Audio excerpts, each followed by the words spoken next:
Hello, everyone, and welcome to the 2023 edition of the Temtem World Championships. This is day 1 of 4, in which the best and brightest from around the Temtem world will compete for $30,000 in prizes, with the champion taking home 10 grand. I'm East, and I'll be joined by 4 other excellent casters over the course of the day as we bring you the action live on stream. Today and tomorrow, we're going to be covering the first round of the upper bracket. Now, this is a double elimination bracket tournament, so if you want to follow along with the tournament bracket, be sure to check out TemCS.gg. You can also spectate matches and join the audience in the stands in-game using Temtem or Temtem Showdown, the latter of which is free to play on Steam.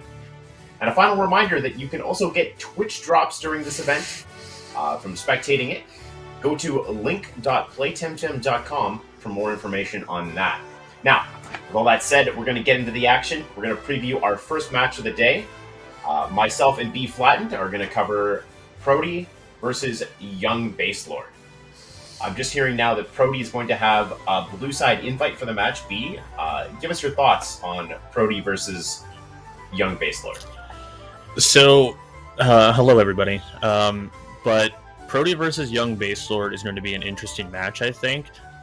For those who have seen Prody's teams throughout tournaments over a long period of time, Prody is actually getting into a newer team of the team that he created quite recently.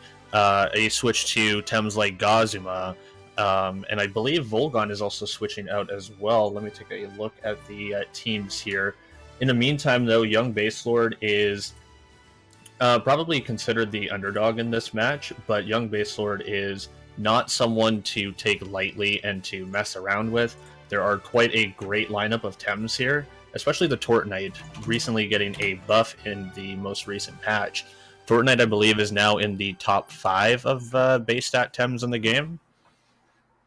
Yeah, absolutely. Tortonite definitely looking like one of the thicker, beefier crystals that are going to be able to withstand a lot of damage.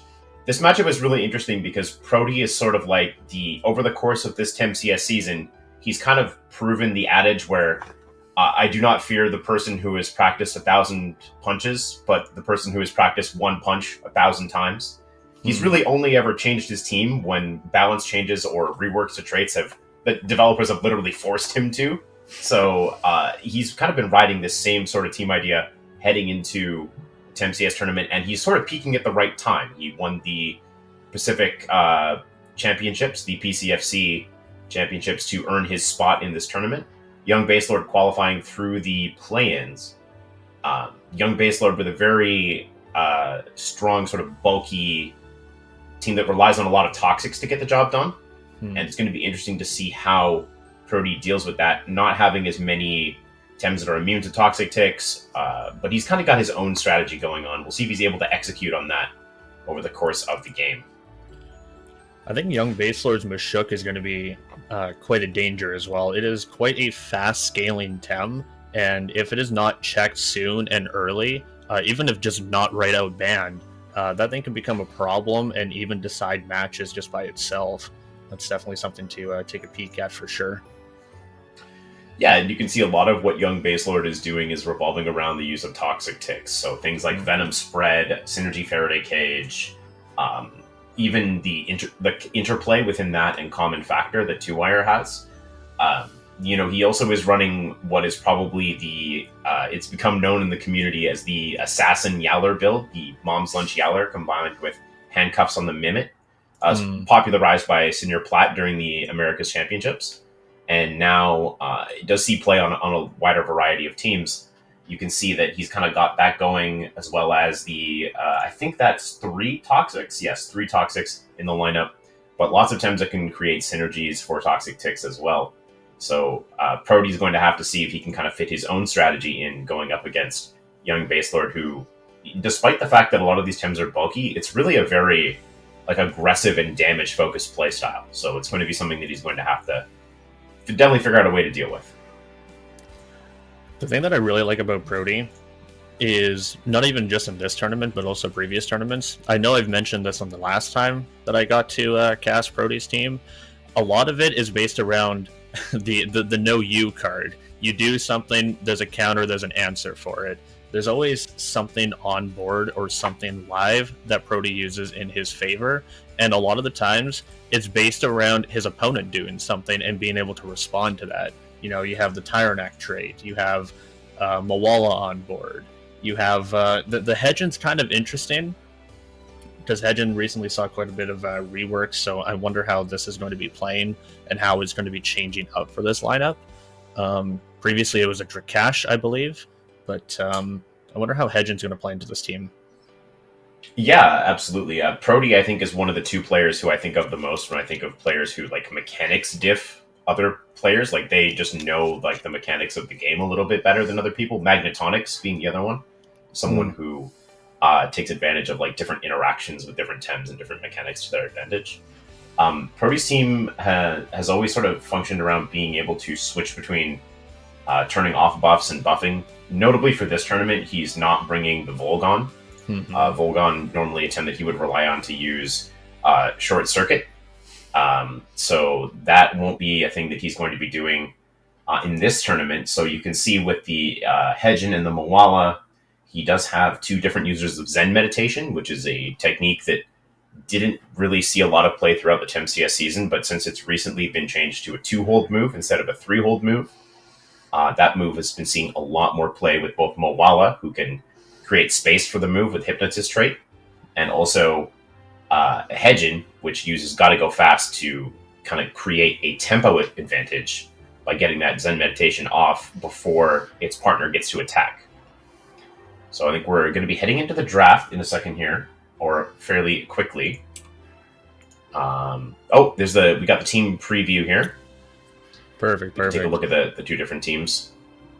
Now, I mentioned Youngbasedlord's Mashuk, but if we are taking a look at Prody's team here, speaking of scalers, that Gorong can be proven to be very dangerous. The only real checks that are plain as day obvious is 2-wire with the Faraday, as you mentioned earlier. Mawala can do things like Transient Echo, maybe Black Hole, but Mawala is going to be more of a bulky presence on the field. That Gorong can also scale up just as fast as that Mashuk, if not more. Wonder if that's going to be a difference maker.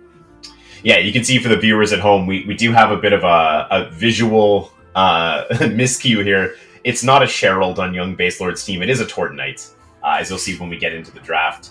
That's just a bit of an awkward one there, the Sherald taking the place of the Tort on his team there. It's kind of an interesting one there. Tortonite definitely creating that synergy for the Faraday Cage as well. Something to keep in mind as we cover this tournament over the 4 days. You know, we've got today, tomorrow, and then next weekend as well. We did a thing for fun where we kind of looked over and saw which Tems have like won the most in the TemCS, like which Tems have won the most money. And Ragnet has definitely been one of them. As we get into the draft here, you can see lots of Umbras on Prody's side. First ban on that 2-wire. Maybe that's going to be opening up that Gorong that I was just mentioning but a minute or two ago. There's that Gorong. It's actually first picked. Yeah, we see the Turok first banned out as well, and the Gorong immediately comes in. Youngbasedlord coming right back with the Mental on Mawala and the Crystal Deluge and Spike's support of the Tortonite. We'll see what Prody responds with here. HKen to threaten out that Mawala. Very threatening for both, right? The digital moves threaten the Mawala and the fire moves threatening Tortonite. It's actually a very difficult Tortonite board on turn 2 because HKen outspeeding you and getting the fire damage off before you can attack is enough for the melee damage from Gorong to kind of help polish off the Tort here. So Youngbasedlord already a bit on the back foot early on in this draft. We see the second ban starting to come in now. It's Mawala. Response taken out.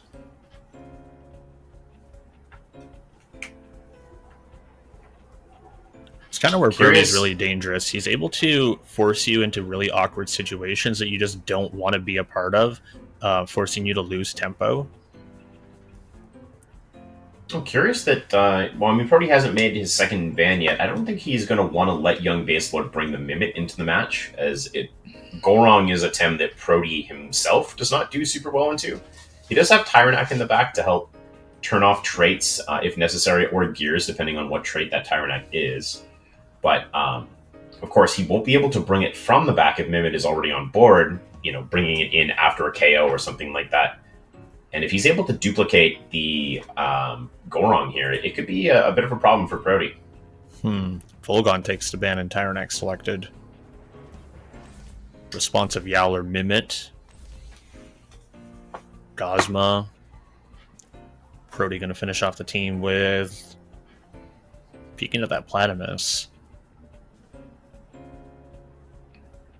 Yeah, neither Platymus nor Ragnar is particularly strong here. I mean, if Tortonite can get taken out, then Platymus starts to look a little bit better, as does Ragnar. But either of Youngbasedlord's last picks are, at least on paper, going to have a pretty good matchup against those. So we'll see what he does here. And it's going to be Acronox as we get into game number 1.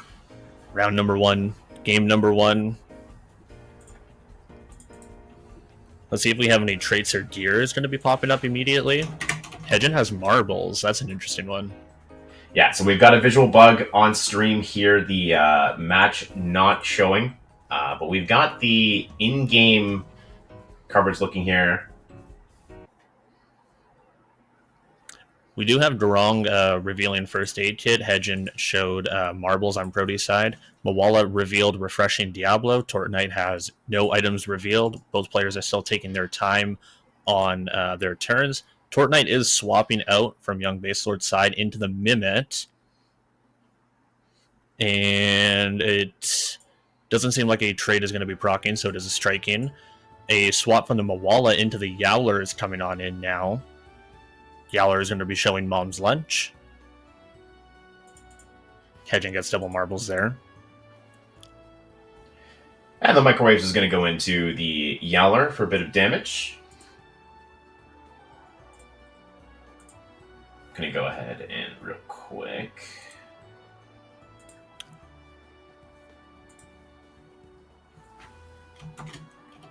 Durong also following up with a helicopter kick, takes the Yowler down to just over half. Mimit is pretty fresh at a 75% here.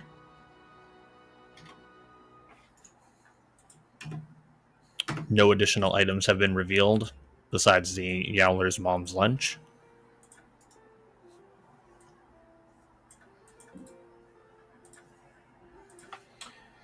Mimit's going to go ahead and use DNA extraction on the HKen this time. Youngbasedlord's going to go ahead and copy that, transforming up into what looks like a HKen here. Prody gets the swap out. Ragnik coming in. And the double purple Umbras will stare it down as Yowler's Suplex going to go ahead and slam into that Ragnik. That's big damage, 35%. Gorong firing back with a Synergy Wrenching Massage. Going to go ahead and clip that Yowler. Solid damage going in there. I really like the take of that HKen from Youngbasedlord. It does put a little bit of pressure on this Gorong, which I don't think Youngbasedlord really had an answer to previously. I guess Mawala, sure, but Gorong is just barely overexerted with that Tireless, but now there's a little bit more pressure on this Gorong with the HKen on board.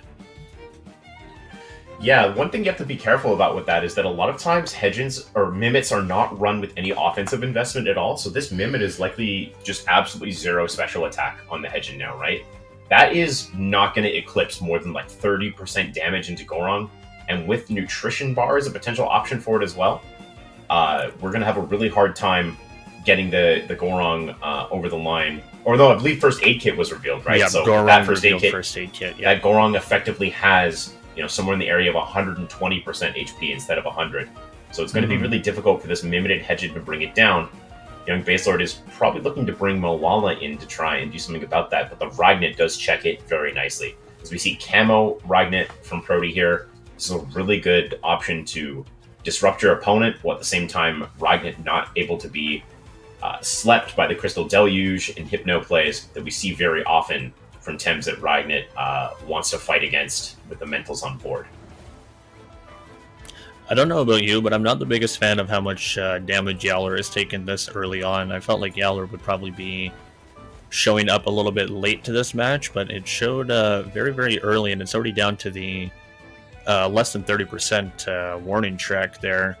All it really did was show up Ragnan for about 35% HP. I don't know how much sacrificing his Yowler HP was going to be worth it in the end. There's that Mawala. Yowler is out. It's going to retreat. Mawala coming back in. Now, how will Prody predict this move? The Microwaves is going to slam into Gorong. But like we saw, oh no, it does have quite a bit of damage there. Gorong dropping about 40%. Ragnar will fire back with a double super effective Sif. Charged Iron Filing is going to go ahead and deal big damage and neutralize both targets. Down goes the hedge. Finish Mimit. Yeah. So Mawala already in red health too. That's that's insane. Yeah, really good use of Tireless here from Prody, right? Like, he's able to consistently press in on terms of damage. Every time Youngbasedlord swaps, it's a disaster for him. He has to take a ton of damage from both targets. And now he's got Acronox in. He does threaten Prody's Gorong with a Transient Echo, but Prody is under no obligation to keep the Gorong in the fight. He's got a large HP and Tem differential. No reason to not bring in Tyrannak or Gazuma to go ahead and pressure Youngbasedlord in a different way, and save that Gorong to neutralize the Tortonite later in the game. Gazuma's a pretty good option here to get the Tornado hold up. It kind of pins the Acronox down a little bit. Yowler doesn't want to take a Tornado necessarily. Acronox doesn't. Tortonite doesn't want to swap in on that. Kind of pins that slot down pretty aggressively. Prody has to be somewhat careful in that he actually does manage to deal the 16.9% to Mawala this turn, because unless Tyrannak is on the board, Hypnotist will put both of his side to sleep. But Prody is very experienced playing with and against Mawala, so I get the sense he's going to be able to factor that in to his decision-making. This is the Hypnotist turn at the end of turn if Mawala decides to survive somehow in the end. Hedgen is here. So we see, Gorong comes out for Hedgen.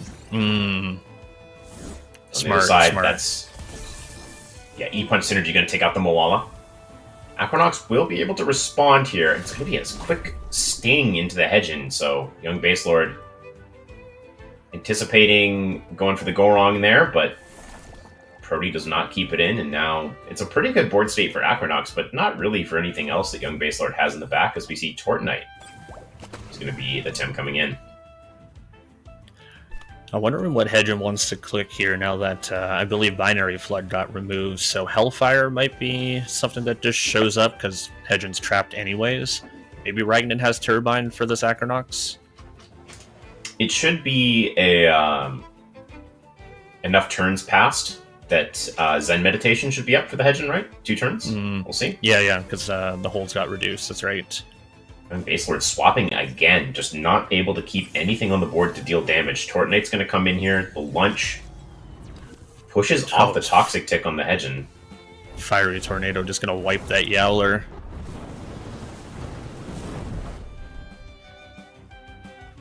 Yeah, maybe trying to get some sort of overexert on Ragnar here. We'll see. It gets to go first, though, so the Hypnosis is going to put Acronox to sleep. And this is... everything's coming up Prody here, as we will see probably a slight overexertion on Ragnar, but the Hedgen is going to be protected for another turn. Prody's absolutely free to swap the Ragnar out now. Hellfire is in position to target the Tortonite, but under no obligation to do so this turn, can simply use Zen Meditation to get a stronger Hellfire up the next turn. It's pretty safe to say that Prody has this first round here. Where do you think Youngbasedlord needs to respond in game number 2 to close this gap, maybe even sneak away with a game 2, force a game 3? I think the Tortonite early is a little bit tough when you're staring down Gorong. Like, it just doesn't do enough pressure on its own. And then, I mean, the main thing is that Youngbasedlord spent this entire game swapping defensively and never got anything done with those defensive swaps. The Hedgen was free to wreak havoc on him. The Ragnar was free to wreak havoc on him. We do see the Concede come out early here from Youngbasedlord. Prody going to go ahead and take game number 1. The Yowler Mimit swap was probably the most interesting.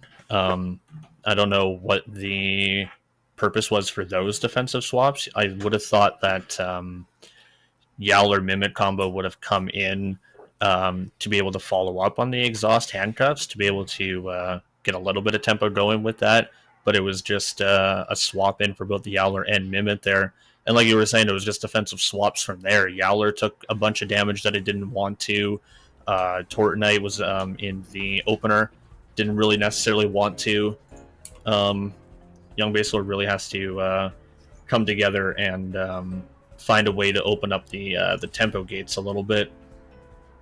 He's going to start by leading off with Volgon this time, which is a bit of a different look. We didn't really see that Volgon get second banned, I believe, in game number 1. Yep. So the thing to keep in mind with the Yowler Mimic is it does not work as defensive swaps, right? If you swap into Yowler Mimic, you lose out on the most attractive part of the combo, which is to be able to trap something in with DNA extraction so you can late torment it for big damage, right? Youngbasedlord made the swap in instead, so the HKen was duplicated, but it was completely free to just swap into Ragnan, and then Youngbasedlord had no recourse for that. He had no option to do anything with the HKen not stuck on the board. As we see Gorong HKen immediately led by Prody again. Youngbasedlord does have the electric damage to threaten it, particularly if he can ban out the Vragnet in the second phase, and he does have counterpick this time, so we'll see how he responds. HKen Gorong is just really dangerous into Youngbasedlord's team. Like, there's a lot of checks that are going on. The only thing that really isn't overly checked is Yowler, but as we saw in game number 1, Yowler doesn't really necessarily want to take all that unnecessary damage early on. It's really hard to pick a counter here, using up that time all the way down to the 10-second mark, maybe more.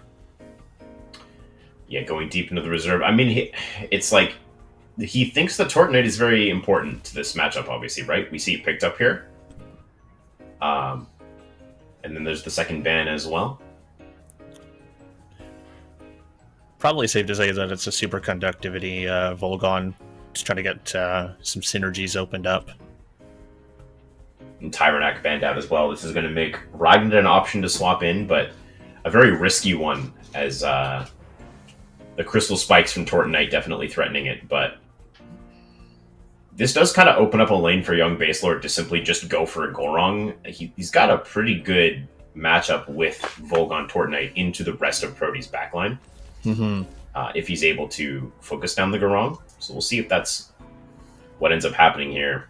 Yowler picked up last. Prody does have that counter pick. Tortonite's just one of the most valuable Tems for Youngbasedlord in the mid to late game, so we're probably going to see a swap on that. At least I would think so. And thankfully this time we're able to load into the game. We've got Tortonite Volgon going up against Gorong HKen.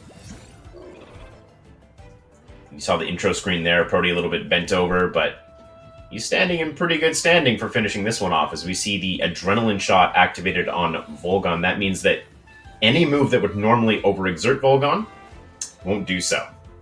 Has to be a little bit careful about using that AD shot strangle tech into Prody, though, as Gorong obviously will not be denied a turn due to Tireless. You gotta wonder if he just wants to lead that into the HKen here. Try to save the fire moves hitting the Tortonite, but then Rorong is also there, just kind of floating and sitting into the Tortonite with Helicopter Kick, Wrenching Massage.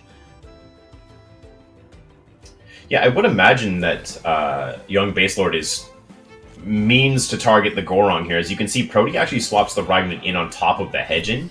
This is maybe just to try and split damage a little bit here.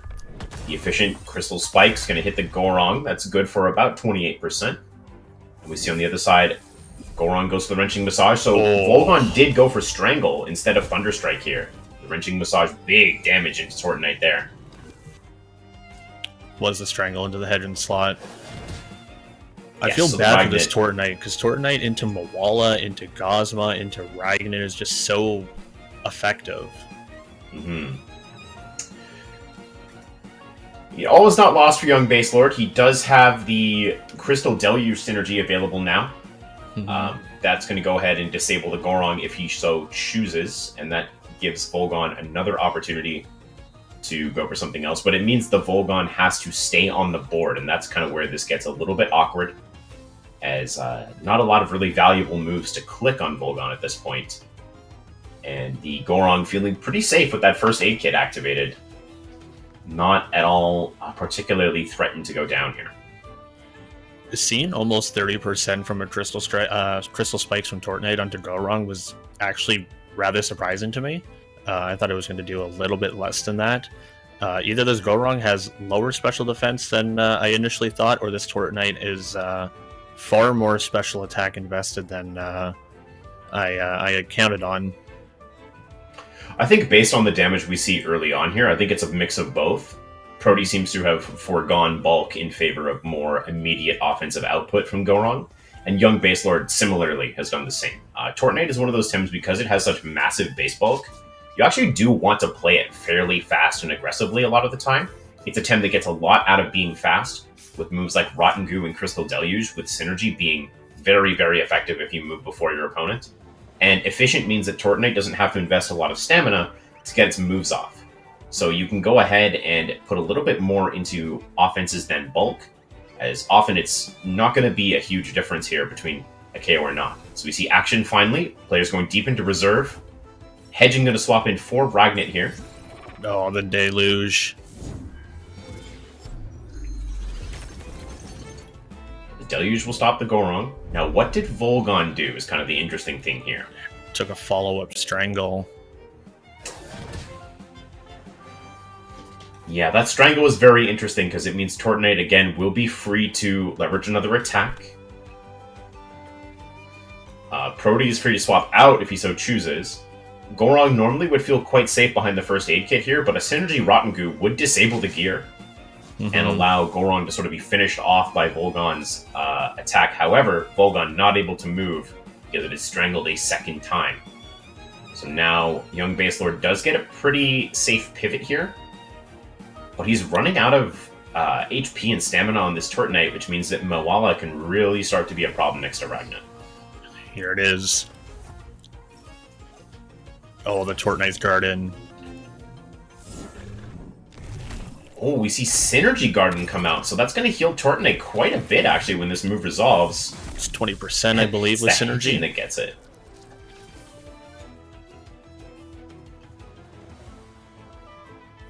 You were mentioning reserve time a couple turns ago.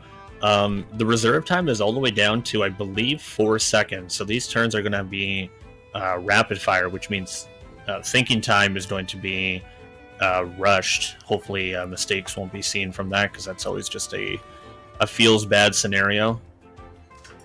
Now it's time to play our favorite game, Guess Where the Doom Clear is. I don't believe Prody actually has any way to clear the Doom from the Hedgen, so Youngbasedlord can sort of make some defensive swaps here, get Yowler or Acronox into the board here with Goron in the back, and try to play out this Doom a little bit. You can see Synergy Garden is actually quite effective in that it only really gives that Hedgen 2 turns to operate before it goes down. Youngbasedlord able to have over a minute of reserve time to Prody's, I believe, 4 seconds now. A lot of time to think about what swaps needs to be made here. We do see Yowler take the place of Tortnite. The Mom's Lunch is kind of interesting. I mean, Youngbasedlord hopefully doesn't accidentally clear the Doom here. I imagine that won't be the case, though. Put the Doom on the forefront there. Oh man, that Yowler. Oh, that Yowler. Almost a bit of a necessary sacrifice here if it's going to be able to... Oh, he goes for Strangle again. Youngbasedlord not really counting on Thunderstrike at any point in this game so far. It makes sense not necessarily to go for T-Strike because he did lunge himself that turn.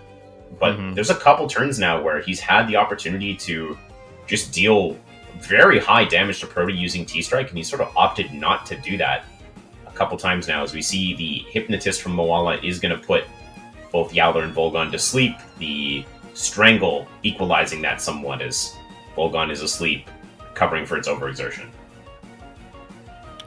Yeah, Volgon is kind of playing the hyper support here, just strangling and trying to keep Prody's Tems at bay, trying to get the swaps in when necessary, setting up Deluge when necessary, just trying to overall control the field. Yeah, he does have to be careful. He doesn't take too much damage in any of these particular moments here. So Tortonite comes in. It's going to get chipped a bit by the marbles. Youngbasedlord goes for Mimit, another Mimit defensive swap here. Not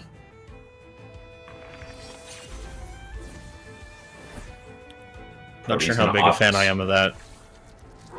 Prody is going to go ahead and opt to get the Zen Meditation off onto Moala. So this is actually quite a powerful, hard-hitting Moala at this point.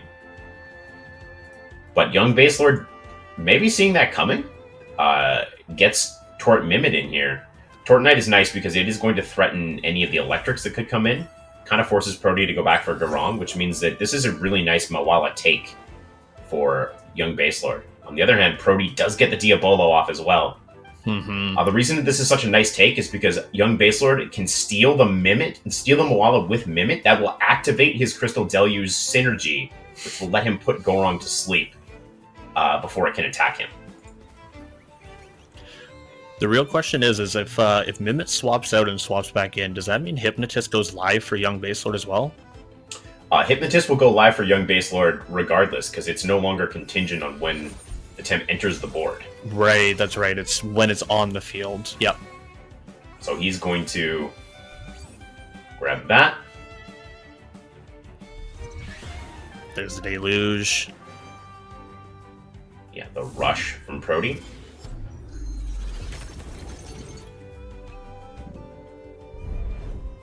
Oh, the Nido is enough. That +2. Yeah, we see the Nido Seiho is going to bring down the Tortonite, but that is nice chip damage there onto the Gorong, and now it's sort of Mimit's game from here. Tireless is going to buff it up. Youngbasedlord goes for Volgon, which is protected. Mimit's Hypnotist actually triggers now, so the Deluge may be a little premature in the earlier turn, but gets that nice chip damage onto the Gorong. Now Volgon is in play. Ragnit, difficult for it to deal with, but Acronox looking really nice into the Ragnit in the back. So now he's just kind of got to deal with Moala and Gorong here. And then try to get over the line using Volgon and Acronox to deal with Ragnit and Gazuma. Volgon just never wants to go for Ampere Outburst anymore with the Gorong still on board. Would be very, very risky to play that, giving Gorong free buffs. Oh, it's a cage. That does wake the Gorong up, though. Tried to swap it. Oh, you got a big trap there.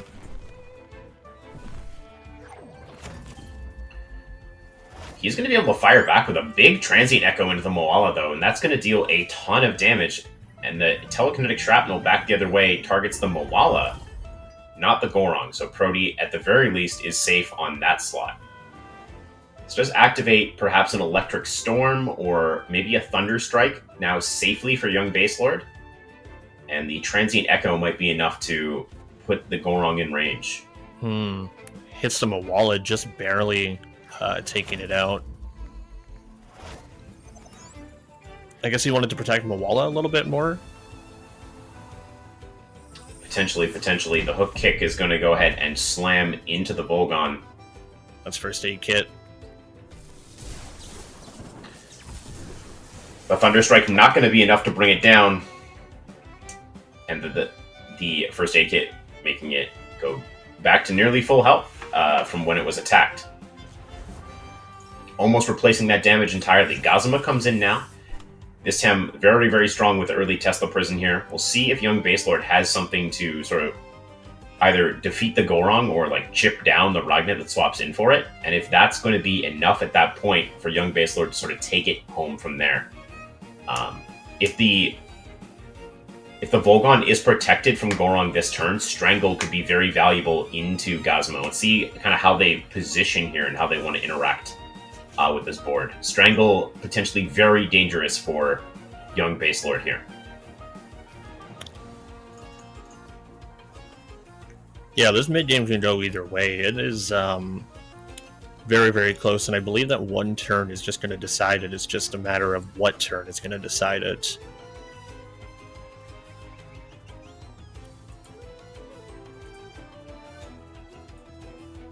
My Yeah, heart we're is gonna have to pounding on figure this that one. out. This one's going to be close. Yeah, this is a very decisive turn. Prody has to decide whether or not the Gorong is worth saving at this point. Whether or not the Gorong actually goes down to the Transient Echo is actually of particular consequence. If it survives, it's not going to be a problem at all. We will see the Gorong retreat.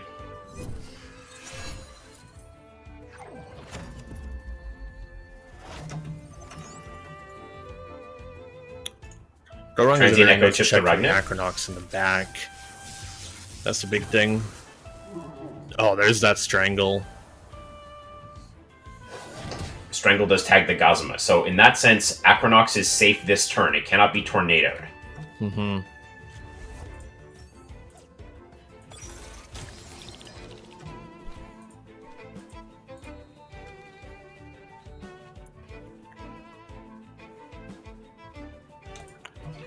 Gosma's now just the with- biggest threat here. It's an interesting position. Like, Youngbasedlord can go for a swap play if they want. They can also just kind of try to target down this Ragnet with Soil Steam. Now, Gorong is going to go ahead and come in, pivoting in for the Strangled Gazuma. Ragnet does get the outspeed, though. The Hypnosis is very big there. Acronox won't be able to attack. That's why you run your Ragnets fast, people. And this thing... A very crucial Hypnosis for Prody. That might just be enough to seal it here, as Volgon cannot damage the Gorong with Ragnet on board, and Gorong's Helicopter Kick, or even a Hook Kick, is primed to take huge chunks out of Youngbasedlord's non-Volgon slot. It kind of means to tell us that the Acronox did not go for a Sting there. It's probably either a Toxin Shower or, like you mentioned, a Soil Steam into the Ragnet. There's the concede. Is that Hypnosis? Yep, the quickness of the Ragnet definitely being enough there to be the difference in the game. As we'll head back to our main screen here. I feel like game 2 was a lot closer. Youngbasedlord was kind of just solving and figuring out Prody about halfway through. I would have really liked to see how an adjustment would have been made for a game 3, but that was a 2-0 in Prody's favor. The Hypnosis, it was just that one turn that solved the entire mid-game and took it to endgame there. Yeah, I think we kind of saw the strength of Prody understanding his play before it was Prody just understanding how his team works and develops into different situations. Like I think he kind of played out that game too, knowing that in the end it would come down to Acronox versus Ragnet and that he would be faster. And that would be like the difference. So both players were playing towards the same end game. The problem is that Prody just had the confidence in his own Ragnet to be faster, and that kind of confidence lets you play into a situation that your opponent thinks is good, but in the end isn't actually good. That's the thing that I was mentioning earlier. Prody is just really good at forcing you into situations where you're either A, confident in winning that matchup, or B, is just awkward for yourself and just positions you don't want to be in. We saw that in game number 1 when Youngbasedlord was just kind of trapped on the defensive swaps. He was just in situations he never wanted to be in. And then in game number 2, Prody kind of switches a little bit, and he puts Youngbasedlord in a confident position, but was still able to use that to his own advantage and sneak that win out. Yeah, I think that's absolutely fair. The main benefit the Youngbasedlord had with this assassin play on the Yeller never really came to fruition. He had some great plays that he can make there, but didn't quite work out for him. Anyways, we're going to go to a quick break, and we'll be back. I believe it's going to be BFlattened along with HKen to bring you action from game number 2. Don't go anywhere.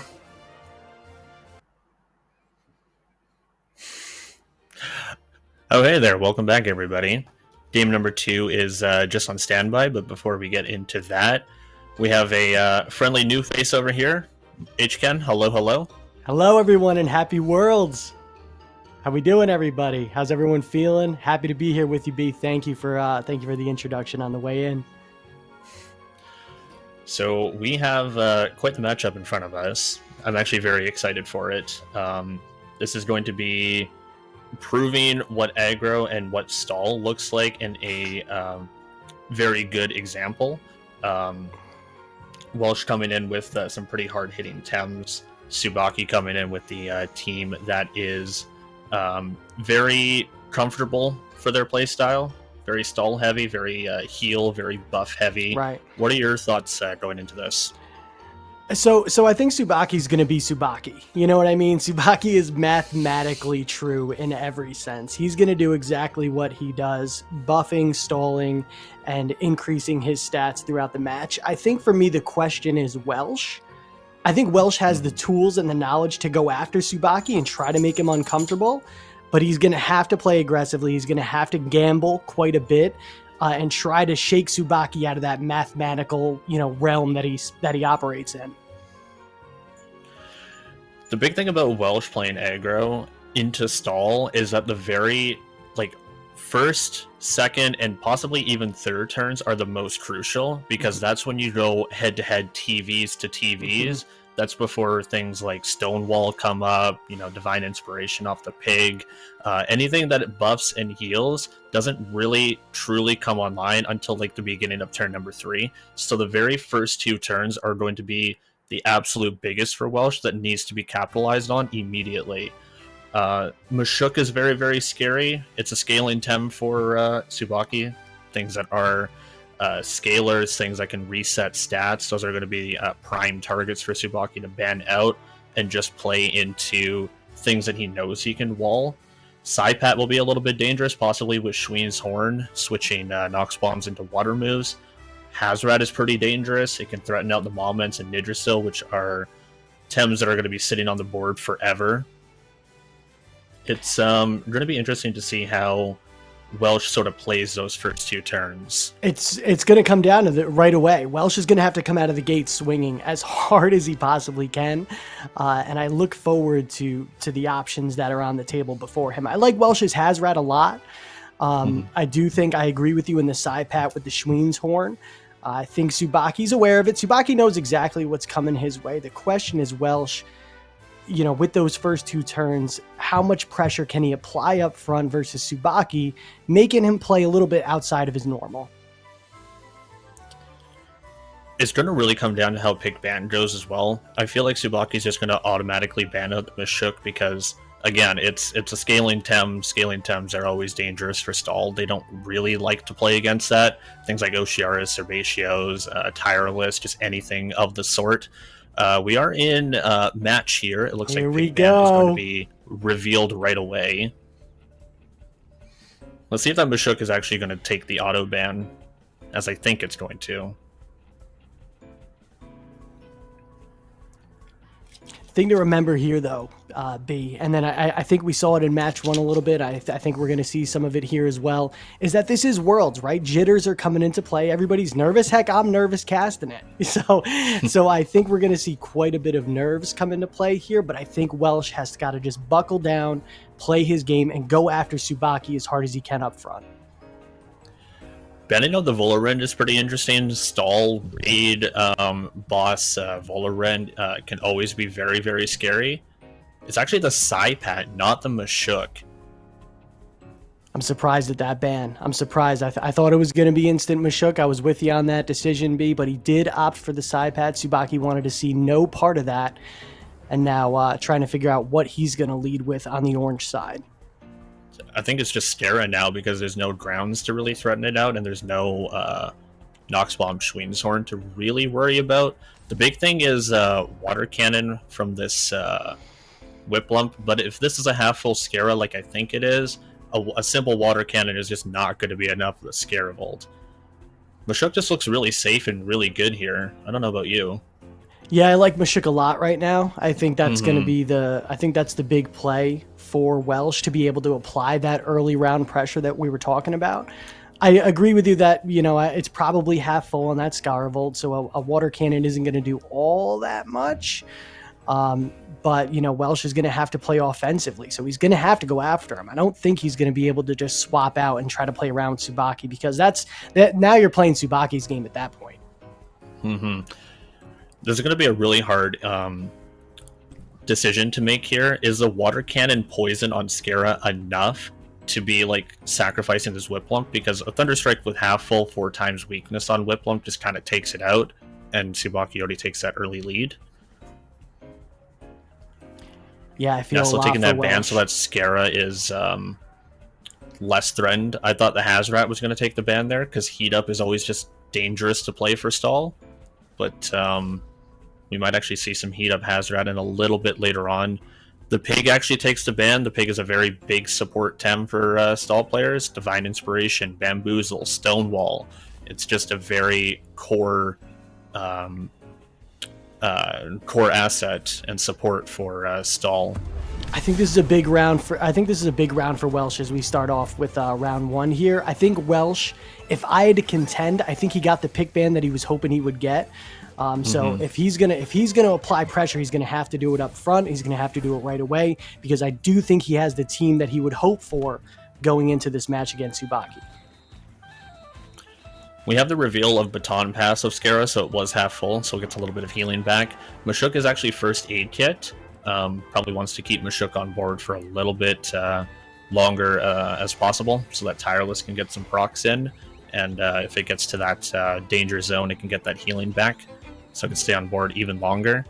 You were right in the sense that Welsh got the pick ban that he wanted. He has a scaling tem of Mashuk that we mentioned. If Hazrat has heat up, it could mean very, very bad news for that Moments later on. It could even get some poison ticks onto things like Sterarevolt and Yowler, and no Yowler or even stall team in general wants to see that true damage come through. So this is going to be very, very nice for Welsh. Hopefully the possibilities of capitalizing on that comes through. The first couple of turns, again, are going to be huge for Welsh. I fully agree with that, B. I think Hazrat was the X factor coming into this match, actually, as I was looking at the teams. I didn't think we were going to see it, honestly. I thought Subaki was going to want no part of that, but he allowed it through. I think Welsh has the team that he needs to potentially hold a chance against the father of stall, if you will. And this is going to be a massive turn 1. Corrin is kind of an interesting pick. Corrin's been seeing a lot more play recently, and for good reason. It has a lot of support options, and it has a lot of ways to pressure you out. We do have a first turn here. Whiplum is actually going to swap out. The potential Thunder Strike is just not wanted at all by Welsh. She wants to keep that Whiplum for later. Scarabolt's going to leave too. There's that Corrin I was just talking about. Things like Roar, he's getting holds up Psychosis. Oh, it's humiliating slap. This is just, textbook how to break down stall. Getting that -2 defense, that's huge. Play gonna go into the 2-vine, knocking off the turns of Invigorated there.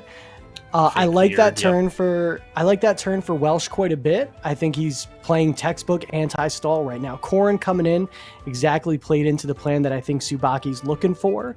Now the question is, what does Welsh do? Because I like that turn for Welsh. I think they spun the board, and I think they're playing things the right way.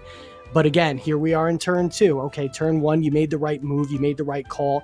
Can you keep your foot on the gas against Subaki? Because if you let off it for a second, then the buffs start coming out, and then here we are in the stall game. It's kind of interesting to see Volpi with Sweatband. Volpi just wants to sit on board for as long as possible. Normally in stall matches, you see things like Kaleidoscope Lifeful Sap to be able to pass over some healing to your stall friends, but Volpi's just going to sit here with a Sweatband instead. Oh, we are going to see some action. Another H-slap going into the Volpi spot, dropping that defense down a little bit more. That Volpi's looking a little glassy these days, B. That Volpi's looking glassy. You got to really pay attention to how Welsh spec this Mashuk too, because both Humiliating Slaps just barely overexert it, and that's going to allow some Tireless procs to come in right away. There's that Stonewall on self. There's the Stonewall. There we go. I still think I like Welsh right now. I think Welsh is playing the offensive game that he needs to against Subaki. I think Subaki's trying to find his rhythm a little bit, but Welsh is doing a great job not letting him get comfortable, making him play in a way that he probably didn't want to right away. And he just has to just keep going after him, Welsh. Keep fighting. Subaki's going to box. Welsh is going to have to fight. You don't want to leave this Corrin alone for too long because it's already up 3 defense with that Stonewall. It is Reactive Vial, and it is also likely Skull Helmet, which means that there's some reduction to Mashuk's physical moves. Tremurian could play into it a little bit later on, but you got to be able to pop off that Reactive Vial to get a huge hitting Frond Whip later on. You were talking about Tsubaki being in a mode of being comfortable. That's just comes down to health states and Tem states. Subaki is looking for having the higher health states and having the Tem counts. That's the big thing. Right. The Tremurian is in to kind of talk to this Corrin a little bit. Maybe looking to pop that. Oh, it's a humiliating slap the other way too. They both have it. Welsh was ready. I think Welsh, understood that what he was going to be facing some stall potentially in this tournament. Knew that if he did pull Tsubaki's card or potentially a Genosect later on, that he was going to have to be equipped for that. And he is. He has the moves that theoretically could get him to the finish line. And I do love that he brought the Tremurian out to apply that pressure to the Corrin like you were talking about, B. Because now Tsubaki's trying to figure out, okay, which way am I going to go here? Because he, again, has the board state that I would contend that he wants. Scaravold is just a really good option here. It is able to get that 10% healing back with the Baton Pass, but it also has turn 1 Embers. Embers can hit this 2-Vine for a little bit of damage. Embers might even just straight up take the Tremurian out. This might be Tremurian's last turn. Crystal Plume Gatling doing decent damage into the Scaravolt. Not a whole lot. Going to chip that away, bringing it down to about 30%. I think this is a big turn. Roar coming out on Tsubaki's side, dropping the potential damage from that Tremurian. So I think nice. Tsubaki's... Oh, and Tsubaki's going to bring the Embers over to Tremurian, knocking it out. Yep. And now Tsubaki's starting to figure himself out. I think he's starting to calm down. Big turns coming up here for Welsh. I think he kind of saw that Tremurian was on its last line of attacks there with the Scaravolt in. The Roar coming in with Corrin, again, you don't really want to ignore this Corrin for too long.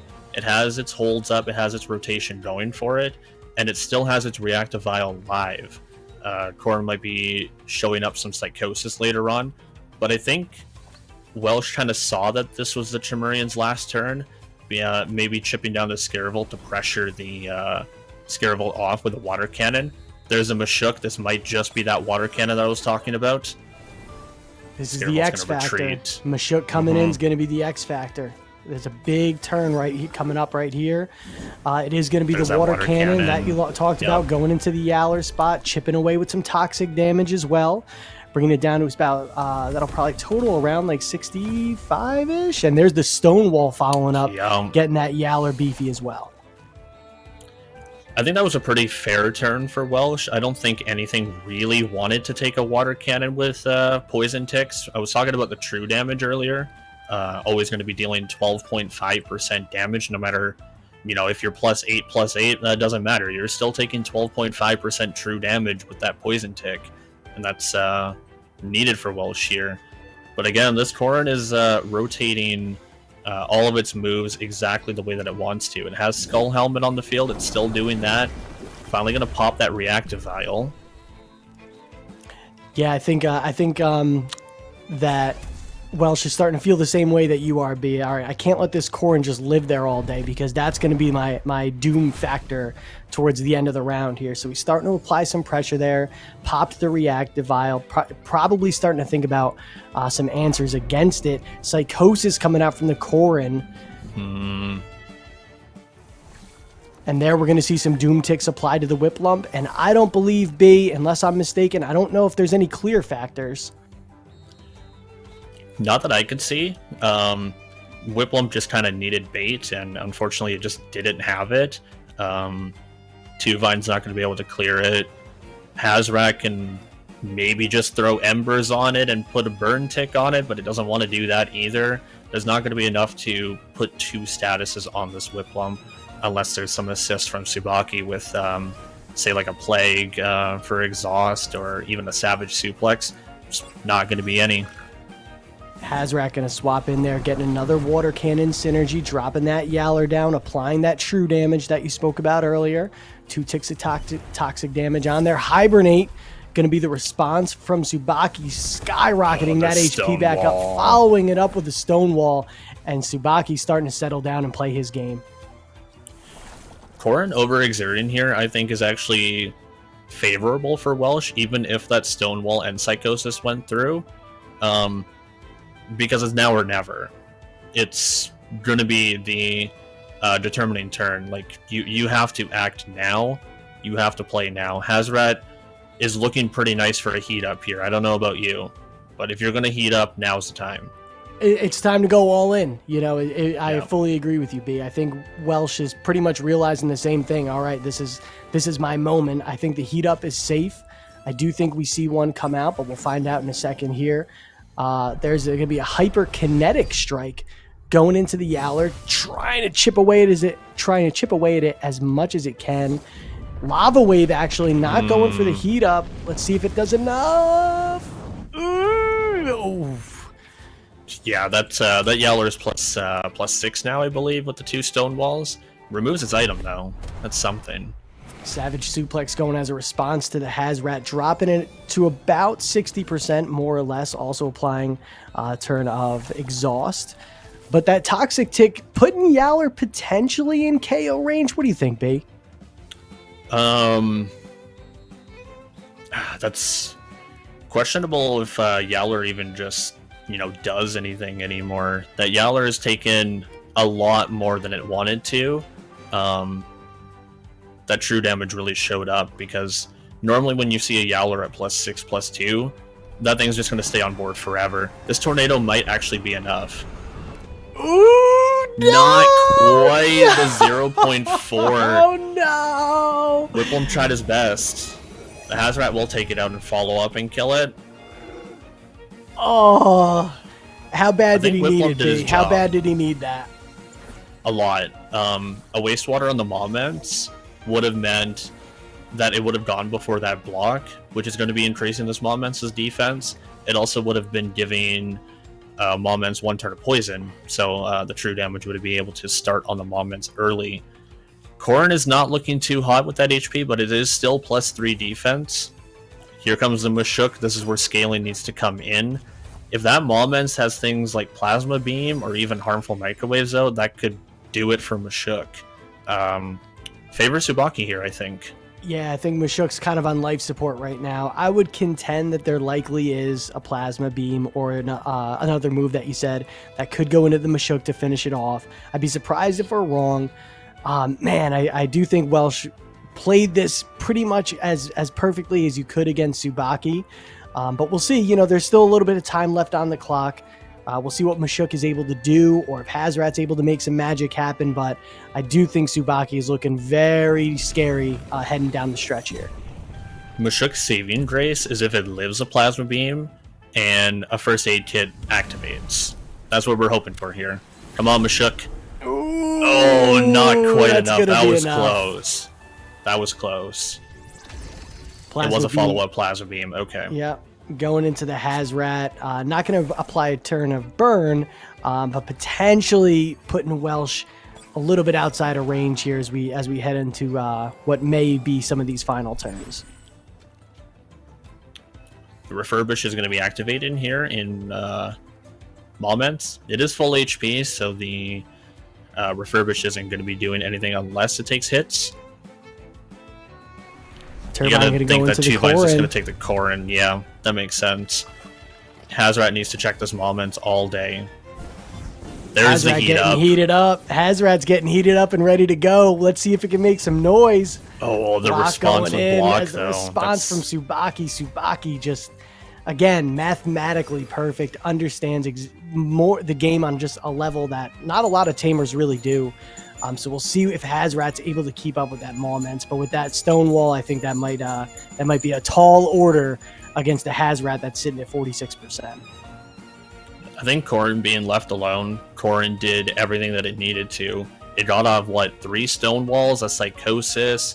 It had its Reactive Vial, pretty much saved the day for it.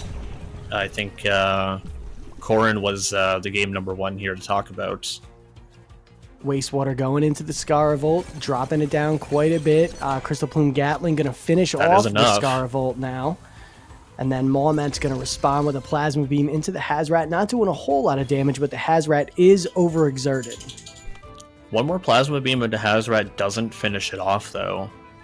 This is getting a little strange as we head down the pipe here. H-Slap going into the Maulments, dropping it down the defense 1 stage. It's all going to come down to the Rat. Oh, the Plasma Beam's not going to be enough. It does live. Rat's going to have 1 turn. Is going to be able to get something off. The question is, how much is it going to be able to deliver on its main blast here? Hazrat, I believe, is +3 with the heat up, and Maulments, I believe, is +5. Yep, that's correct, because it had 2 blocks and 1 Humiliating Slap from 2Vine took it down to +5. Lava Wave is going to be a big hit here. This is it. This is the big Lava Wave. Oh, dropping it's it not. Down to about 67%. Oof. Feather Gatling going to follow it up into the Maulments, dropping it down to now it's pushing about 57%. Plasma Beam going to finish off the Hazrat. And how's it looking as we head down the stretch here, B? I think it just came down to what I was mentioning earlier. Welsh really needed to come out of the gate. Tsubaki is in the zone where his Tem is buffed, and this 2Vine is just not buffed. And it's going to be a lot closer than expected, because this Maulments is on the warning track and has no way of healing except for that first aid kit and possibly Revitalize. But I think that turn 1 was kind of something to kind of take note of. Sure. We thought that Whiplump was going to take a Thunderstrike, and it didn't. The Scaravolt swapped. Whiplump actually could have had a turn if it decided to stay in, but that's just way too risky of a play, especially at like a caliber of this kind of tourney and stage. Game number 1 ends up going into Tsubaki's favor, but it was a lot closer than expected. We got to see Welsh come out of the gate with Humiliating Slaps, took out that Volphy, didn't allow the Volphy to really do anything. He took it down to what, -6 off of 2-3 turns, and being able to have things like Humiliating Slap later on with the 2Vine, Tremurian, and Mashuk made it so that Welsh was able to play a little bit more. I think when Corrin was overexerted and Yowler was on the field, I think that was the turn to heat up with Hazrat so that it was able to get momentum and tempo ahead of the Maulment swap, instead of just hitting the Yowler there. Yeah, I believe is that the turn that we saw the Lava Wave? I think that was the Lava Wave, right? Yeah. Yeah, that was Lava Wave into the Yowler, I believe, to turn off its item, which isn't, necessarily a bad thing either. Turning off a Yowler's item, always a good thing. But I think a heat up ahead of the double Maulments block would have turned things around in that endgame a little bit more. He had the tempo at that point. You know what I mean? I think Welsh had the answers. He stayed on him. We are heading into pick ban here. Hopefully he'll be able to make those adjustments. But I think Welsh, if he committed to the heat up, that could have went his way. Subaki got to see all the tech though. Does that change his pick ban, knowing that Humiliating Slap is on this Mashuk, knowing that it's on the 2Vine? Right. I don't think Mashuk plays this game. Mashuk is pretty scary. All right, so we are going to see the pick ban phase. WelshLeprechaun giving a look at who he doesn't want to see this time around. He might kind of just stick with the Volarend. Yeah, I think the Volarend is a huge problem for him. I don't think he can't afford to make an adjustment there and ban something else, but he is. He doesn't want to see that Scar Revolt this time, and now Subaki is going to be the one to respond. Possibly wanting to open up the Whiplump a little bit more, because in that first turn we saw the Whiplump swap out in front of that Scaravolt, the same turn that the Scaravolt swapped out. So maybe he wants to remove that 50-50 factor. That's a great point there, B. I think Welsh is trying to make it so Subaki has to play the way that he anticipates. You know what I mean? Mm-hmm. Where Welsh knows what what his strategy is and what his end game is, but a 50-50 might change especially with the stakes at turn 1 and turn 2. So Welsh is trying to figure out if he can make Subaki play in a way that he expects and that he can pressure on. As you notice here, Subaki is actually taking quite a lot of time on this pick ban because there's a lot of answers that Welsh came prepared for. Welsh did his homework. The 2-Vine ban is actually interesting because 2-Vine doesn't necessarily on paper threaten a lot there, except for like maybe the Nidrisil, but that Humiliating Slap is enough to scare Subaki into taking the ban, which means that Welsh is able to play his team a little bit more straightforward. The Volarend is going to be a big answer for Subaki, though. Right. Raid Boss, Volarend, Raid Boss, special defense buffs, Anaerobic, possibly Strange Vest, because we did see Sweatband on Volfi earlier. This and could my be, question for you, B, is big. how does he answer it? What's the answer to Volarend here, B? I'm not seeing it at first glance either. In any case. Oh man, that's a hard ask. I think it's just Chimerian here. Chimerian is able to hit this Volarend pretty hard, and I don't think Nidrisil really threatens the Chimerian early. There's potential poison ticks, but Chimerian had bait, so you remove that poison tick. The Psypat is weird. You know, and maybe Welsh that's might be what he thinking of wants to something- do. I don't know. You know, maybe weird. Welsh wants to be weird this match. You know, maybe he wants to make Subaki like wonder what the heck is he up to this round. So there might be something worth it there. I mean, on paper, I think that's, you know, Subaki's looking pretty strong in this pick ban phase, but maybe if nothing else, he's trying to confuse Subaki and make him think, all right, I got to play a little bit different here. I'm not sure. I think banning the pig is always a smart idea, especially if you can get it on second ban. Pig never really wants to enter in the match first. Its turn 1 capabilities are just not there. So being able to take it out on second phase is just a really good idea. You remove bamboozles, you remove stone walls, you remove divine inspirations for dual heals and special defense buffs. This Volarend is going to be looking for all the special defense buffs and possibly even beef ups. Taking out this Volarend is going to be hard. I think my question, B, is, you know, originally when we first started, we went into this round, we said Welsh is going to have to go after Subaki. He's going to have to throw hands early, make Subaki eat a couple on the chin before he's able to get those buffs off. But is he able to, with what we're seeing in this pick ban phase so far? Is he able to apply that offensive pressure? If Psypat is Schween's Horn, it turns the Nox Bomb into water moves, and if that's the only turn 1 opener that this Psypat presents into a Volarend and Nidrisil, Welsh is a genius if he could be able to pull this off, because it has me completely confused as to why. Maybe he just wants Psypat to have a swap in and just have the Psypat play later into, say, Corrin, which that would make a lot of sense, because I believe Psypat did take a ban in game number 1. So having Psypat as some form of a late game aggression, that could work. Volarend is Strange Vest, Nidrisil is Refreshing Diablo, Psypat is Schween's Horn, like I was mentioning with the Nox Bomb. Maybe Psypat wants to play into Corrin with that later on, and that could be completely fair. Hazrat is going to be very nice. Yeah, the question for me is you know, I think Subaki just kind of gets some free buffs on this turn, right? So you're assuming Psypat comes out, which I would contend that it would. I think Subaki's just going to be able to kind of scale up for free and start pulling away from Welsh in turn 1 here, unless there's pressure that I'm not seeing on the board. I think Subaki, at least at first glance, is really enjoying this first turn. The thing that's also kind of interesting is that Whiplump was playing turn 1 water cannons for poison ticks, except there's a Volarend and a Nidrisil that can't get poisoned. Are we going to see a double ice shuriken? No way. No way. Are we locking this Volarend down? We are. Welsh. It's getting juicy, B. It's getting juicy. I said it before the game. What is this Psypat going to do? Yep, Welsh is a genius. Yep, I tip my hat. I did not see that play at all. And Nope. there it is. So Welsh doing exactly what we were hoping that he would do, coming up with a surprise factor. Now Tsubaki's reeling. And now you have Tsubaki. This is what you need to do. Shake him out of that rhythm, shake him out of that comfort zone that he operates perfectly in, because now he's going to have to think. Welsh applying great pressure with the double ice shuriken. Saipat did eat a toxic ink, bringing it down to 46%, as well as a poison tick on top of it.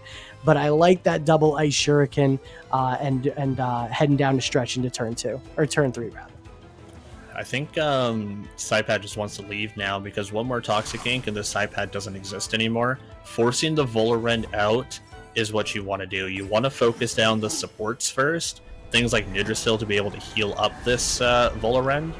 Whiplump did take the Tornado into that Yowler. That's 30% damage, though. That's big. Saipat stays. Is nice. Saipat stays with the Nicho shy. The Nicho dropping that Yowler down to about 43%. Toxic Ink going to be enough to finish off the Saipat, especially with that Toxic Tick to finish it off and bring it down to 0. B, how we looking heading into these early turns? Because these early turns are what counts the most, especially against Subaki. I think I liked Saipat swapping there. Being able to have something for that Korin later on. I guess you have Whiplump, sure. But I think Saipat being able to hit hard with it with the Noxious Bomb turning into water would have been really nice on the Korin in the mid-game. However, we saw a little bit of a switch up from Welsh. Remember in turn number 1 last game, we had both Whiplump and Scarabolt swapping. This time Welsh said, no, we're staying in, we're swinging. We're swinging for the fences. I love it. Yeah. I love that mindset. You know, I do. I do think there's probably a timeline where Saipat should have came out and then maybe like a Hazrat or a Mashuk would have took the Toxic Ink for it. Mm-hmm. But I love at least the mindset of Welsh. Like, listen, I don't know if I'm going to win or lose, but I'm going to hit you as hard as I possibly can this round. You got to wonder if we just like Hazrat here. Yeah, because now you have Water Cannon into, say, the Yowler. If the Yowler swaps, you hit a Volorend potentially, and that just kind of sucks. But, you know, being able to force out the Yowler is nice. And then Hazrat just kind of says hello to this Nidrasil. Hazrat could possibly heat up here to be able to get some early tempo. Because you don't really want to risk Hazrat the going for the heat up there. Do you think Hazrat eats a Savage Suplex or something like that for going for a free heat up? Oh, yeah. Yeah. Hazrat last time took a Savage Suplex. It took, I believe, 30% from the Yowler without any buffs on it. So it's able to it's able to play the heat up here. I just don't think you want to risk attacking with the Hazrat this turn in case the Korin comes in and you just waste, you know, your Lava Wave or, you know, possibly even a Wastewater. Those are really high stamina costing moves, right. And Subaki is going to be looking for that stamina. He's not really looking at your health states. He's looking for that stamina so that he can open up health states later on. Right. Yeah. I think Hazrat has to heat up here. I think there's too much of a gamble in play. You don't know where the Korin is not going to come out though.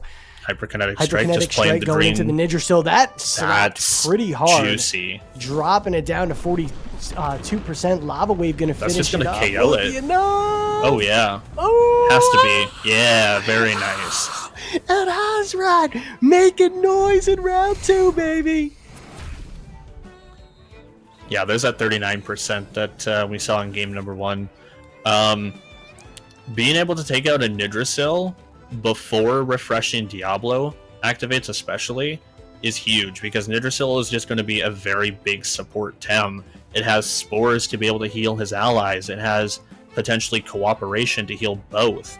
It's really, really nice to see the support taking the hit, especially if you're going to be banning out Piggy Pick in your second ban phase. Now you're just playing the game of me versus buffs. Volorend can't heal itself. Yowler has only the Hibernate every, 2 turns? Korin has Reactive Vial. That's really all it heals. Now we're just coming down to, you know, Tem v Tem. Korin is very, very good here, though, because Reactive Vial is going to be able to proc if the Water Cannon comes in. Whiplump on the warning tracks of stamina count here, and this is exactly what Tsubaki is looking for, is having Tems having lower stamina. The Hazrat's exhausted. Doesn't necessarily like that. This is a huge turn for Welsh. I think this is potentially, more or less game impacting for the entirety of it. The Corrin was great pressure from Subaki to make Hazrat get uncomfortable. We are going to see Mimic come in. Double Whiplump coming out. Doing 1/4 damage. Welsh is playing right now. Let me tell you something. Welsh is doing the reads that he needs to make, which is exactly what we talked about before the match started, that Welsh is going to have to go after Subaki. Play dangerous. Play high stakes and go after him. I love it. So now this Corrin just doesn't like looking at 2 Whiplumps, even with Reactive Vial. The hard thing, though, is the question that you asked earlier. What is this Volaren check? We still don't necessarily have a Volaren check. That's a big HKS, wow.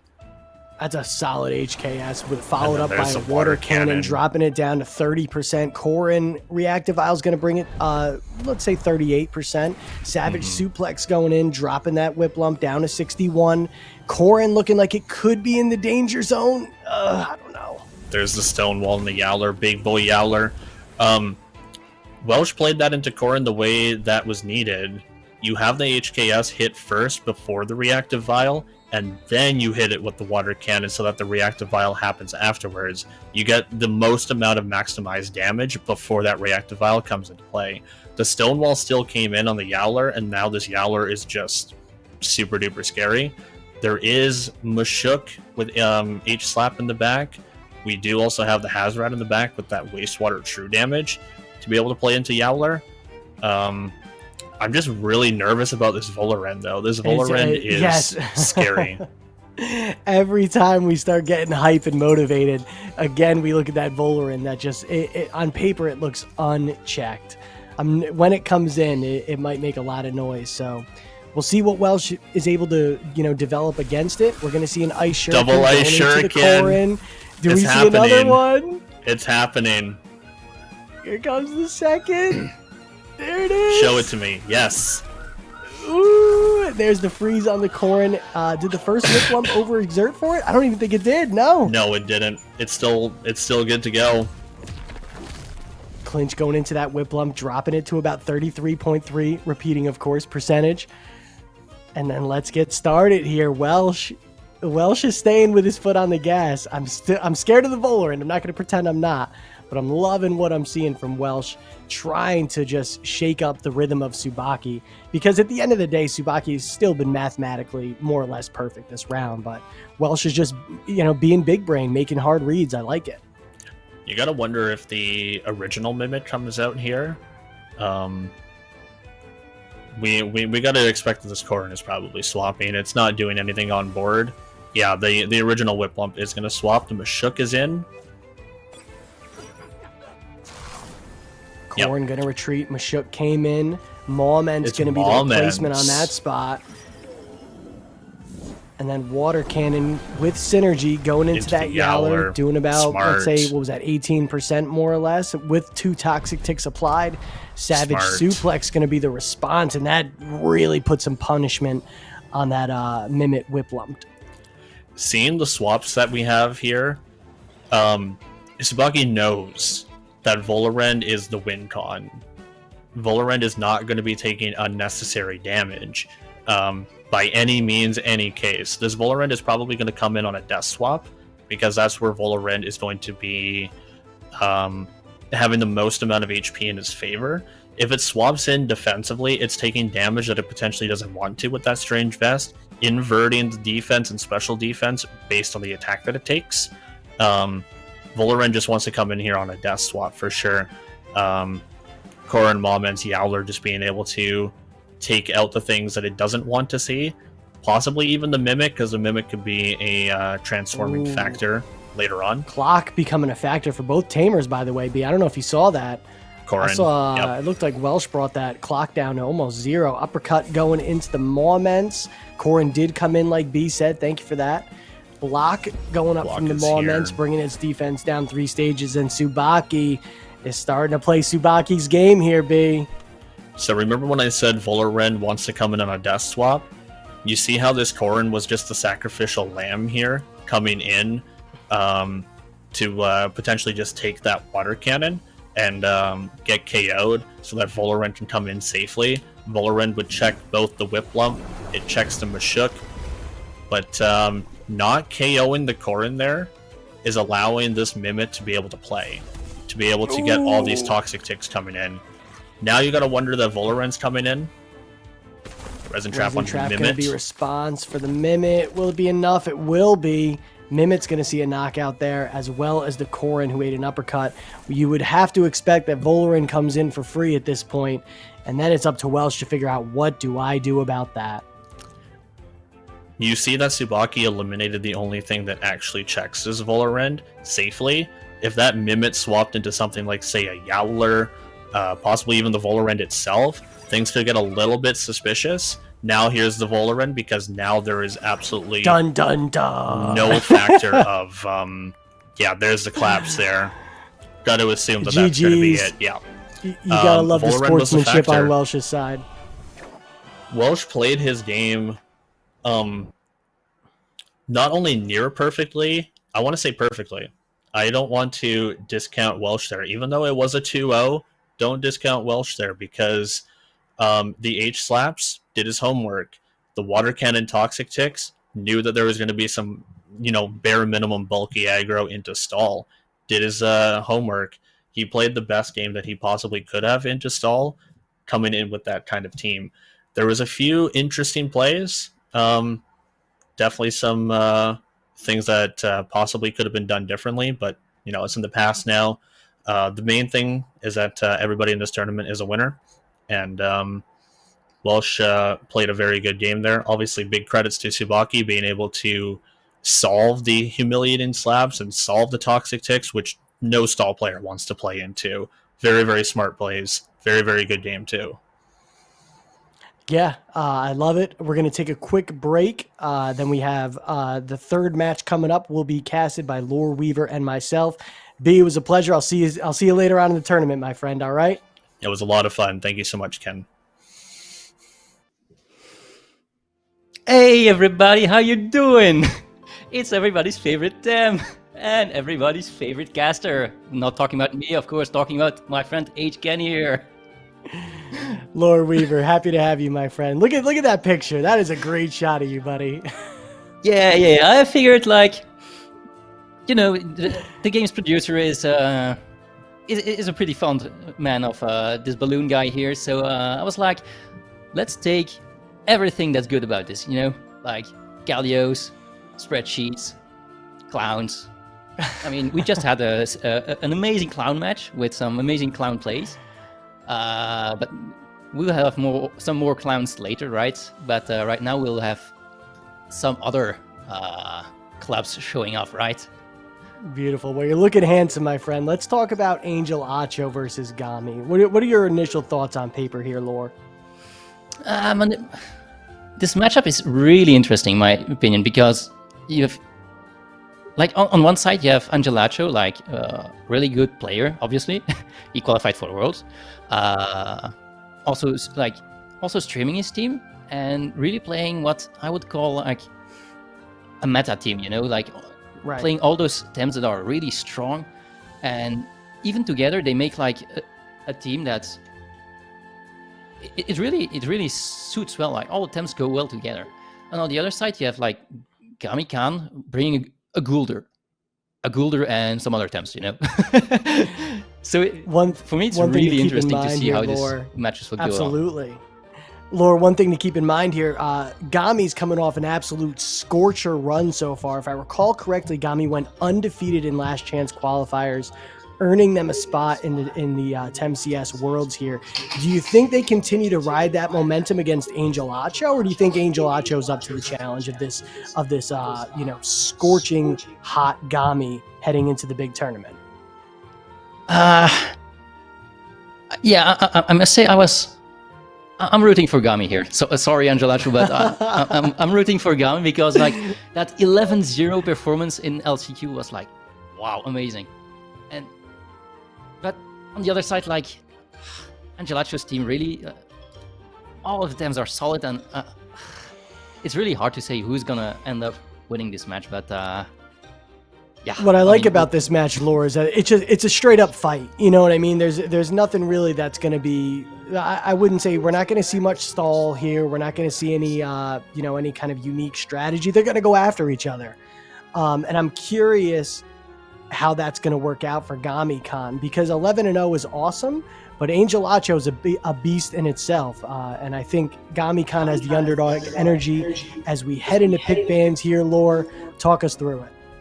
Yeah, well, yeah, like you said, like Angelacho is a really good player. So, I mean, on the other side, like Gamicon still went with undefeated, and so he knows the meta. You know, he knows what's going on, and probably has prepared for this specific team. Absolutely. And yeah, as we see, like the Goron going down in response the Chimerian, because that Chimerian, you don't want it to be running amok, because like you only got the Scaravolt left, so yeah, it can be kind of dangerous. There's a Mashuk, obviously. I like the Mashuk leading things off here. That being said, we are going to see Gazuma on the side for Gamicon as the orange. Curious at what we have with the second pick here. He's looking like he's gonna look at Goulder. He's giving Goulder a look. Will he deliver on what you were talking about earlier there, Lore? Goulder right now? I don't know. The Mashuk is scary, but if you pick Goulder, like, I mean, it's, I don't know. Oh, apparently, there's a slight problem with my... Yeah, go ahead there, Laura. I can take it from here. We are going to see the Gario stepping into the orange spot for the second of Gamicon. Angelacho trying to take a look at where he's going to go against Gami. I like the Mashuk up front. Gazuma applying some decent pressure there. Gario coming in, presumably with Autotomy. Saipat going to be the answer for Angelacho as the second slot. Now Gamicon giving a look at who he doesn't want to see heading into round one of this third match between Angelacho and Gamicon.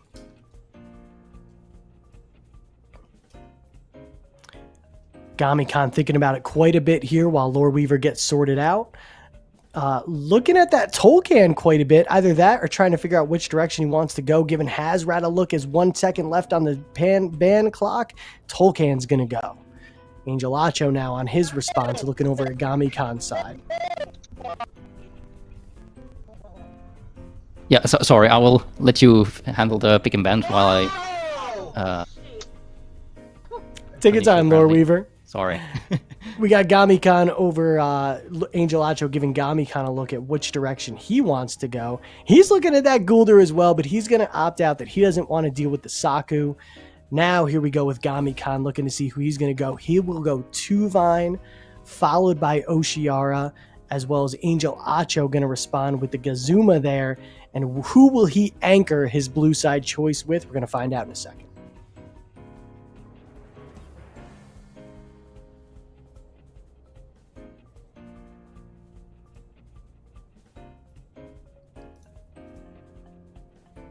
Yeah, apparently there's some echo, but I have no idea where this echo is coming from. It's okay there, Lore. We're going to sort this all out really quickly. I'm going to keep filling the air until everything goes well here. It looks like we have everything sorted out, Lore. So I'm glad. I wanted to cast with you, buddy. I think we might be okay. Yeah, apparently backstage is telling me it looks fixed, so I guess we're coming back. We got some high-level AV going on here, my friends. We got yeah. Like technical Beautiful. issues are being solved by professionals here. Yes. All right. Angelacho versus Gamicon. Lore, I'm glad you're bad. I'm glad you're back to take us through this turn one. Go ahead, buddy. Yeah. All right. So there we obviously see the Autotomy from the Gario. So Saipat. Do you want to stay in here with the Saipat? I don't know, like... I didn't see the pick and ban, sorry, because I was focusing on something else. That's okay. The question for me is, does he double potentially with a heli kick, following up with something from the side pat, or does the side pat just come out? Because you would presume that we're going to see a Tesla prison from Gamicon side, right, Lore? Yeah, but the side bat is probably faster than the Mashuk, right? So if you want to hit the Cario, like your heli kick is gonna pop the evasion, okay, but do you stay in and then like next turn you aim for the Nicho side into the Cario slot, but then you're taking quite some damage on the side pad there. Yeah, and Saipat looking like somebody he might need down the stretch. Both tamers taking their time with this first round, because at the end of the day, they're going to go after each other here. So Gamicon trying to figure out what he wants to do. I would imagine there's a world where he stays in both spots. Angelacho, we are going to have action now. Nox Bomb coming out from the side pad. It is Schween's Horn dropping the Gazuma down to 62%. Following that up is going to be a big wastewater from the Mashuk, bringing it down to about 36.7% before Toxic Ticks. And now we'll see what the response is. Yeah, but no heli kick means this Cario is still staying on the field for a turn without being... So no Nicho side next turn, like, and even Saipat. You see that it took more than 50%, so I don't really like this turn one from Angelacho, I think. I agree with you there, Lore. I think a heli kick might have been the answer to make Gario a little bit more uncomfortable. Saipat did go under 50% there, so it is in the danger zone now. The question is, does Saipat leave? Is he willing to sack it? I think he might need it down the stretch, but we're gonna find out right now. Yeah, and now that I look at Gamicon's team, how do you kill it? Like, how does Angelacho kill everything that's on Gamicon's team? Like, Cario's Caravolt? I don't really think Angelacho has all the tools needed to deal with both of these things. Like, you'll have to maneuver into quite dangerous waters here, I think, with his Tems. Absolutely. Like, Oshiara there. Here's the Nicho Sai going into Gazuma. Probably going to be enough to finish it off. It will. Gazuma goes down, but Gario's still free. What do you think, Lore? Yeah, well, that Gazuma going down was kind of obvious, but Soil's team probably, into the Oshiara, not doing a lot of damage. Now Nicho Sai is down, so Gario isn't really threatened by Saipat this turn. We'll see what's coming in for Gamicon, but Saipat is probably not Scaravolt here, because it will still take quite some damage. I could see a world where 2-Wire makes an appearance here. What do you think about that? You think we see 2-Wire make an appearance at this point? Potentially Oshiara? It's kind of hard to, like, yeah, what do you want to swap in? Like, the three of them? Probably Oshiara, I'd say, because at least you can soak the water moves, you know? Right. Because on Angelacho's side, this is probably going to be the Surf's turn to start buffing up that special attack. And yeah, Saipat I think Gazuma was a tough loss for Gami. As I'm looking at the board right now, I'm not seeing... we are going to see the Scaravolt make an appearance now. Scaravolt coming in with a half full, buffing all those stats up. Yeah, but I don't see it. Staying in, taking a Surfs and a Knuckles Bomb from a Saipat. Yeah, I think that might be enough. Could it just swap in, get the half full off, maybe eat another baton pass later on down the stretch? I'm curious where Saipat's going to go in this turn as well. Does Saipat just deliver free damage in that Scaravolt spot? Nah, it's Scaravolt is probably bait. Like, you might see this become an Oshiara, so it's baiting like Nux Bomb. Nope, it's a 2-Wire. Ooh, the 2-Wire mix-up. Okay. Yeah, also makes sense for that common factor to have some more damage on that Soil team, you know? Because right now it's not hitting anything, but does it kill the... Does it go into the Saipat and does it kill? Yeah, the question is exactly that. It is important to know that Gario is exhausted too, and it's at about almost 50% stamina, so it's going to run out of gas eventually. There goes the Cerbatio's Wrath, raising the special attack of Oshiara, doing some decent damage in both spots. Here comes the Nox Bomb as the follow-up. Which way is it going, Lore? Yeah, that is, like I said, like that was... I would have preferred that being the Oshiara, I think, because... But Saipat being OX'd here, overexerted, is pretty nice, because that means still no Nicho Sai into the Gario. Gario can still... That Gario might as well get a beach chair, because it has been sitting here since turn 1 hanging out. There's been not a lot of action going that way. The question is, it's running low on stamina. Do you think it stays here, Lore? Like... Yeah, but what do you want to swap in for it? Like, yeah, it's pretty safe swap in for Oshiara here. Or you could even go for the Scaravolt if you want to try to get some baton pass back up. But on the other side, like Tuire, if it stays in, it probably dies to... Well, I mean, it will die to a Water Blade, so might want to swap that out also.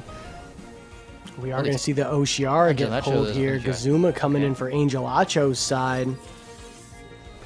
He's going to go for the double swap. Angelacho trying to mix up the board to a place that he's more comfortable with. Hazrat coming into that second spot. Gamicon now pulling the 2-wire. We're going to see Oshiara make an appearance. And what happens with the Gario? Oh, you're resting? Probably, with looking at the stamina? Maybe trying to kill something? Nah, it's resting, yeah. It's pretty good read from Angelacho there, because, like... I mean, since Gamicon is a little behind, Angelacho is not really pressured into moving fast, so he can take some time to reposition. And Gamicon, if he lost a 2-wire there... I fully agree with you there, Lore.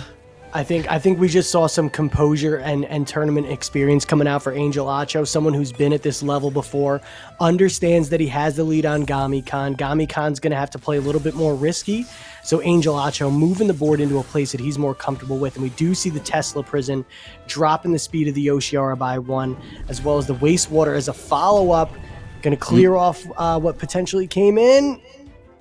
Yeah, but that 2 are saving the Oshiara, because that Oshiara would have gone down to the super effective moves there. So pretty good 2-wire play, but that's still quite some damage.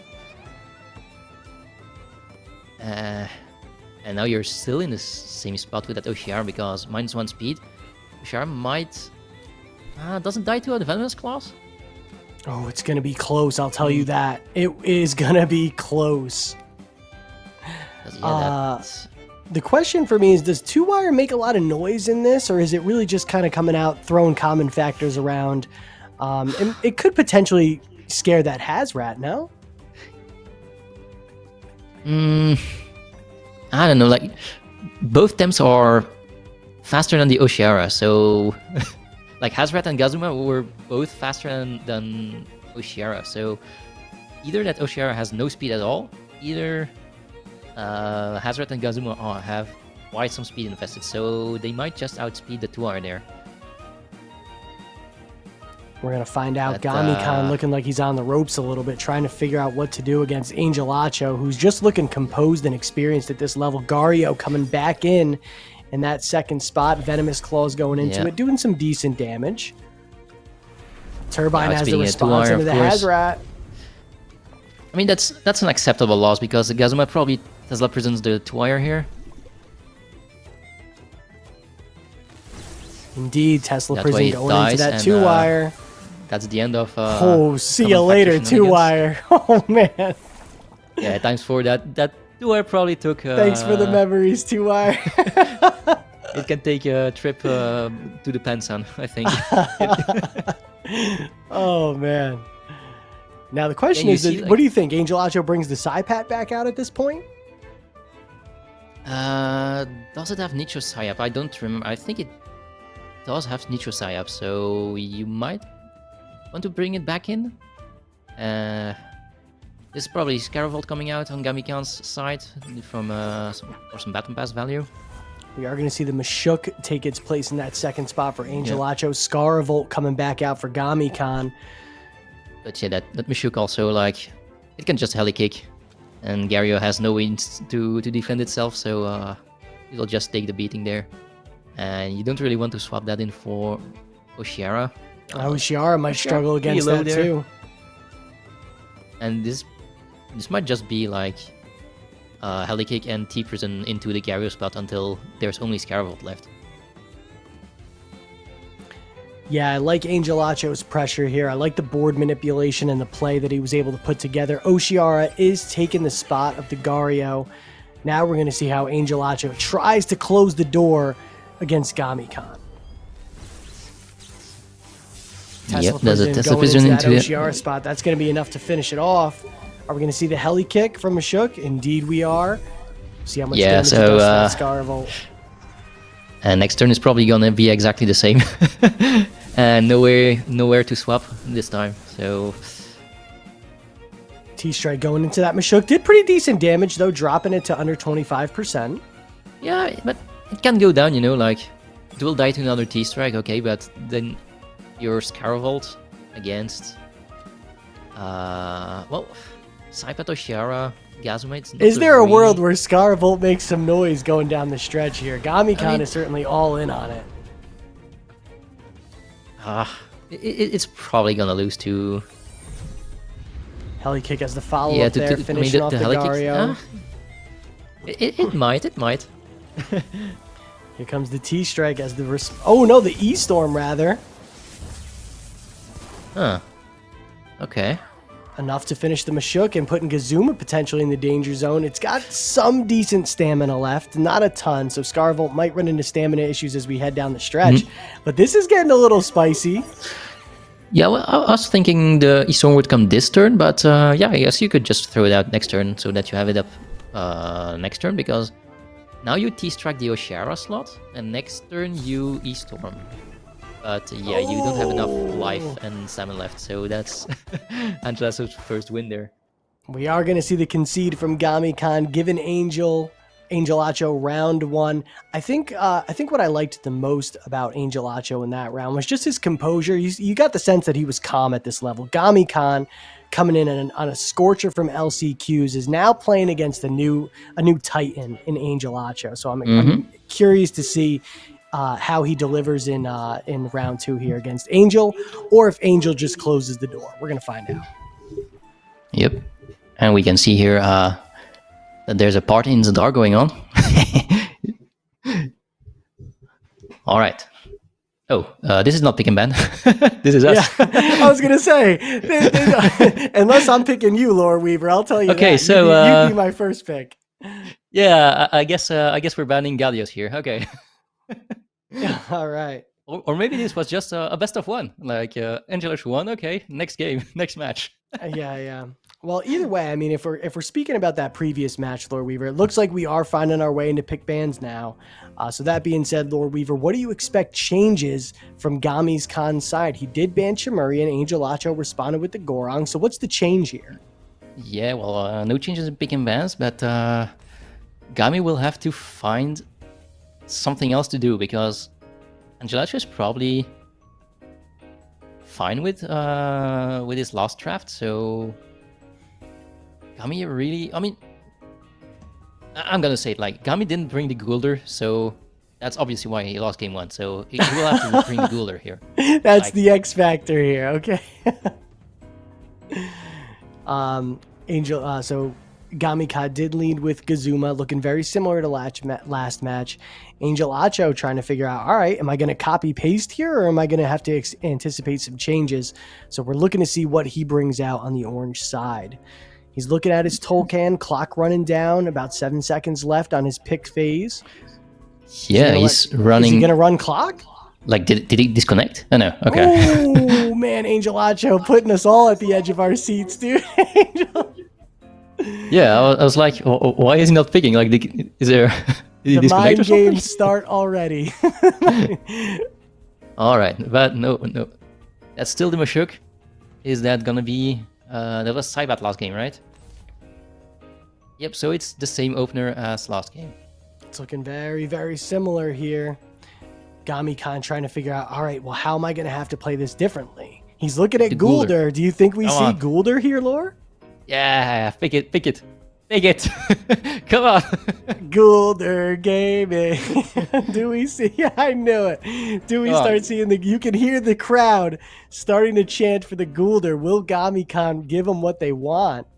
Yeah, I mean, look at Gami. We're running the timer 40 seconds just to pick Goulder. No, it's going to be Saku. Okay.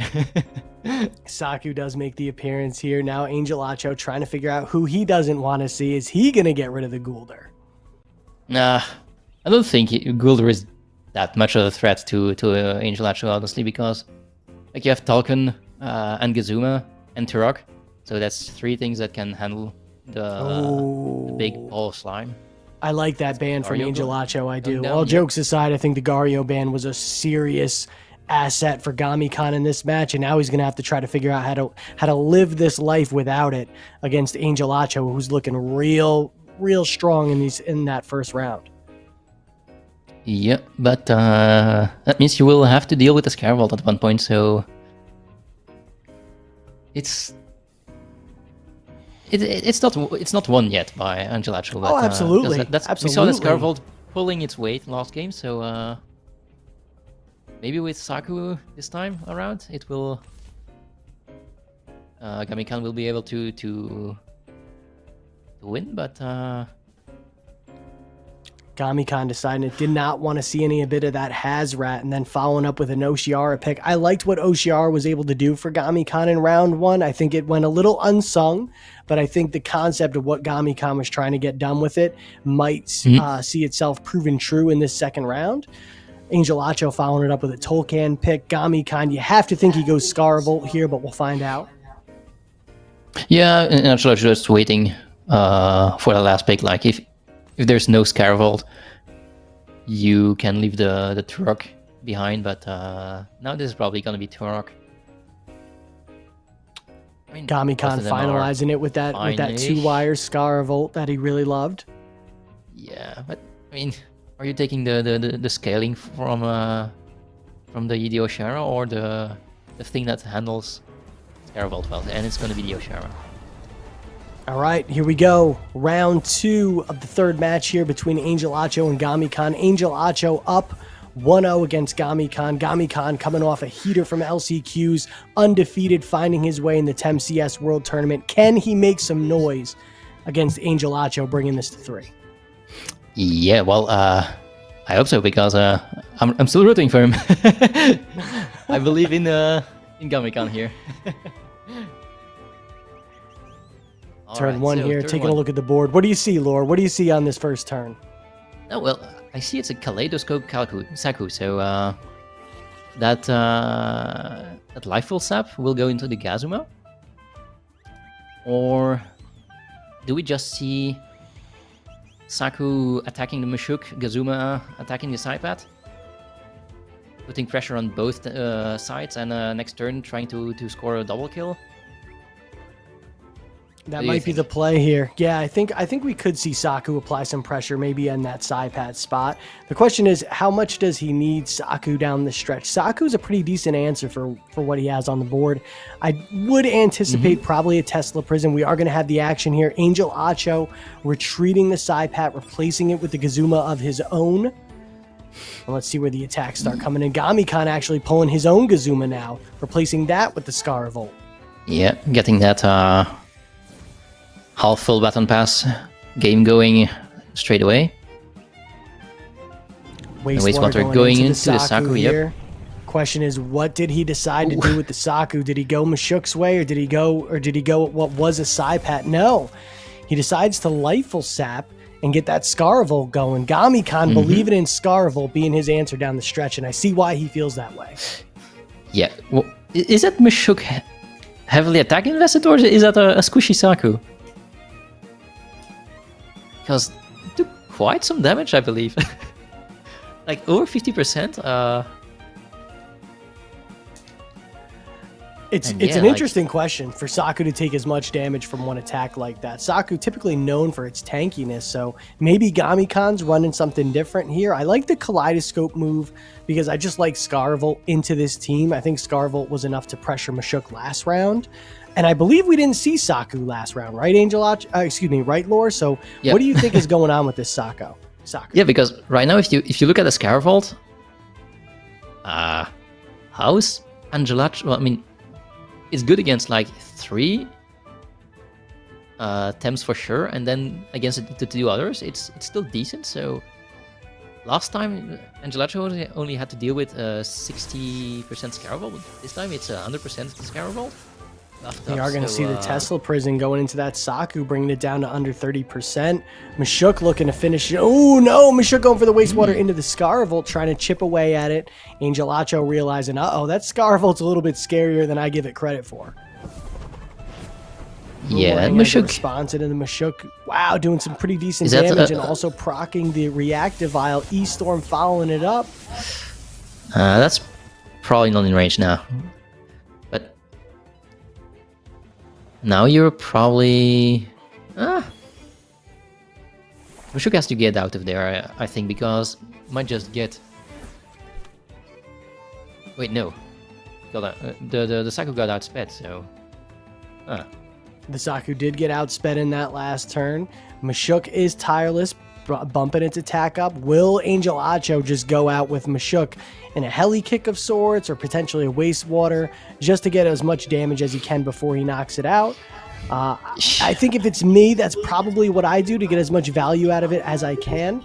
What are you thinking, Lore? You think he retreats the Mashuk?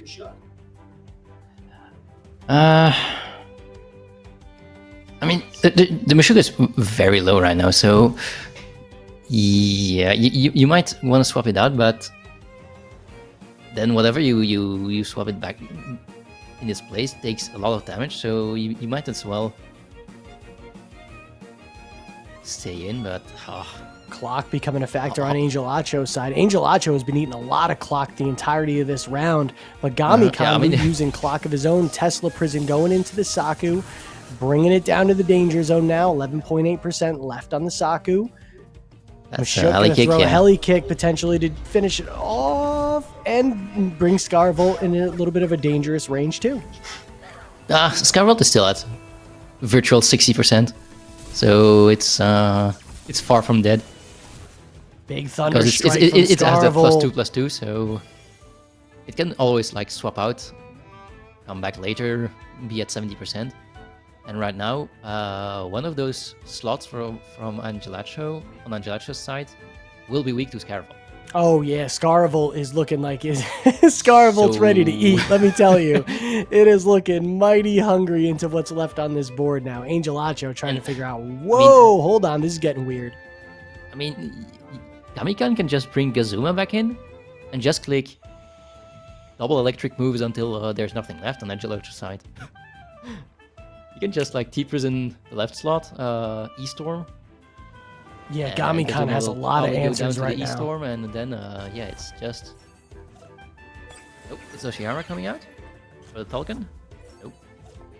And Angelacho responding with an Oshiara of his own. Question is, where do we see the action at this point? A lot of fake beards procking. This is looking awful. This is looking awful mirroring. Some bearded horses there. Yeah, I mean, trying to keep that Psypath healthy, I guess, but yeah, I'm curious why the Gazuma didn't make an appearance there, Laura. I agree with you. If you put Gazuma there, it can pretty much just click electric moves freely into the second spot there. Maybe Gamicon has a different vision in mind. Tsunami coming out from Angelacho's side, going to do some decent damage, bringing that Scarvolt, get ever closer to knockout 30%. 30% into Scarvolt, okay. Shar getting outsped by the Gazuma. Tesla Prison putting some serious pressure on there. Tsunami as a response from Gamicon of his own. That's gonna and Gazuma lives it. I wasn't sure. Thunderstrike coming out from the Scarvolt will be enough on the Oshiara. Cleanly KOs it. But did it overexert there, Lore? I think it might have. Oh, Maybe not. Nope. But that's a lot of damage on the Scarabald, though. So, I'm not sure if it can take a Nox Bomb right now. Well, the question is, you would think that Gamicon might pull the Scaravolt here, right? Maybe put Gazuma in that spot that we were talking about? I mean, you probably spot out the Scaravolt, because right now there's probably coming like a Nox Bomb and probably a Tornado into the Scaravolt. Angelacho trying to figure out. Angelacho on the ropes this time against Gamicon. Gamicon really put the pressure on now. Maybe got settled in, maybe had some first round jitters against Angelacho, but starting to settle in and play his game. We are going to see the OCR retreat for the 2-wire, filling that spot, getting the common factor procs off. Okay, I was about to say that Scaravolt might become a 2-wire, and then you get a Serbs off into Cypat's face, but... Ooh, the 2-wire Mom's Lunch also affecting the stamina. Venomous Claws from the Psypat. Now the question is, what did he do with the Gazuma? Tornado going into the 2-wire, but the common factor there, just going to keep it equal. Straight damage, bringing the 2-wire down to about 40%. Gazuma overexerted for it and knocks itself out. E-Storm going in. Will it be enough from the Psypat? But that Mom's Lunch. No, the react. Why did you... You have to wonder about that play, Lore. You have to wonder. I mean, I'm assuming Gamicon had something cooking in the back of his head, but you have to wonder about where that was, because you had this one on cruise control, and now you're potentially allowing Angelacho to crawl back into it. Why do you put... why did you kill your own Scaravolt with that lunge and then give the Psypat a neutralized? I'm sure. I'm sure he's asking himself the same question here, Lore. That's totally for sure. Sorry. I don't know. Fiery Soul going into the Gazuma here. It already did have the turn of burn there, so not going to apply anything else. Nox Bomb with a Schween's Horn going into the 2-wire. That's going to be enough. Angelacho, who was on life support now, from a play that we were unsure about on Gamicon's side. Will the Tesla Prison be enough? No. And now Angelacho has that door wide open for a potential advance in this tournament. I don't know, because he's still not killing that Gazuma, and Gazuma is probably just running through whatever Angelacho has left. Like, you... Shiro here. Gazuma has a lot of HP, you're not wrong. Sure, I might eat a Tornado here. Tornado Venomous Claws maybe might kill it. Then your Tolkien has no more stamina left, and Gazuma will just click 3, maybe Tesla Prisons, and Tolkien dies. So and bring this one home. Gamicon looking like, well, there might have been a little bit of a slip up here. Recovers quickly, and we're gonna find out if he has enough to bring this to 3. Yeah, O'Shara needs to die from the Tornado, I think, so that... Angelacho bringing a Nicho Sai into the Oshiara. Let's see what it does. Not enough. I think he was probably all in on that one, but we'll find out. Fiery Soul going into that Gazuma, applying another turn of burn. Waterblade has a response to Tolkien. Now what does Gazuma do? Gazuma might bring this one home. Okay, it has E-Storm, so that's quite an important piece of information. Takes a breath against Angelacho, realizes, hey, listen, I belong here too. I earned my way in. Now is bringing Angelacho to a round 3 where Angelacho, I don't think he thought this was going 3. Gamicon with some serious Cinderella story energy heading into this third round against Angelacho. Yeah, we didn't see the E-Storm on the Gazuma before, right? No, we did not. So he held that card pretty late to bring this one home. Yeah, because like usually I don't think you run that on Gazuma. Like, it's kind of the 5th move you're running on Gazuma. So I mean, it pulled its weight there, but I don't think it it was really needed. To be honest, like even Tesla prison spam would probably just have won. Ooh, and both we're back in tamers game getting 3, back into and it. They exactly said, the we're same wasting thing. no time bringing Once this again. one home. Angelacho versus Gamicon.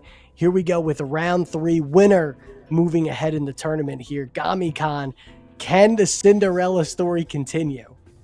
Well, Angelacho had blue on game 1, right? So we're back in game 1 remake. Indeed. And we see like exactly the same bands, exactly the same opener from Angelacho, like trust you Mashuk. Yes, First I bands, agree. yeah. Put trust in your Mashuk. See what damage it can do. Gamicon trying to figure out, okay, I won a round now. I'm capable of winning this. I can bring this home.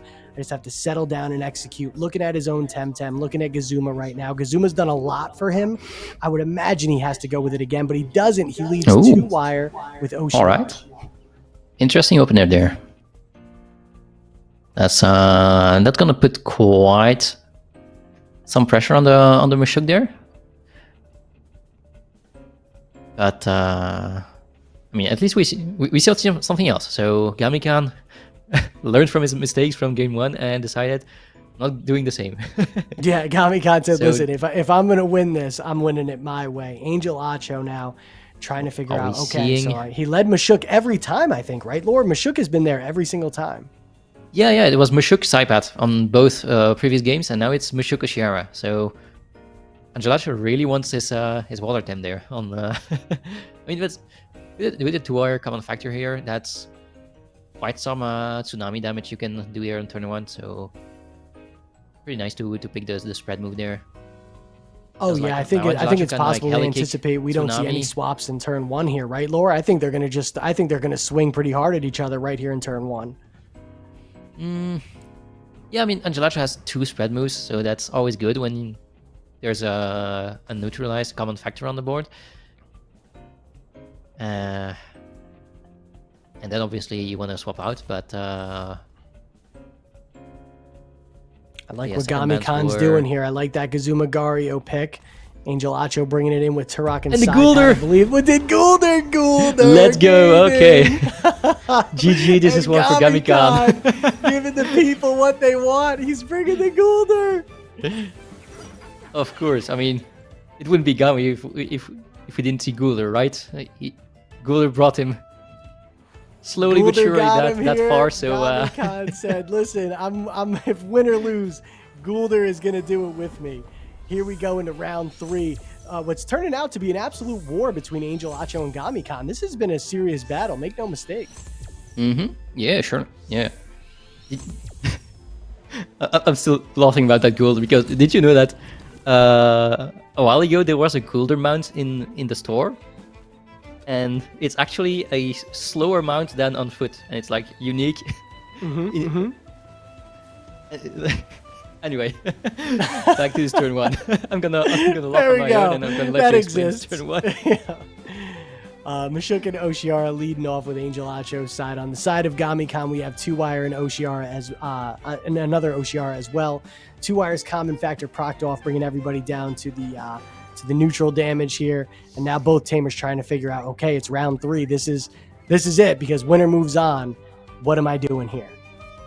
Oh wait a second. Yeah, this tsunami synergy pushes up the neutralized, I think. We are going to see the Gazuma come in on Angelacho's side, following up with the Tsunami with synergy, like you spoke about, Lore. Yeah, but I meant Cold. on Gami's side since the Mashuk had neutralized and was what's the opposite of vigorized? Ooh, The other looking like thing. Angelacho anticipated that, brought Gazuma in for the bait. Yep. Faraday Cage also following it up, though. 2-wire doubling into that spot, bringing Gazuma down to 38%. Decent damage there. Yeah, because that Mashuk would have taken double damage from the 2-wire there, because the neutralized would have been pushed off by Oshihara. I like that turn from Gamicon. Actually, I do. I think Gamicon's. I'm proud of how brave he is to stand in the ring against Angelacho, and now he's starting to trust himself. He's starting to make the choices that he believes in, and Angelacho now trying to play off his back foot against this against Gamicon, who's really delivering a strong performance, at least in turn 1. Yeah, but we know Gamicon's Tuar no Shara are slower than the Gazuma here, so Tuar has to get out of there. Like, it will die if it stays in. So and the question is, does Goulder Gaming make an appearance in that spot? Do you think? Not yet. I think it's it might actually, because like, as long as Gazuma is on the field, like, you don't really want the Goulder there. It's probably safer to bring up the Cario here. You're right. Take the or the autonomy Gazuma. tick, yes. Both tamers taking their time here, But, realizing, all right, this is for the big one. I just Getting looked down at to 5 chat, and seconds on I the think game chat clock. wants the Tuar to become a Goulder there. So yes, Gamicon is giving the chat what Goulder the chat Gaming wants. making an It's appearance. the Goulder. Gamicon giving the people what they want. Serpentio's Wrath coming out on the Oshiara side. Not going to do a whole lot of damage here. Yeah, Goulder taking no damage at all. Oh, yeah. Goulder ate that one for breakfast. And here we go with the Gazuma with the Tesla Prison into Oshiara. Yeah, that's not killing, not going to but, be enough. it's not slow going to be and- enough. It was already slow, and now it's really slow. Not Goulder kinds of slow, but still not far from Goulder. Gamicon responding with a Serpentio's Wrath of his own, going to bring Gazuma down to the very dangerous range. Raising his special it's a attack fast, as well. It's a fast Gazuma, so it's not really threatened here. I mean, it will kill something. Oshara will go down before it will get a move off, so do we see a Gazuma just punching a Tornado into the Goulder and trading, or Goulder having not par? Jeez, it took 5%. That from the Goulder's serves. ready to go, man. That Goulder's ready to go. It's got its nutrition bar. It's hanging out. The question here I think this is a big turn for Angelacho. I do. I think he's got to figure out how he's going to apply pressure. I do think he's playing off his back foot a little bit, and I like what Gamicon's doing. Playing brave. I think bringing Goulder in was a brave choice. So he's playing with confidence at this point. Yeah, I'm looking at. Oh, is it me or? No, we had a hiccup, but I think we're back. Okay. Looks like we're having some stuff. All right. So yeah, well, I was saying, like, I'm looking at the attempts in the back, and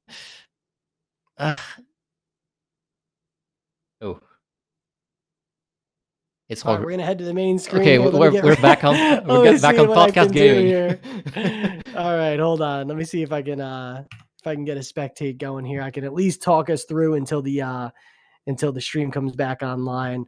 Who do we got? Angelacho, right? Yep. Angelacho and Gamicon. All right. Oh well, that yeah. Twitch can't handle the Goulder gaming, so instead we get some Gallios gameplay here. All right. So I'm moving quick to an Angelacho spectate. Oh, it looks like the stream's we're back. back online though, so I'm gonna have to. So then, All don't right. worry about that. Let me get back in the game here. Sweet. Okay, Laura, do me a favor, catch me up. What did I miss? I think something died. I think it's Gazuma that died. Something died. It's probably Gazuma that died because yeah, Gazuma probably tornadoed the Goulder, looking at Goulder being at 50%. Angelacho really wanting to get rid of that Goulder there. Oshara OXing, so pretty good turn for Turok here. Mushuk also being strong. Goulder Yeah, being put under Turok pressure looking here mighty free with, at this point. Turok looking mighty free. Something died, guys. Yeah, exactly. Something died. Something died. 2-wire coming in on Gamicon's side. We're going to see the common factor proc again. Gamicon doing a great job of manipulating the board with that 2-wire, creating situations that he wants to have the common factor proc in. We are going to see the Turok chipping away at that Goulder, and Mushuk did throw a turbo choreography as well. Mm-hmm. Oh, pollution. Interesting. So that's some stamina control there. Well, that's pretty nice for Mushuk, but now Angelacho is faster than everything Gamicon has to offer, and Goulder still has to swap out. Because, I think that was a it huge ate turbo the from feather gatling Angelacho, I lobster, do. but that two-wire, like, okay, you get that common factor, but then oh Oh, looks no. like we're still in and out here, guys. Stream can't handle the Goulder gaming, guys. Goulder Yes, Goulder Stamina Gaming also- doing enough damage here. Forgive us, guys, as we work through some tech issues. We do have our backstage here on top of it quickly. Loreweaver and I going to do our best to talk you through and not lose any of the hot action here with Gamicon versus Angelacho. Gamicon trying to pull off an upset against Angelacho. Yeah, this the stamina is probably lower than what it actually is because of the pollution. Yeah, that rockfall does not take 70% out of Turok's stamina normally. Turbo attack coming as the response into the Mashuk. Let's Yep. see how much that does. Ooh, it's bringing it close, but Reactivile's going to proc. But Mashuk's still in the danger Yeah, but zone that's here. good for the Goulder. Toxic Egg? Oh, dude, that would have been Goulder Gaming. Oh, that's okay, though. Angelacho trying to recover here, trying to see if he can close the door on Gamicon, who's not Yeah, afraid but- to play confidently against him. Yeah, but because now you can, since both Turok and Mashuk have that speed boost, you can probably score a double kill here on Gamicon's side. I mean, does Goulder die to a heli kick? Probably, with that +4 attack. Big opportunity for the double kill here. If you do that, I don't know. Oh, Angelacho deciding to retreat the Mashuk, wants to have it for later. Psypack going to be the replacement there. Angelacho going to try to manipulate the board here for a double swapping, swap. I don't know if he has the same momentum he had in the first round to be able to afford that. We're going to find out. Goulder's still there at least. Like, Gamicon chat asked deciding to not to kill the swap Goulder, out. so Angelacho is also listening to the chat. Like, chat is deciding this game, guys. Gamicon deciding to pull the 2-wire out, putting his own OCR in that spot. The question is, which way did Goulder go? Doing some decent damage in the Psypat, bringing it down to about, let's say, 68%, 55% with another tick on the board. Yeah, I mean, it does have punchback, so it won't. Wait, does it have punchback? Yeah, it's punching back, right? The Goulder. Since I'll be honest with you, like, Lore. How does this look? If you're looking at the board right now, it's looking like Gamicon is starting to potentially pull away. Am I right? well, that Mashuk is still in the back there with the +3 attack, so it's getting its stamina back, and then it can come back into to sweep. But yeah, right now, I mean, Gamicon is up on Thames, but Angelacho has a speed advantage here, so Absolutely. Speed Absolutely. is, Angelacho one of the throwing most a important things in the- TOs. Oh, Goulder Yeah. lived it. and that Psypat is probably Psypat Come on. throwing a Nox bomb here. There's no way Goulder lives that, right? Yeah. Okay, I was about to say. I was like, hold on for a second. Huge double kill from Angelacho, applying the pressure back to Gamicon. This has been their trade. I will say, this has been a back and forth fight, man. These guys are throwing hands at each other, and they're not afraid to go after one another here. So huge action as we just cleared turn 7 in this round. yeah, but you still have that Gazuma in the back, like Gazuma Gario. Gazuma looks very scary here. Gamicon doing exactly what you think with their lore. Autonomy coming out from the Gario, as well as a Gazuma next to an Angelacho trying to figure out, all right, what do I do here? Yeah, Gazuma doesn't have E-Storm up, so you can't score a double kill here this turn, because Gario doesn't do a whole lot of damage into both OCR and Psypat, so Gario is just here to get some hold off, I guess. OCR Is that gonna a throw Nicho the sign for Tsunami. Gario, though? That'll be enough to clear the Autonomy Because off the if Gario. you get rid Gazuma of that taking about Gario, you probably can 70%. win the end game with the Turok. Oh. We're back on podcast gaming.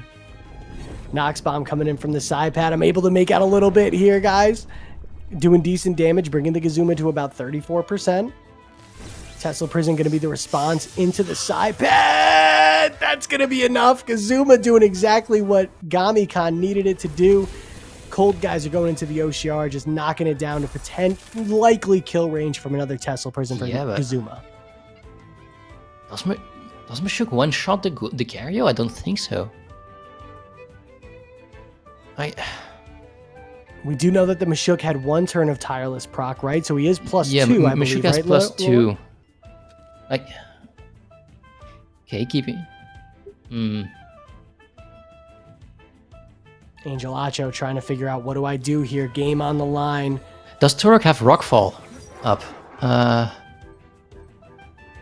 don't remember if it used Rockfall before swapping out, or if it was the... I don't know if I know it used one, but I don't know if it had another one up. So we're going to find out right now. Because Rockfall probably kills the Kazuma. It probably doesn't have Rockfall if that's what played into the Kazuma. OCR going to throw a Water Blade into the Kazuma. Not going to be enough, but putting it within kill range.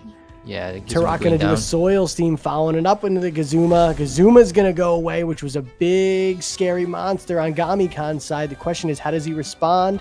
He's going to send a Cold Geyser into the Turok. Not going to be enough, but putting it in danger zone.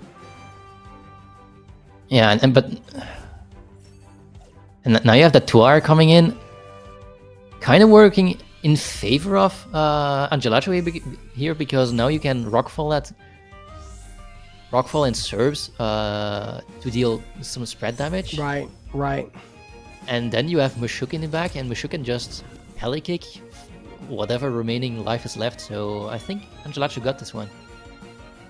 We're gonna find out here as we head into the final turns of this match 3 between Gamicon and Angelacho. Angelacho, the favorite, starting to deliver now, starting to close the door against Gamicon. Gamicon, who absolutely played up to that Cinderella story potential, making Angelacho work for this one, if nothing else. Yeah. Gamicon maybe breaking the glass slipper there, and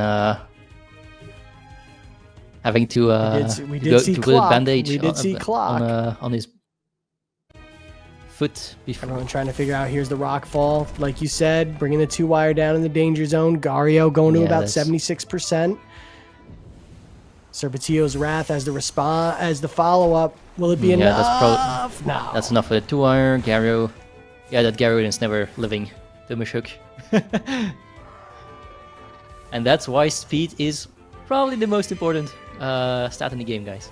And you even notice there with Angelacho just being smart enough to overexert hard enough where now he gets Mashuk in for free, and Mashuk should be will do enough to close the door here and seal this one for Angelacho. Yep, that's an uppercut, sending Gamicon flying into the Pensa. And that's going to be enough. Angelacho winning an absolute barn burner in match 3 against Gamicon, advancing in the tournament. Gamicon, just want as a reminder for everybody, this is a double elimination tournament. Gamicon will have a chance to make a serious run down in the losers bracket, but well done to Angelacho delivering at this high level. I think we saw composure and experience as the reason, but Gamicon, not afraid of him at all. Gamicon stood toe to toe with him. Mm-hmm. Yep, totally. Yeah, but in the end, like Goulder not doing a lot. I'm sad to say. Like Goulder Gaming. That damage on the side at that one turn, like did nothing. Like you're hitting twice as much and you're still doing no damage. I'm like, oh, poor Goulder. The question is, I think Gamicon, I don't know if Goulder really had a place there, but if nothing else, it was a lot of excitement and fun to talk about. Oh yeah, totally. And anyway, what's up next? Who's up next? JDoragon versus Savannah Lion. I'm telling you, a lot of people are potentially calling this the match of the day here, Lord. JDoragon versus Savannah Lion. Savannah Lion, who had a play-in match, winning against AYX to make it to the tournament, now facing a seasoned and experienced JDoragon at TemCS Worlds. A lot of people are scouting this one out, and I'm excited because you're going to have BFlattened and Mr. Rishi cast in this one. Oh yeah, the Mr. Rishi coming in, especially for Worlds, like that is quite a hyper moment there. All right, guys, we're going to head to break now. Coming up next is going to be JDoragon versus Savannah Lion. A lot of people saying it's the match of the tournament, or not the tournament, the day. I'll see you guys. I'll see you there. I'll be in the crowd. Take care, everybody. Thanks for watching. We'll be back. Yep, see you later. Hello, everyone. Welcome back to the TemCS Championship. My bad. I'm Mr. Rishi, and I am joined today by BFlattened. We have one heck of a game on our hands. Savannah Lion versus JDoragon, and I am so stoked to cast it with you, B. I am beyond excited for this. I know that you did everything possible to be like, I need this match. I need to get behind this match. I'm curious as to why. What is your thoughts on both teams, both players? Take us through. So Savannah and Jay are both close friends of mine. So that was one of the biggest reasons why. But most importantly, I think this is going to be one of the most hype games we have. Because Savannah and Jay are both pretty good friends with one another, we see their play styles actually doing pretty similarly, and they've played each other millions and millions of times over the lifespan of this game. So you already know that we are going to have some of the best plays coming out from JDoragon, and Savannah is going to be not even close to shy when it comes to countering those plays. When you mention that, it's going to be interesting to see how like a tournament of this caliber is going to bring out the best in both of them. You mentioned that they're friends, but like in Worlds tournaments, you know, everything is on the line. There's no friendship at this stage. There's going to be a scrappy fight. There's going to be a lot of hard reads, I think. And I also think that, it's going to bring the best out of both of them. HKen was mentioning earlier that this might be the match of the day. Yeah, so I think that's what makes this game so good, though, or this match so good, is that because they've practiced with each other so much, because they've played each other so much, that they really know each other's playstyle. They can get in each other's minds. They know, like, hey, I'm going to go for this Thunderstrike on this Mushuk because I'm thinking Savannah is going to swap in X-Tem here. But the thing is with that is that if Jay goes one layer deeper, then that completely changes the board state, right? Or what a possible outcome of the board state could be. And so Initial right here, thoughts we on do both have these teams are interesting. Yeah, so both of them are very bulky mid-range. Savannah going for more of a control style team with the Volgon. I do not believe we know what trait that is. Do we have the open info for traits or no? We do not. This could be either so or. It could be Short Circuit or it could be Supercon. We have the Sandby, a very good control tool, and we have the classic Momo. Savannah loves their Momos. So we will definitely be seeing that. And we're getting right into this game. We do see the Gazuma Calbus pick outside from JDoragon. Savannah first picking that Volgon, following up with a Momo. So Jay taking more of a lower tempo lead, while Savannah kind of guns blazing with this Momo, trying to get that hold up, doing big damage, turn 2, possibly swapping it out. Let's see what happens. Both players are just getting right into the pick ban right away. In previous games, we saw like all the way to the wire of 40 seconds on the clock. These two know what they want to play, and they're just getting right into it. One cool thing is that both players here, I believe, are the only ones in the tournament running an Owly. If you told me Owly was going to be in Worlds, I probably wouldn't have believed you. That's very fair. We do see the Short Circuit coming out from the Volgon, which is very pivotal. We also see that the Gazuma outspeeds the Volgon. Obviously, that is going to be expected with the speed tiers, or the base speeds of the two Tems, but that is very pivotal information to know. We see the double edge coming out from Momo again. Short Circuit obviously making it so that Gazuma does not get any buffs, but it definitely takes that big damage. Yeah, the big thing about double edge is that it's going to be swinging for a lot of damage, and the opposite side is that the Tem that it hits gets defense and special defense up by one stage, but Volgon says no. Yeah, big Short Circuit. And not only that, if it was superconductivity, it would actually buff. It would actually do 1 damage, right? But now we do see the tornado coming out from Gazuma, hitting that Momo. Momo trying to respond to that Kazuma hit with an undermine instead of going for knockback, just so that it has a higher chance of living the Calibus. That was a very smart play by Savannah, as if it did go for the knockback, taking that recoil could have let it go down to Calibus Toxic Ink. Jay, though, realizing Ori has the Toxic Ticks on Momo, so let's put some Toxic Ticks at the Volgon, right? Spreading that damage, spreading those ticks for everyone. Momo's nutritious bar has been helping it out a little bit more, letting it stay on the board a little bit longer. We could just see a big explosion knockback and hitting a Tem that, you know, Savannah just does not want to see, either Nidrasil or a Calibus. Yes, for sure. Obviously, Calibus and Nidrasil's base stats, when you look at them, they don't have the best SPDF or special defense, but with how Jay plays, Savannah already knows that Jay is investing a lot of special defense on these Tems. He is not going to be expecting this knockback to do it's going to do a decent chunk, but not as much as you expect, as it does be taking that Nidrasil down to 54.3. I mentioned Owly earlier. Owly just wants to play on this board completely. It's very, very comfortable on this board here. Yes, for sure. Owly hitting both Nidrasil and Calibus with super effective damage, whether it be Boomerang, Tornado, or not Tornado, Turbine, right? Both of them going to be doing big damage. Not to mention that if JDoragon wants to get a good board state, they need to swap in their own Owly, or they need to swap in HKen. HKen is very good on this board state, but it does not like taking wind techniques. As soon as we see a wind technique, like either JDoragon goes for the Owly swap in, and then Owly's not on the best board state, or they go for the HKen swap in and risk getting doubled into. As we do see the HKen swap in, we see perfect jab coming out from the Owly onto the HKen, lowering that defense by 2 stages. Is this Saku air spec?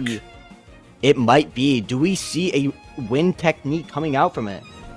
It is. We do see the Boomerang coming out on the HKen, bringing it all the way down to 40%. That is an insane amount of damage for JDoragon's WinCon. As we do see the Calibus respond with a Toxic Ink onto the Saku. That is good damage. Possibly putting in range of Hellfire plus Toxic Tick. But I wouldn't expect that to be the case, considering how bulky Saku is. Does that just mean Owly stays on this board, considering HKen does not have Binary Flood anymore? I would actually say Saku stays on this board, Owly swaps. The reason is because Owly is very good into the backline. Saku does not die to a Hellfire.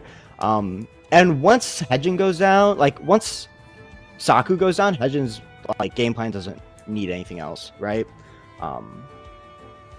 Let's see.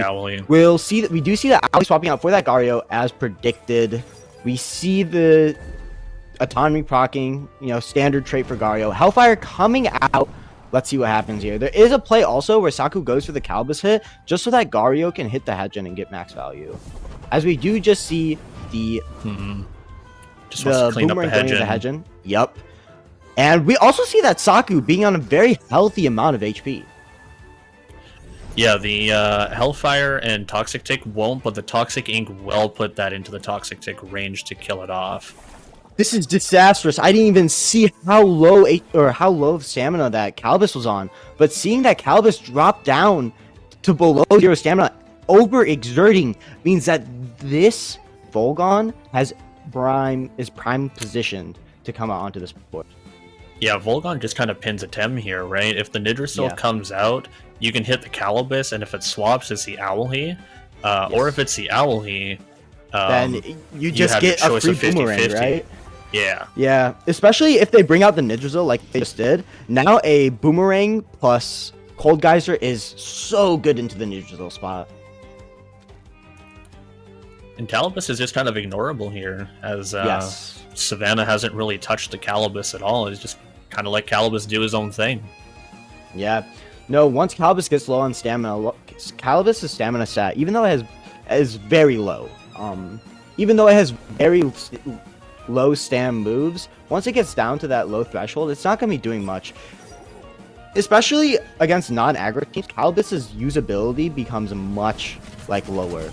As we do see Feather Gatling coming out from the Owly. Yeah, and I'm going to assume it's going to be followed up by a Cold Geyser.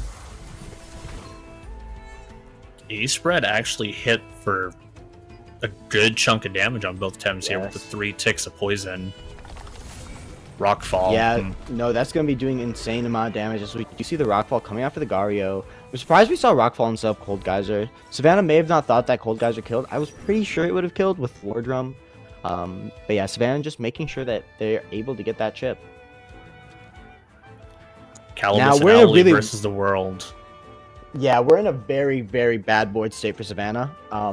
Owly will not be dying before he gets a move off. Calibus will definitely be taking a decent chunk here. We do know that the Calibus is reactive vial also, meaning that if the Owly and Gario double the Calibus, the Owly procs reactive vial, we will be seeing a Cold Geyser hit that Calibus or a Soil Seam hit that Calibus for a decent amount of damage, meaning that this Owly has to go for the Gario, which then leads to the Owly possibly getting off 2 moves instead of only 1. Or Savannah Lion's Owly getting off 2 moves instead of 1. The return fire. Actually see Savannah Lion going for the Oshi Dashi onto the Owly just to get it chipped, putting it in range of Volgan T-Strike. Savannah also knowing that really there isn't much this Calibus can do to the Owly. There is no way that it was killing because it already had a Toxic Tick. So there was no world where Owly was taking 23% from a Toxic Tick, considering how much defense or base defense the Owly has. We do see coming out from Jid trying this Owly kill. Owly hanging on by just a thread. You see the that should be enough for the Toxic Tick, however, though, right? Yes, it will be. Yeah, 12.5. 12.5. Yep. As do we see this with a Thunderstrike? Okay, yeah, we do see Thunderstrike. I was wondering if there's going to be E-Storm or Electric Storm coming out here. I'm assuming that Jay and Savannah have already had this matchup out, but it does seem... I can't help but to think if there were some inaccuracies in this matchup, as we didn't proc the... Oh, why is that Owly still on the board? That's funny. Perfect Toxic Ink? Or Toxic Tick? Yeah, so... That might be why. I don't know why Savannah didn't proc the Reactive Vial on the Calibus earlier, because that would have allowed him to possibly, like, Thunderstrike this Calibus a lot easier. Just because then the Reactive Vial wouldn't be... The Reactive Vial wouldn't have been procced. Yeah, and then there's, like, follow-ups with Gario, or, just anything, really, for example. Yeah, when Gario... Calibus. Yeah, I was more of just thinking, like... If instead of Oshi dashing the Owlhe, if instead we hit the Calibus... Oh, wow, that did a lot more damage than I thought. Then we would have been able to KO Calibus without having to worry about it. But maybe Savannah knows the head calcs of what...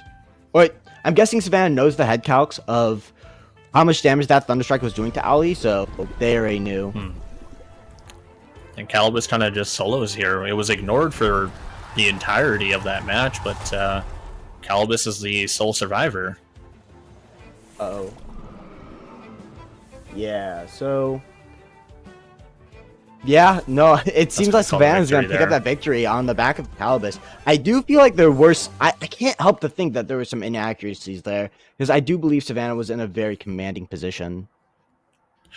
Yeah, being able to just leave the Calibus alone and double up on one slot, even pinning that slot when Volgon came in that mid-game, you would think that Savannah had the advantage like all day there. I think popping the Reactive Vial on Calibus was crucial, because that 1v1 would have gone a lot different if there was no Reactive Vial. There would have been more potential for swings. Gario could have done a little bit more damage with the Soil Steam not being resisted at all. Yeah, it isn't even the Gario problem, right? Because the Gario went down before it could really get a move off on the Owly board. I guess the biggest thing is that I don't know if that Oshi Dashi damage was really needed, or why couldn't we have gone for the Oshi Dashi the next turn, right? Because there's no way that the Owly was going to Owly the turn after, unless they didn't hit the Gario. And if they didn't hit the Gario, then we were gonna be able to hit the Owly with our Gario anyways, meaning that we overall come out on top if they hit the Gario, or if they don't hit Gario. So it was a little bit of a nuanced line, but I do think both of these players or Savannah's more than good enough of a player to have seen it. But then again, though, it is much easier said than done on a stage like Worlds, right? You have a million things going through your head. Sometimes the last thing you think about are those very nuanced lines that you're not going to be seeing on face value, right? Are we ever just Mastion here? I kind of like... I like and dislike Mastion. I really like on Gario. JDoragon. I think like Gario is... Yeah, Gario I think Gario return. or Turok is insane here. Gario just as we do threatens see him the, hovering the Turok. Turok is a good choice. Yeah, so the reason why Gario, I'm assuming the reason why they didn't pick Gario is because that Calvis does wall the Gario. Gario can't really do much. So as soon as something is picked up, that Turok can't hit into, or that the Gario can't hit into, like in the Inky slot, then all of a sudden your Gario's like, oh, do I really want to stay in? Because if they swap something into that Inky to the Inky slot, then I'm gonna be on a board where I do absolutely nothing. So I do definitely like the Turok pick because it can threaten that Inky, threaten that Calibus, right? Also, Turok is kind of insane into JDoragon's team. Like actually insane. Can we just take a Threatens the second? Calibus, threatens the Inky, threatens the Nidrasil. You know, in certain cases, the Hedgen, it just doesn't enjoy Turok. Yeah. No, especially if this is a non-soil steam Turok, right? The regular Stoneball Turok. That Kazuma's not going to really be liking it either. Stoneball's going to do a decent amount of damage, hitting Kazuma on that low defensive stat. Even if it is a bulky Kazuma, right? And Kazuma can't really do much damage back to Turok. Now, with that said, though, with how good Turok is on this board, it is going to take a metric crap ton of damage from this Inky if it stays in. Now, will it stay in is the other question, though, right? Like, I honestly have no clue. This is such a complicated turn. We do see the Inky swapping out JDoragon saying, nope, I want to play this safe. I'm going to bring in this Kazuma, you know. We do see the Water Blade, though, coming out onto the Turok, just so that, chipping it down so that later in the game, when that Inky comes back in, all of a sudden, Turok does not answer it anymore. A little bit of a game change. The Calibus losing the Reactive Vial turn 1 instead of the final couple of turns. Different play style there. We do see that Stoneball coming down onto the Receptive Kazuma, doing 34% about. An amazing amount of damage for the size of Savannah Lion. Although that chip on the Turok is definitely scary. For those who, I guess, aren't as well versed in competitive, chip can be the difference sometimes. It does seem like JDoragon is going for more of an Inky-centric, Inky-Mastion-centric game this time around.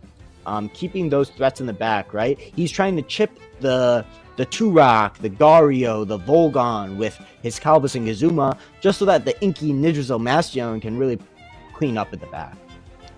The Mastion is looking really nice here too, because Mastion is a little bit more opened up. They're seeing that we don't have a Kazuma on one side, and Nox Bomb is also off of Turok as well. Volgon is really the biggest answer into it. Yeah, and now all of a sudden that Turok no longer counters Inky, right? Inky is no longer scared of that Turok, and we do see the Thunderstruck coming out of Kazuma. This Kazuma probably lives on just a little bit HP. Yep, 12.5 to be exact. Rockfall not picking up the KO, obviously. Stoneball would have not either, to be fair, but Electric Storm, if Volgon has it, is looking to be in a very good position. I think if you're Savannah Lion, you just stay in with the Turok, you click buttons, you know it's not going to be answering the Inky anymore. It is good for Nidrasil, but you do have the Owlhe in the back for it. If I'm Savannah, I'm a little bit scared of this Inky, though, just because of how much damage it's going to be doing to my team. The Saku is air spec as well, so can answer the Nidrasil worst case scenario. But like you were mentioning, the health states look like they're in favor of Savannah here with the Kazuma and red health, but Jay is opening up this back line to be able to control that mid game. And that's what Jay needs while being up one game to try to close out a 2-0 here. Yeah, for sure. Especially with a player as experienced as Savannah Lion, right? Jay doesn't really want to be going to game 3 against this. The more games you give up, the closer you are to getting out yourself, right? As we do see a Turbine, a very risky but rewarding play from JDoragon. coming out, swapping that Inky into a turbine, and now all of a sudden we are on an insane board state. But Blizzard also going into the Inky. What an insane play! I'm gonna say it. He is absolutely off his rocker for that. But it worked out so well. What a beautiful play by JDoragon. Before this match started. That's the hard reads that we were talking about before this match started. Yes. That's the exact one. Oh, and we see more hard reads, though. We see Jay predicting the Screw Rock swap out. Oh my gosh. Oh, wait. What? Allergic spread. The Nidrasil outspeeds. That Turok has no skin investment. This is exactly what I mean. JDoragon knows Savannah so well. That Ampere Outburst is kind of the return fire that's kind of needed here, because with no ally on Lion's team here, that means that there's a double opening here. It doesn't hurt Savannah's Volgon. Volgon can move, and Dario has the trade autonomy up, and also is also free to move as well. This is going to be the turn that Savannah needs to answer back to that insane turn. Oh my god. And a cage. Oh, that is disgusting. Not only does that get rid of the evasion or the poison ticks from that Volgon, but it also allows Lugario to kill the Inky. What an amazing play by Savannah Lion. Wow. Yeah, these guys are pushing each other to the limits there, and that's the last two turns showed that. Last two turns showed the. Did we even play game one? Like, I feel like this is the real game one, low key. This is the real game one. Yep. Like I saw that both of them were like making like suboptimal plays game one, and now we're really in the heat of it, right? We just see play after play after play. Just I'm getting no time to breathe at that. This is where Mastion becomes dangerous, because this Volgon is in range of anything. It is trapped in as well, and Mastion is just kind of a little more freed up. There's not really a lot of answers that Lion has for this Mastion. Turok being down, Volgon being in range of KO here. Yeah, especially with the priority Water Blade, right? Priority Water Blade going to be able to pick up this Volgon. Although, we don't really want to take chip on this Mastion right now, but we're going to have to do it to KO. Obviously, Gario is going to get a bit out-traded here, because sure, we do get damage on the Mastion, but that Spores plus the Toxic Ticks are going to be doing a lot of chip. So you see, gold guys bring that Mastion down to 69%. Nice. And the Gario being at 75, being brought down to 72. Or 62, my bad. Double screen revealed on Mastion here, and it's allowing to stay on the board a little bit longer. Gario having Water Rock, or Water Earth rather, it makes it so that Mastion doesn't take as much. Yeah, so also I was talking about this Inky being a very good Tem in the team of Savannah, and as you guys may see, there is no more Inky. And as you guys may also see, there is an Ali. And Ali kind of kills everything. To say the least. Not only does Ali kill everything, but Saku does too. Savannah noticing that, going for the damage on the Mastion, just so that Saku later can pick up more KOs. That's the thing, is that once this Mastion leaves the board, Lion just has the rest of his team to play. But Mastion is very scary. Oh, yes, for sure. Oh, we it's see an Earthbreaker coming out. This is going to do big damage at -2. Almost picking up the KO on the Mastion. Double screen, allowing it to barely hang on. The double screen from the first hit and the double screen from the second hit is the only reason why this Mastion is on the board right now. Yes, so as you guys know, double screen only, or may know, double screen only blocks the damage, or makes you take 10% less damage from the dual type Tems, giving you an effective 10% more health if you're only hit by dual types. And as we see, we have less than 9 to 10% health remaining, meaning that definitely came in clutch. Do we see also? The turbine we is may nice. see a narco hit coming out from this ditch, so we don't know if it has it. Oh, yeah, we haven't seen that. As we do see a clay ball coming out from the. Wait, Then they got outside. Narco hit incoming, baby! Oh, we do see the my narco God. hit coming on the ulti, but the Nidrasil does not pick up the KO. Gario will be the only one going down here as we do see the E-Drink coming out. The E-Drink kind of revealed Narco hit a little bit, but being able to actually see it clicked and like confirmed for sure is needed. Oh yes, it could very well just have the energy drink there for sleep control teams. We have no idea. This Kazuma has Tornado up, right? It does. I believe so. So because it has Tornado up, I don't think this Ali's getting a move off, as it definitely is not. Nope. Jay might be taking this with a 2-0, but let's see what Saku can do. If anything can do this, Saku can, baby. As we use the Boomerang come out onto the Nidrasil. Oh man, chunky hit. Wow, wait, did that 2-hit KO? I didn't see. How much HP was Nidrasil at before? It's not going to be a 2-hit KO. Oh no. Not so quite. that means that this Saku needs Turbine if it wants to have a chance. What do we have in the back? I believe just the Calibus, right? How much HP is that Calibus at? The Calibus is about 50%. It was in yellow health last time we saw it. I don't think Saku's going to be able to do this. It's not enough. Second Boomerang. You just have to hope that Nid somehow gets crit in a game without crits, right? That's what we're hoping for. High roll, right? Yeah, crit high roll, right? yeah, exactly. Yeah, very, very good game.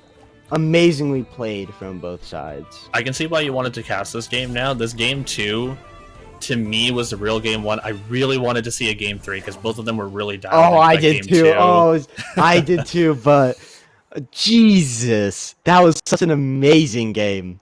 The smile on my face tells it all, right? Sadly, Savannah Lion, one of them had to go down the losers bracket, right? But if anyone's going to make a good losers bracket run, I would put my money on Savannah Lion to do it. You know, Lion barely squeezed into the LCQ, placing 17th out of the top 17, but that does not mean that they're to be slept on or counted out. They are deserving to be here just as much as any person, and I'm curious to see how they make a run in the losers bracket. Yeah, so honestly, I'm a bit biased, but I think Savannah Lion is one of the most slept on players. They don't play many tournaments, or at least when the tournament scene before TemCS, like the community tournament scene was big, they didn't play in many. But even despite that, I valued them very highly as a very good competitive player, especially when I was, I guess, in my prime for playing tourneys. Yeah. Looks like we're going to be taking a quick few-minute break here until we get into the next match. So we'll see you all for that one. Yeah, make sure to stick around. Hey, welcome back, everybody. It's me again. It's East, and I'm here with Mr. Rishi. We're going to be casting Game 5 featuring Koenders versus Shiro. And I'm sure if you're sitting at home, you've been following the TemCS all year long, and you're not one of the old bloods like Rishi and I, you probably have a question on your mind.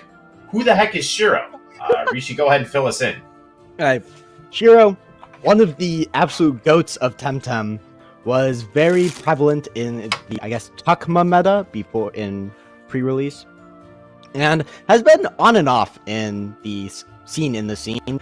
But whenever they come back, I swear on my soul that they tear everything up. Whether it's using Oshiara before it was good with horrible movesets and still winning tournaments, or at least top cutting, to, I mean, making it to Worlds, right? They really do everything. The last time we had a big tournament like this, like the Fellow Tamers tournament, where we had like a large tournament, best in the world, everyone there at the same time, qualifiers, everything like that, Shiro won it. Oh yeah, was that the last one? Crazy. Yes, the Fellow Tamers in the Kisiwa meta, Shiro won that tournament. That's the last time we've really had a big non-TemCS best on best like this. So definitely excited. As we look at the team, we do see something a little bit different. He's looking at the Anatan, which is a Tem that I believe only he has brought to this tournament. Okay, say it with me, everyone. Don da da. Don da da. Okay. I'm gonna be rooting for the Anatan. I don't care who wins. I just want the Anatan to do something. Okay. we're into the draft right away. We see the Chimerian's going to be banned out, the Gario followed up, and first pick Molgu comes out right away from Shiro. Yeah, so we do see the Molgu threatening a lot of the team on the side of Koenders. We do see a Mushuk 2-wire as in response to said Molgu. Very good response. 2-wire will be applying that nullified, making sure that Molgu does not hit super effective damage. Wow, depending on what this Mushuk... Okay, I'm getting a little too spicy here, but could we see a lunge 2-wire with Cuffs Mushuk? We could, but will we? We will not. Okay, there's no way that Koenders is running that. It's possible. Koenders, along with fellow Clowns players, Talwyn, Argon, Invincible, and so on, they do sort of favor this double turbo choreography setup with the Gazuma and the Mushuk. The 2-wire is 1 in 10 that I believe might be a unique pick for Koenders here. I see. Trying to get away from the... But you'll see, like, an Osakai that maybe has Quicksand, an OCR that maybe has Flood. They like to use that speed control throughout the mid-game to snowball the late game. I love speed control, man. I'm a turbo player at heart, so I love seeing these types of teams.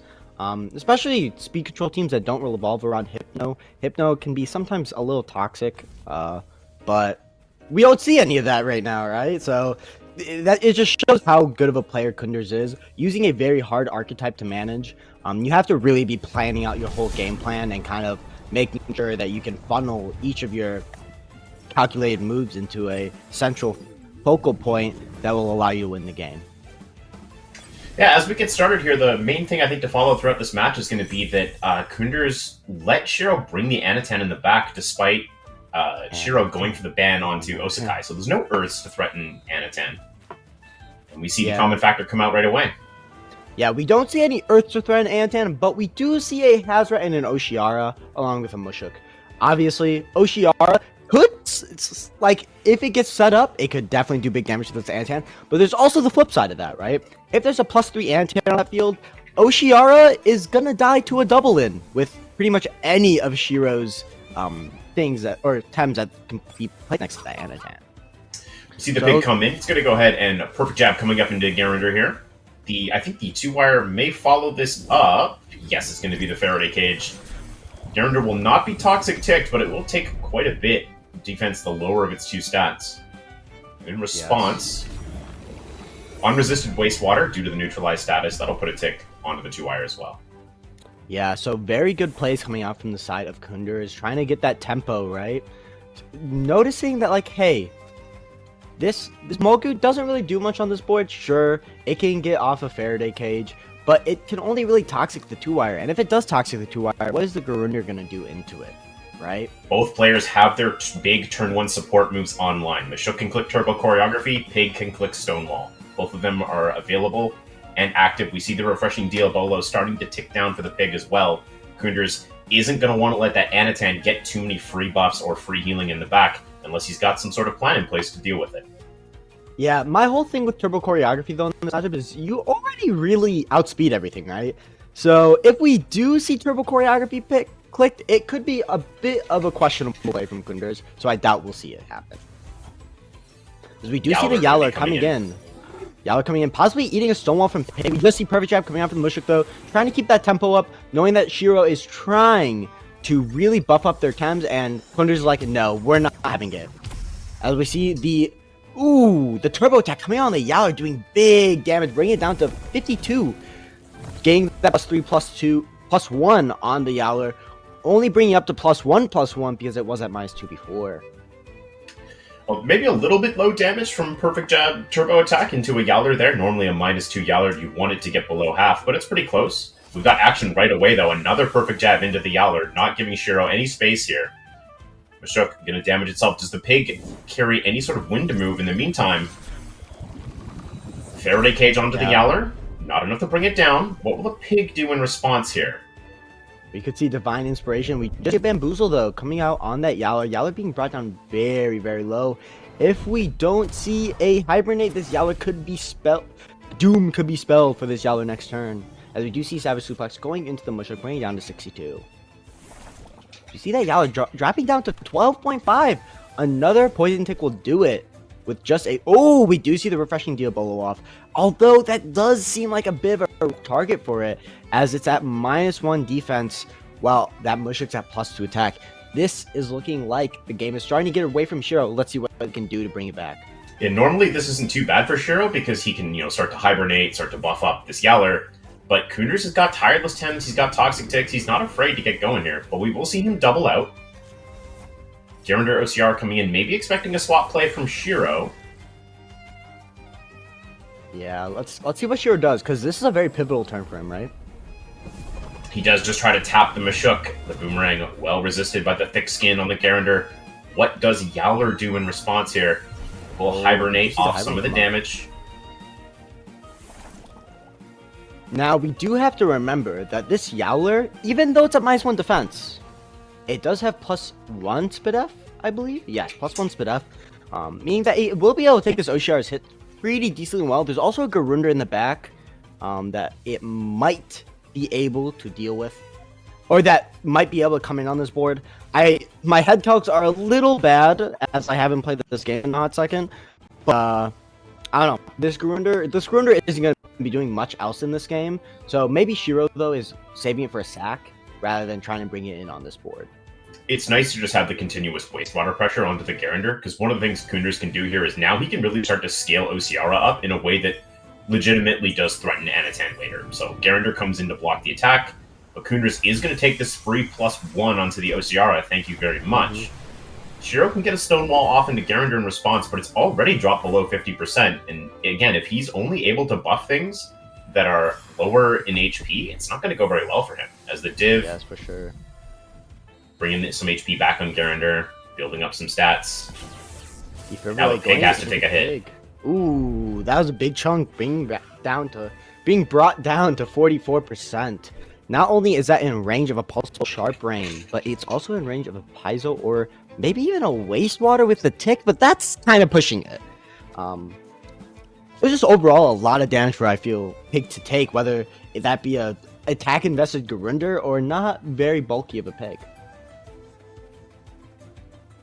Yeah, Shiro doesn't have that much natural healing. It's not like a Tsubaki or Genesect team, right, where you have Nidrasili, you have Moments, you have other ways of getting more healing onto your Tems. Koenders is sticking damage onto the board a lot easily here, and Shiro has to start hitting him back. So let's see what he does here. Pig's going to come out.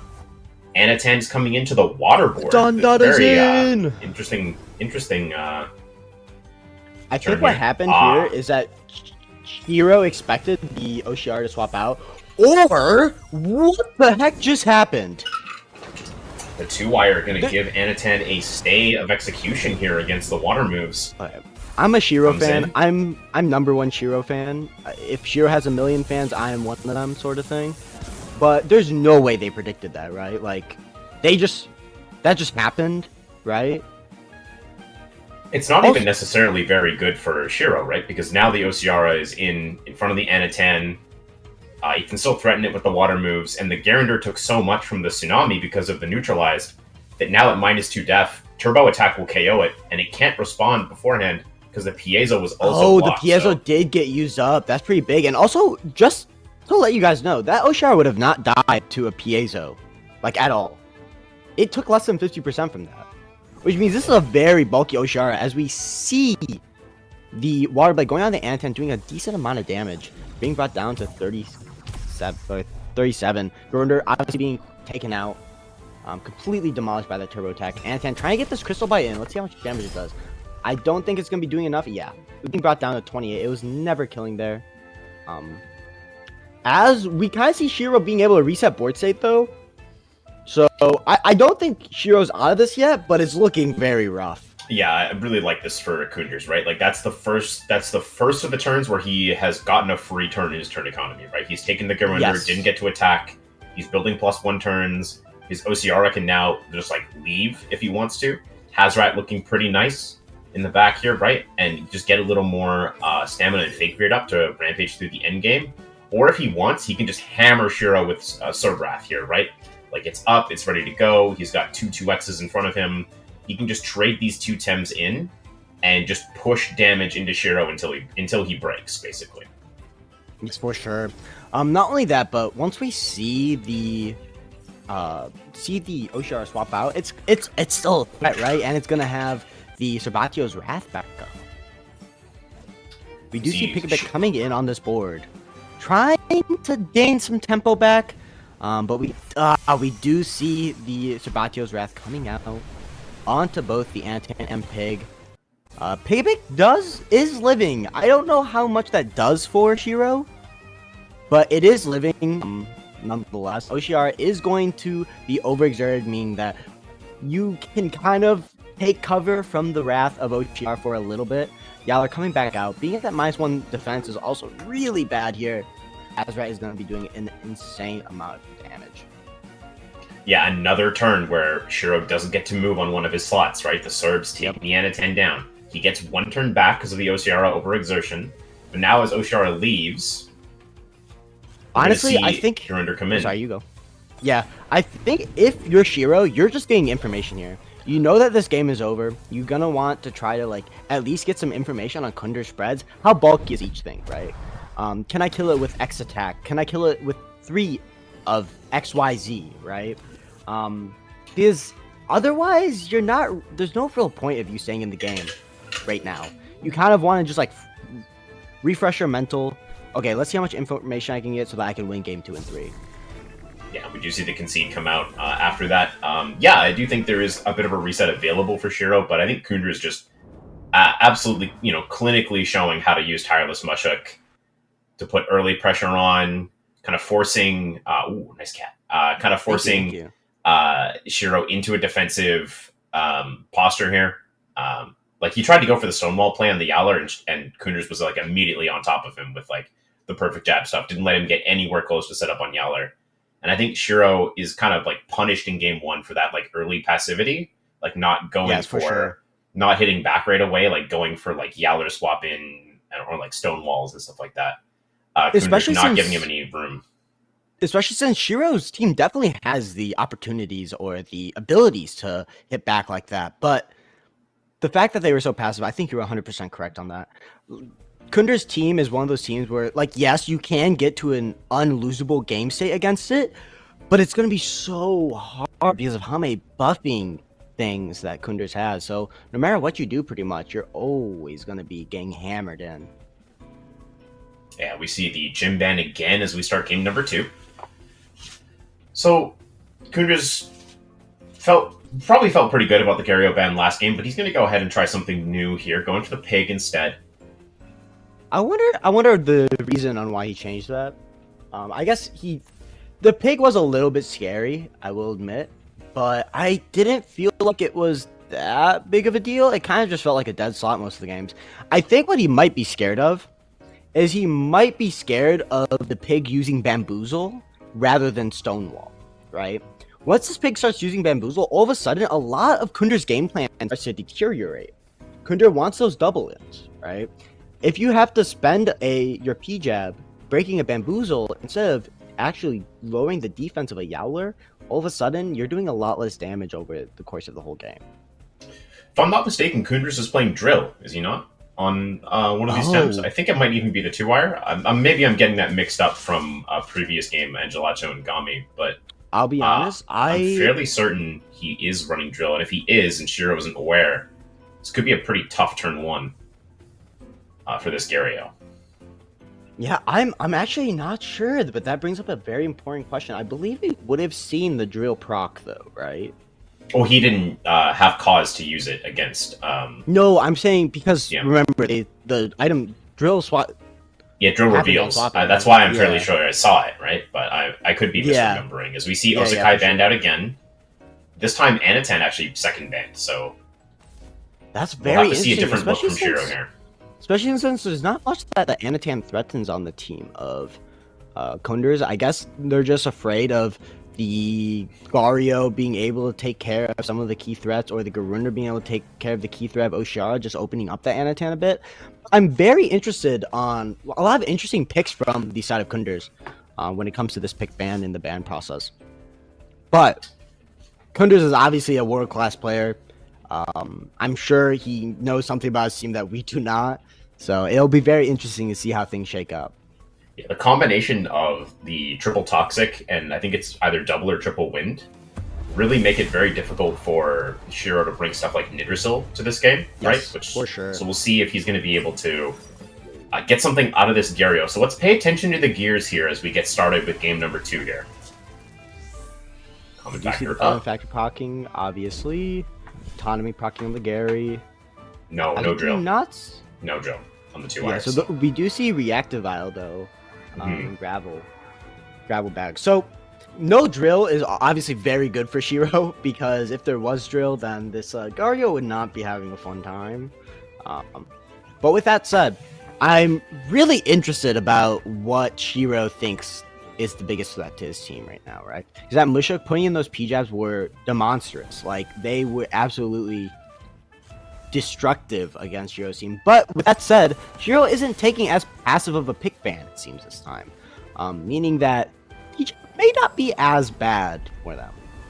As we do see the Feather Gatling coming out from the 2R onto the Mulgu, only doing about 24% to it.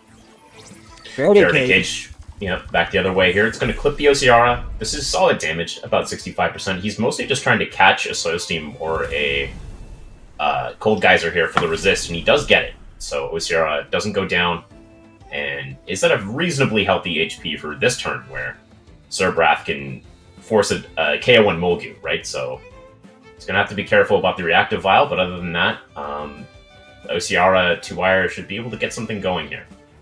So, is there ever a world where Shiro stays in, knowing about his own reactive vial, and just being like, hey, you know what? You can have my Mulgu, but I'll be taking the Osiara. Honestly, the more I look at these teams, though, I don't think that will be the case, considering that there's a Garunder in the back, fully healthy, ready to take on that Osiara, right? And once that Osiara goes down, the Garunder suddenly doesn't have much to do. So you want to spend that Garunder's HP while you can, get it out, getting that value that you can get out of it. So Wrath goes off, so this will be dodged by Gario and well resisted by Garunder. This thing is going to take some chip here, though, from the 2-wire, since it stayed in. We see the Surbrath power up. The turbo attack's going to come into Garunder. This should bring it around the 50% area. Yeah, to about 53.5. 53 indeed. As we do see the Gravelback coming out, I'm surprised we did not see a water or Cold Geyser, but obviously Shiro definitely predicting something to come in on that slot. I feel like there isn't really much that wants to be on the board state though of Garunder Gario. I feel like if you just Cold Geyser, I guess Mushuk. Yeah, Mushuk would have actually been kind of bad to swap in there. So you would rather have 2-wire stay in, right? So that was definitely a very good play by Shiro. Showing the commentators who's boss. Yeah, trying to cover the Hazrat or the Garunder or the Mushuk there instead of going for the Geyser. There's no reason that the Koenders can't go back to a Toxic now.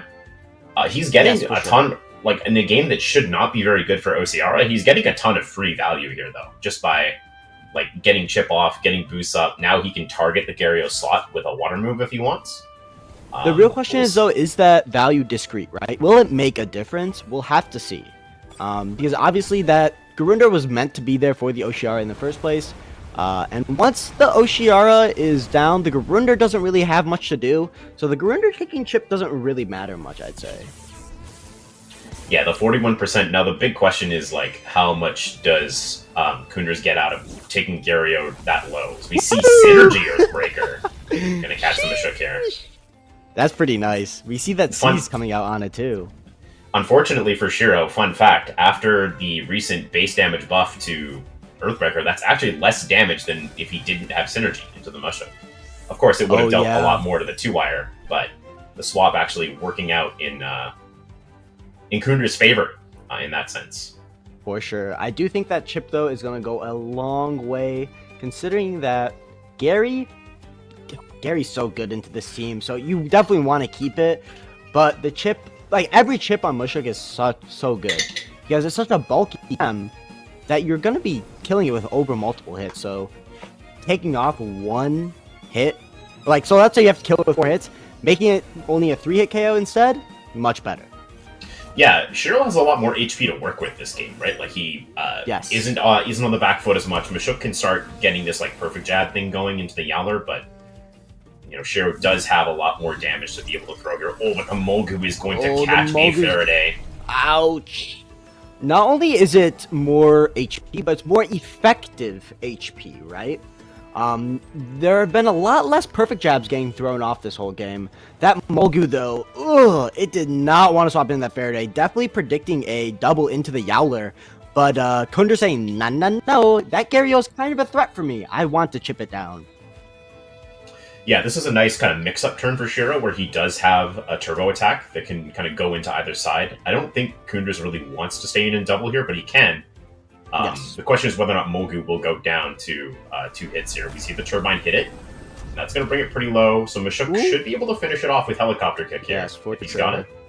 I think you wastewater. Yeah, you want to wastewater here always, not only to OX, but also just to guarantee the kill. Because I honestly don't know if helicopter kills Mulgu from that range. Mulgu is such a bulky tem that you not only do you just get the OX, that's really nice here for your tireless, but you also don't want to lose a game because helicopter missed out on it by like 1%.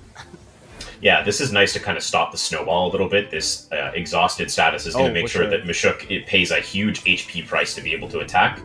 So Shiro should be able to force some pivots here. I'm fairly certain he's got an electric move up to hit 2-wire with, yes, but I wonder if we have not seen Paizo used yet. We've not seen Paizo used yet. We've only seen defib, I think.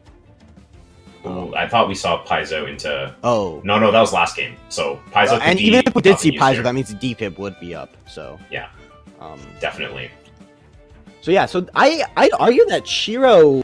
I don't know who's ahead right now, but I'd argue that Shiro's obviously doing much better than last game. I'd even argue that they might be a little bit ahead because they still have that Mawala on the back, right?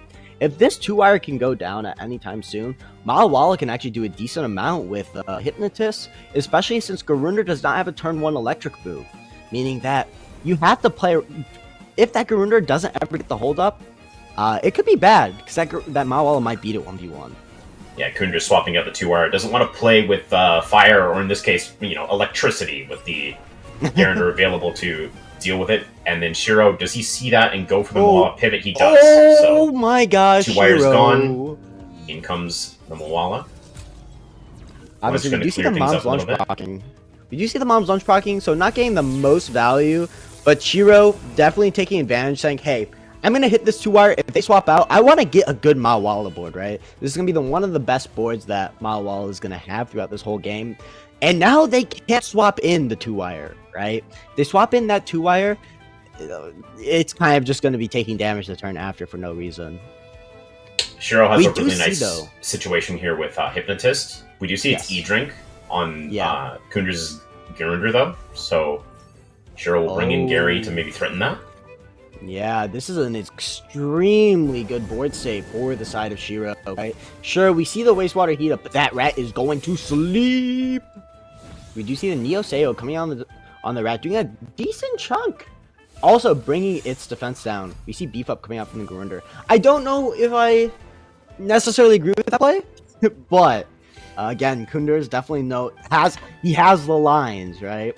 I don't know if Shiro noticed the E-Drink there, honestly, because, Nito Seiho to reduce the defense on Garunder puts it in range of being hit by Gary, right? Yes. But now it's not in rockfall range anymore at this point, and it can attack and force a KO on Mawala. My whole argument with that, though, is do you care about the Garunder being put in rockfall range right now? We'll see, because the common factor is going to go ahead and dispel that type advantage or disadvantage. Mawala pivoting out for the defensive swap into Garunder. Yep. As we see Noxus Bomb coming out, do we see it going on the Mawala or the Garyo? We do see it on the Garyo, a very good read by Koenders. See Rockfall coming out, hitting both the 2-wire and Garunder down. I really love this swap by Shiro, being able to threaten the 2-wire, keeping up that board state presence. Yeah, more chip on it is always good too. At some point, you probably want to be able to get it low enough that you can transient echo above the digital moves, if possible. Yes. Koenders' case, he'll want to get a turbo on it, if possible, but he's running out of HP to kind of work with his swaps, right? So if Shiro can keep the pressure up, he may be able to convert here. Yes, for sure. We do see the Musha coming in. As we see... we do see a speed tie. That means that the Garunder's most likely speed tying here. First aid kit being procced, pretty much nullifying that move there. Yeah, and again, Koenders just has the speed advantage, and he takes a turn with it. Gary goes down to the +2 Noxious Bomb, and now Shiro has to be able to start forcing some kills here before he can get things going. So we will see Mawala come in as a response. Yeah, Mawala definitely very good here, as the Garunder on Koenders' side does not have very much stamina left. Also, threatening that transient echo, being able to kind of like hopefully take back some board state here. Koenders or Shiro definitely trying to go for a Yowler endgame here, with the Hazrat being on -1 defense, most like or definitely dying to a Savage Suplex with how much damage it took from the knee AO. This is a really good 2-wire in for Garunder turn for Koenders. I wonder if Shiro can maybe see that coming and make a play off of it, because it kind of turns things around on him, right? Like Mawala no longer resists Mushuk, and also Transient no longer KOs Mushuk. Yes, for sure. And then he's got the digital moves to outspeed Mawala the next turn on 2-wire. So Shiro's got to be mindful of that. It's also very interesting to like see how Shiro recognized that Gario, even though on paper it's a very good win con for Shiro, it doesn't actually do anything else this game, right? Like, it doesn't have the speed to actually outspeed stuff. So yes, it gives Koenders a free turn, but it was going to give him a free turn anyways, as we see the Mawala living on 0.4 HP. Wait, huh? Why do we see a beef up on there though? I think that was Shiro calling the swap, right? Calling maybe the 2-wire coming in or the Mushuk leaving or something like that. It but must have been, yeah. Koenders just trying to trade the value in. Because now, and we saw it right there, that Transient Echo is outsped by Mushuk. So there's actually really not much that Shiro can do here at all to keep things going on that side. Definitely seeming like a rough one. Keeping the Mawala, hoping to be able to transient something in the back possibly. I do think that is Shiro's only line to being able to possibly bring this back. As we see the Heli Kick coming on the Garunder Brain down to the 17.5, proccing the first aid kit, which is pretty good for them. Again, hopefully that defib is going on to the Mushuk just to take it out before it gets another tireless bomb. Nice rest here from Garunder though, resting. like we saw. Yeah, very good rest for sure. -2 defense. Now Hazrat comes in. We've got a heated up Hazrat and a beefed up Garunder. That should be enough with Piezo and either Wastewater or Lava Wave to be able to punch through this Yowler. The Shiro might with us from this position, low-key. It's possible. If this Yowler lives a Lava Wave, so if we see Piezo OHKoing this Hazrat, AO? Hazrat will take the Piezo. Oh, that is rough. Is there any way the Yowler outspeeds? No, there is not. That is unfortunate for Shiro, but it does seem like this game is coming to the end here. Very well played from both players, but let's see. You know, Shiro, prove me wrong. Prove me wrong. Marble's doing a little bit more chip on that Mawala. It should go down to a big Venomous chip, Claws here. Yeah, Venomous Claws will also definitely be outspeeding the Mawala Transient Echo, both of them being 3 prio. But again, it looks like this is going to be it here for Shiro in game 2, because we do see the 2-wire can kind of turn off the type chart, make it pretty easy. Venomous Claws will clean up Mawala. Yep. And possibly we just see a rest coming out from the side of the Garunder, just to make sure that he doesn't take any unnecessary damage, right? Garunder's going to OX on the side of Shiro. Yep, we see the rest coming out from Koenders. No need to expend HP when you don't need to, right? Really clean play from Koenders that game. Just like expert use of Common Factor on pivots, like being able to control the nullification, something that really benefits the person who controls it. And that's what the 2-wire can kind of mean for a team like Koenders when you've got this like battery going with all these toxics, and you're able to like make other toxics not resist you. You're able to make wins like not 2x you. You're able to like create these value trades off of swaps. And he just punished the swaps incredibly well. Oh, yeah, for sure. It's really one of those things where you're going to just keep them guessing every turn, right? Are they going to... 2-wire can be such a... not controversial, but polarizing tem in the sense of, instead of doing 2x or doing 1/2, you're going to be doing neutral, right? And that's a big multiplier. And that multiplier can come in very clutch in many scenarios. Yeah, for sure. I think we're going to be heading to break here pretty quick, but we've got 3 more games ready for you. I think be joined by Loreweaver for the next cast. In the meantime, everybody, take it easy, grab a break, grab some snacks, grab some water, and we'll be back for game number 6. And we are back. The action has been so hot that I have shed my suit jacket, and we are ready to go here for game number 6. Loreweaver, how have you been enjoying the action so far? Yeah, indeed. It's, like you said, it's hot. I am currently on the beaches of Zadar here, and yeah, action is hitting as hard as it pans on here. For sure. Let's get into the next game. We've got Gagbom going up against Tetoa here. 2 players who have been playing the game for a fair bit of time. We can look at the teams right away. We see Gagbom going for the 6 monotypes, and Tetoa with triple melee. Yeah, quite a surprising team from Gagbom, I must say. Like, as for Tetoa, we see a kind of more meta-ish team, I'd say. Like, but once again, like it's like Gamicon's game. I looked at the type chart, and Gagbom's type chart is like ×1 all over the place. And there's like almost no weakness and almost no resistance either. So I guess that's how he wants to get an edge in this game, in this match. Yeah, I mean, all of the other monotype Tems that Gagbom's playing, other than the neutrals, are really all just meant to be played in support of those main 3 neutrals. Like, I think you'll see Gagbom leading off with Vanks fairly often.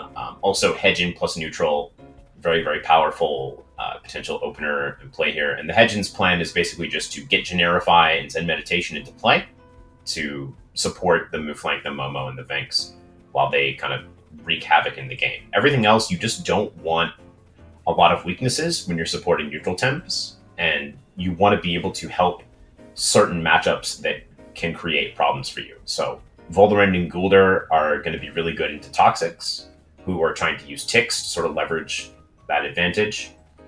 Cernif is really good if it is ignored, and the neutrals create a lot of pressure. Same with Ociara, and Ociara also helps against fires, which are going to aim to kind of influence the map by burning things. Yep. And, well, as you can see, the Moala got instantly banned because you don't want the mental into the 3 neutrals there.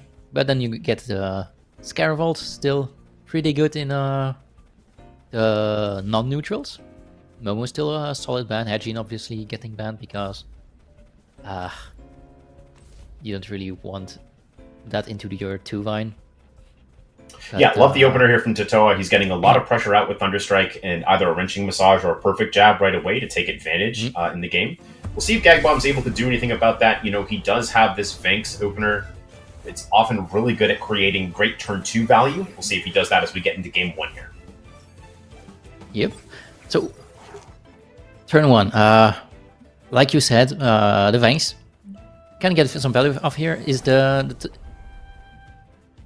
on the other side, is the Ociara staying, because might take some damage there from a T-Strike.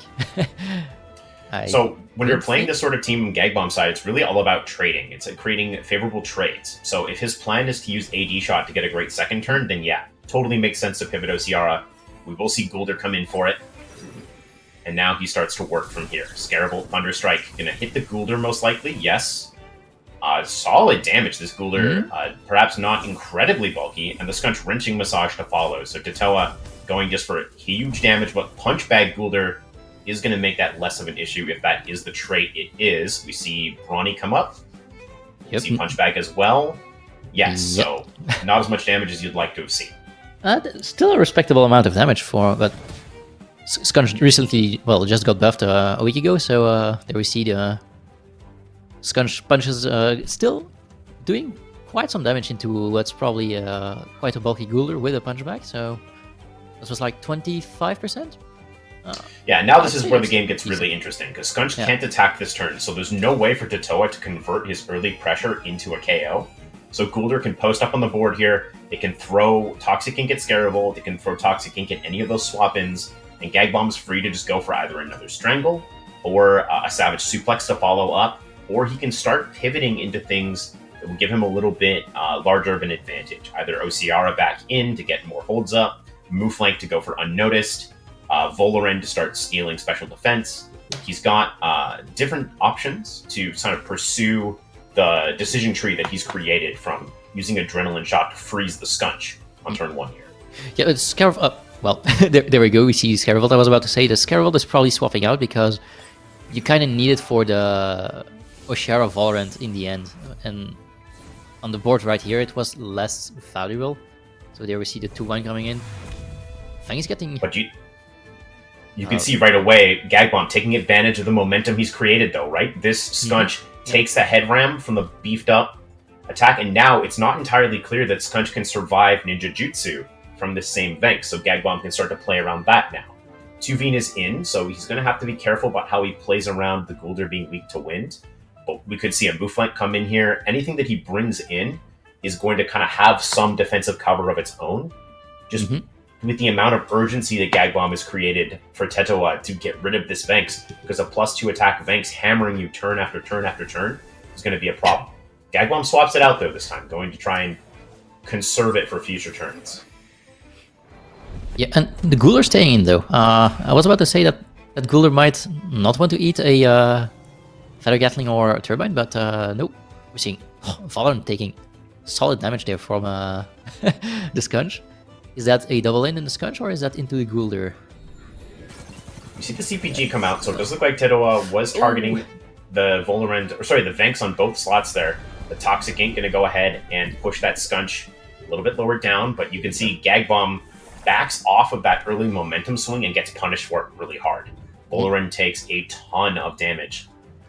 Not nearly as physically bulky a Tem as Venks is naturally, and not leveraging that Ninja Jutsu to try and push for the KO on a Skunch. Unlikely if it would have killed or not, but just an option that he had, that now this Volorend, which didn't really have the best game in front of it to begin with. If we look, 3 wins and an electric in the back for Tetoa. If you're going to have Volorend do something, might as well have it take a couple hits here. And we'll see if Skunch can kind of be taken down to give Gagbom more time to work with the Venks.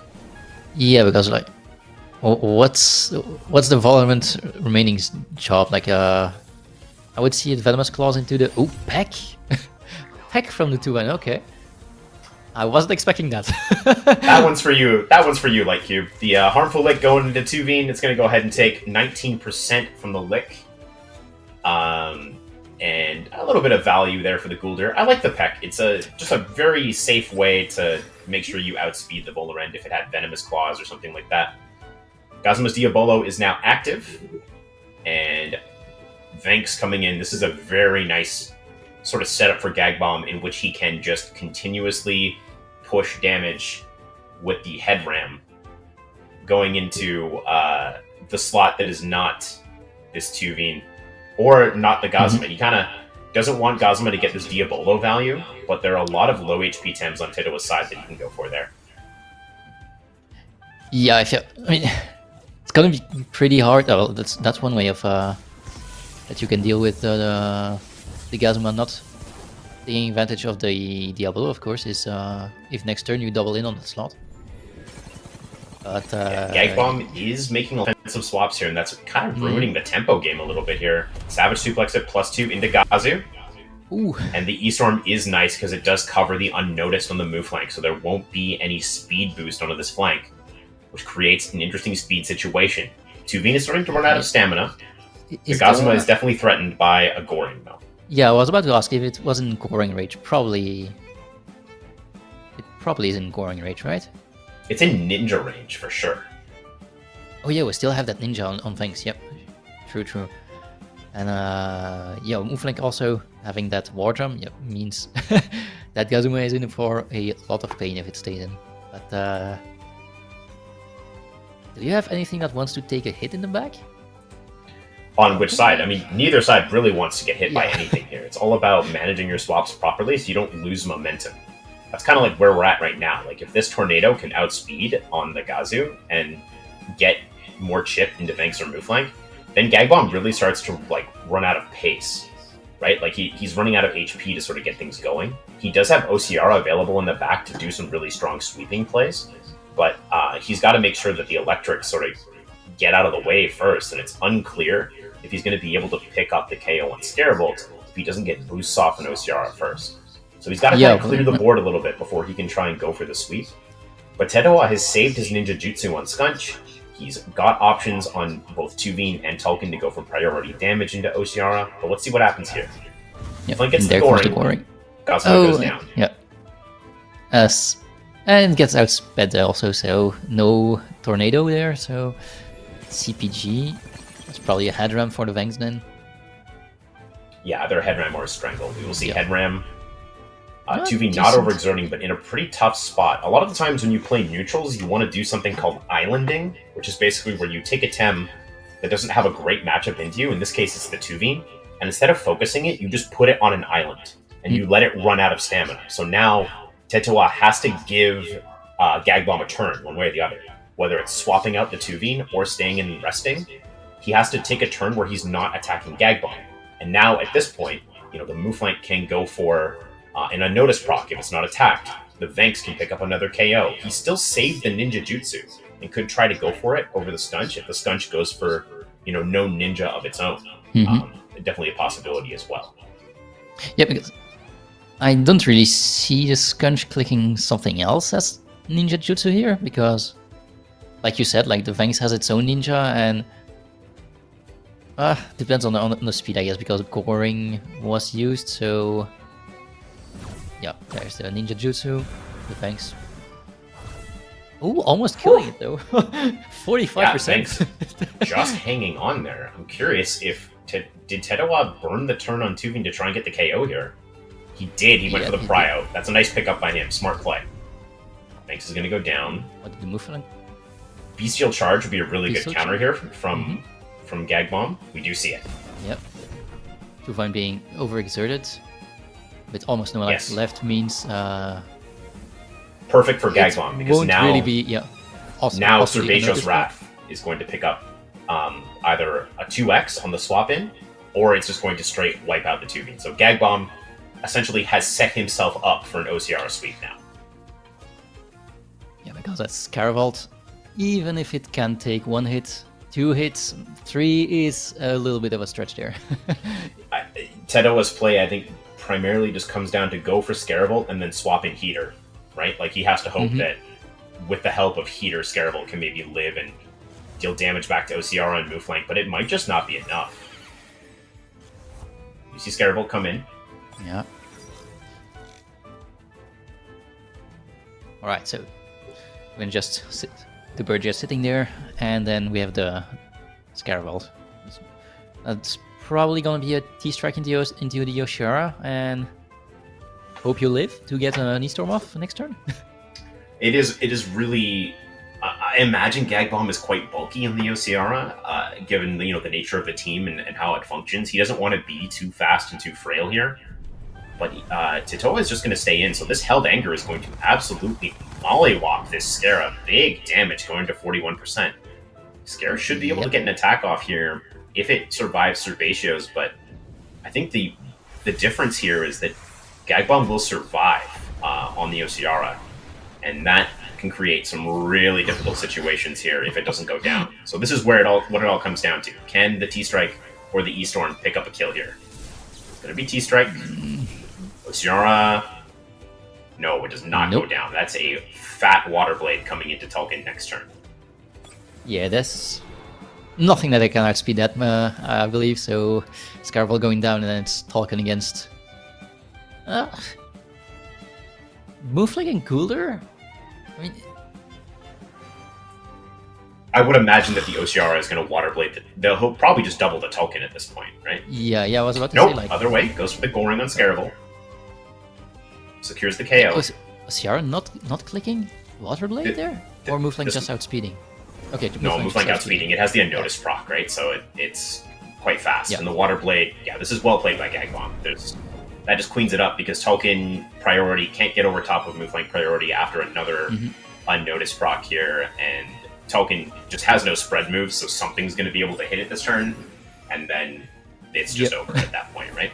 2v1, you can take down one thing, but you don't have spreader, so the other thing kills you. Yeah, no confusion on which toucan this is. Look at that base jump coming out quickly from Gagbom. He will take the victory here. So you can kind of see how that whole game spirals for Tetoa off of the early strangle play. He's not able to put enough pressure onto the Vanks, and as a result, that quick beef up from Gulder creates the space for Vanks to sort of punch enough holes in the team that OCR is set up to carry. So nicely done by gagbom positioning all of his pieces correctly in that match. And we'll see in game number 2 if Tetoa can throw him off a bit with blue side pick. Yep. And exactly the same bans as last game. Still no Mawala, obviously. HKen still banned out, and Scarvolt. Tetoa was on blue side the last game also, right? I believe he went for Vanks Ociara, and no, I believe Gagbom had counterpicked. He counterpicked the Ociara into Scaravolt plus it was, okay, I believe, so Scaravolt plus Scunch. Yeah, so I see the other side right now. Gagbom's still going for the A-shot Vanks. Yes, yeah, I think Most I would probably be very surprised if Gagbom does not just click Vanks here. At this point, it's not out of the realm of possibility he goes for Vanks Mooflank, but I think we'll see him go for Vanks Ociara again. This is really nice because it just... Ociara creates so much urgency, right? Like, Tetoa can't just sit there and, like, not hit it. He has to target Ociara turn 1, or Gagbom just spirals that out of control. So when you combine that with the A-shot Vanks, what it does is that, like, it creates cover. It, like, soft taunts the opponent. It's sort of like a soft follow me, like from Pokemon, right? Like, it creates that aggro and that pressure the same way that HKen would naturally create it with Kaleidoscope Generify. So Gagbom is basically putting Tetoa into a very difficult turn 1 position. Basically, like, you know, it's a lose-lose here. Tetoa can get back at him, though. Yeah, if he goes for a shook here. Yeah, it's good against the strangle, but Tetoa using all of his reserve time though to choose this opener. And he's gonna go for Scunch instead, and immediately Gagbom bans the Mashuk. The Mashuk complicates things. The difficulty with it is that it's much less good in the middle game as Scunch, and can like just get bombed out by like some of these Tems like Volarend, etc. But it does look like we're just going to see a complete run back of the draft from game 1. Both players pick exactly the same Tems. So Tetoa likely feels like it was a piloting issue, and we'll see if that's what happens in game number 2. Yep. So will this be the exact same turn 1? Well, do you see anything that could have been done better than last game? Like, because the Vex is obviously going to strangle something, but do you think the OCR might stay in this time? Nope, no, I think it's very clear OCR into Gulder. If the Vex is targeted, just means that all of a sudden Gulder can have a pretty good game, but we'll see. Yep. Thunderstrike going to go in on the Gulder. Maybe the Wrenching Massage goes the other way this time. Nope. We're seeing Gulder takes the hits. I guess the other line of play here is that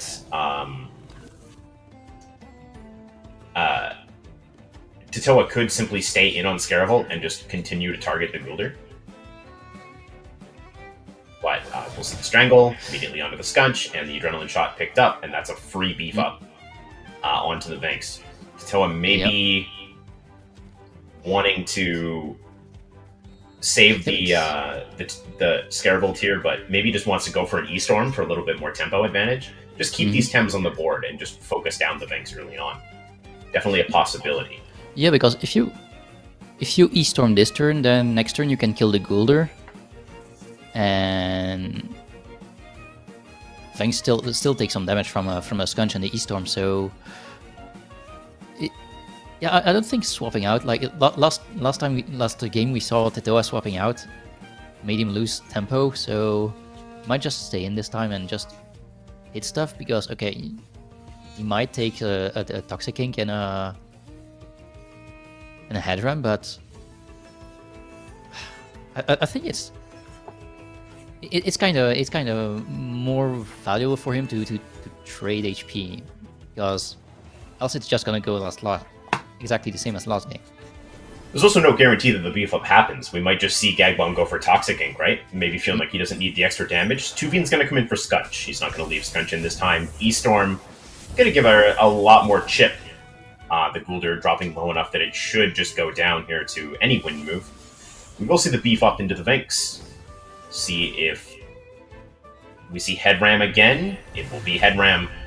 And this is nice. Like, Gagbom really doesn't want to have to spend a lot of resources hitting Tuvin, so swapping it into attacks is just generally going to work out a little bit better here. Mm-hmm. Yeah. No real good swap-ins for Feather Gatling Thunderstrike on Gagbom's side, so Tetoa can kind of just post up this Scarable and go for it, right? You can just really throw hands, as HKen likes to say, into the Goulder. Yeah, but does it go into the Valorant or does it go into the Goulder? That's into the Goulder, yep. So is that a T-Strike? T-Strike into the Valorant, we saw that did massive amounts of damage. Oh, it's Fire Tornado. Yeah. Fire Tornado, maybe just trying to go for the Vinks there. I mean, it's still not absorbed very well by Gagbom. This is not a very thick Volorent.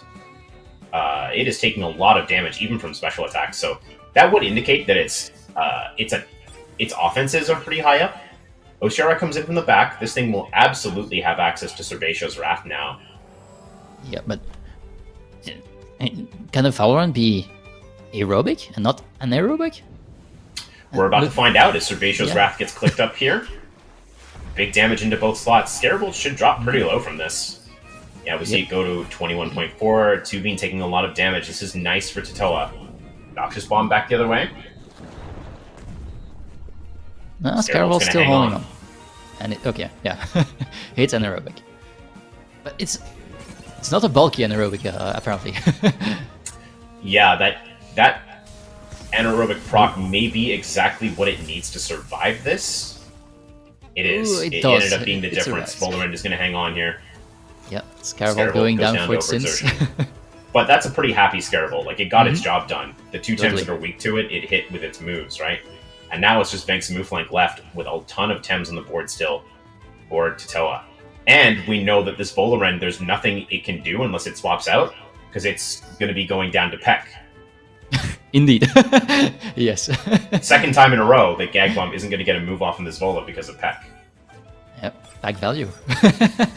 Yeah. And then, you get a match where it's basically 2 versus 4, where everybody's hitting neutral damage. Usually, it's in favor of just the more numerical advantage. So yeah, it's also not guaranteed. Oh no, we do see it. Boom, Vola takes the pack, down it goes. Now, it's Arcane Wrap, so Tesla Prison won't deal very much to Vinks here. Solid damage. 16%-ish? 17? Yeah, this Suplex has got to deal a lot to Gazu. Yep. And it will. That's probably going to die to a Headram. But not before he gets another move off. Tetoa has to be so careful here, though. Like, once again, Gagbom is winding up the Mooflank train. Ready to get it, ready to huff and puff, and... Actually, I guess that's not the Billy Goat's gruff, I suppose. But unlike last game, Tetoa has ample resources in the back to deal with it. He has Scunch, he has Tulkin. He can sort of fight back. All he's got to do is get this Vinks down, which can be easier said than done. Oh, but Mooflank goes first, and the base jump beats the Gazu. No Tornado clicked up. I was about to say, like, this Mooflank is unnoticed, so no coring priority. But even base jump outspeeds, so yeah, I guess Tetoa was a little bit greedy here, not clicking Tornado, thinking he would outspeed the Mooflank. Could be greed, it could be a lower amount of speed, just the Gazu running no speed and Mooflank running a ton, but even that seems unlikely. The Tulkin coming in here. No heater, so Pyromaniac, Fiery Soul, is that enough to bring down Vinks, maybe? Tuvin could go for the Turbine as well. Gagbom maybe seeking to get ahead of it here. I mean, at this point, Turbine doesn't even outspeed the Mooflank. No, but you know what does outspeed the Mooflank? I mean, do you coring or do you just bestial charge if you're here? He just goes for the coring. It's actually not clear at all if Peck outspeeds coring a +1. Probably not, to be honest with you. There goes the Tuvin. Gagbom has to decide when he's going to commit Ninja Jutsu here. Yeah. So did he go for it this turn? Arcane Rep, giving the Venks another turn there. Suplex. Nope. Okay. Through burn, that's a lot of damage. I would imagine at -1 speed, Tetoa's Tolkien still beats Ninja Jutsu. Yeah, but then you still have that move line to take care of. Scunch does not have Ninja Jutsu up this turn. So if Venks can outspeed Tolkien here with Ninja, then Bestial Charge should finish off Tolkien. And then we've got a 1v1 with a very fast Tolkien into the Scunch. Yeah. Also, it's speed. Bestial Charge. Gagbom kind of Okay. needs this Jutsu to go off. He does And not. does Get not. F-Soul goes first. So I guess we're getting a game 3 here. I would imagine so. Like the Scunch goes for Oshi, doesn't go for the P-Jab, but I think that's probably enough for Suplex to finish. Well, no, we know he's wrenching Massage, so probably not Perfect Jab. Yeah, I guess it's So just... in that case, Suplex should finish the deal off here for the move flank, which of course can outspeed Tolkien here with base jump if it wants to. Yeah, I guess The indeed. anger. Oh, does this KO Scunch? Oh, Does not. No. Scunch hangs on. yeah, And that should be it for Gagbom here. yeah. It might not indeed be PJ because it doesn't have... Oh, we've seen all four That moves much? now with the suplex, so we know it's not Yeah. it's not perfect jab. Not Move PJ. flank going to go down here. It's an offensive scunch there. We've got ourselves a game 3. Yep. I guess it's the Mashuk taking care of the P-Jabs there. Yeah, absolutely. So as we get ready to go here into game number 3, big difference there, I think, is just better management of the Scarabolt from Tetoa, which now creates a really difficult turn 1 if they go for the same drafts again. Mhm. Like, now Gagbom can be like, oh, you're just going to keep your Scarabolt in long term. Maybe I'll just hit it now with, like, my Gulder and my Vanks instead of, like, letting it go here. But that could be a bit of a difficult spot. Like, Gagbom's team is not super great into Scarabolt. Like, it does give him some problems if it's not properly managed. So we'll see if he does anything a little bit differently here. Yeah, well, we see Moala not banned on out, but Gagbom's this time side. Gagbom with the counter pick, Tetoa is hovering Osiara instead. Oh, no. Still go for the Hedgehog. And that's exactly the same. Are we seeing something different? Or are we seeing... Nope. Is that a no-show? Yep. Yeah. Alright, that's a remake. Are we going to ban Momo and Mashuk? Yes, we are. Wow, are we going to see at Worlds a back-to-back-to-back draft going exactly the same?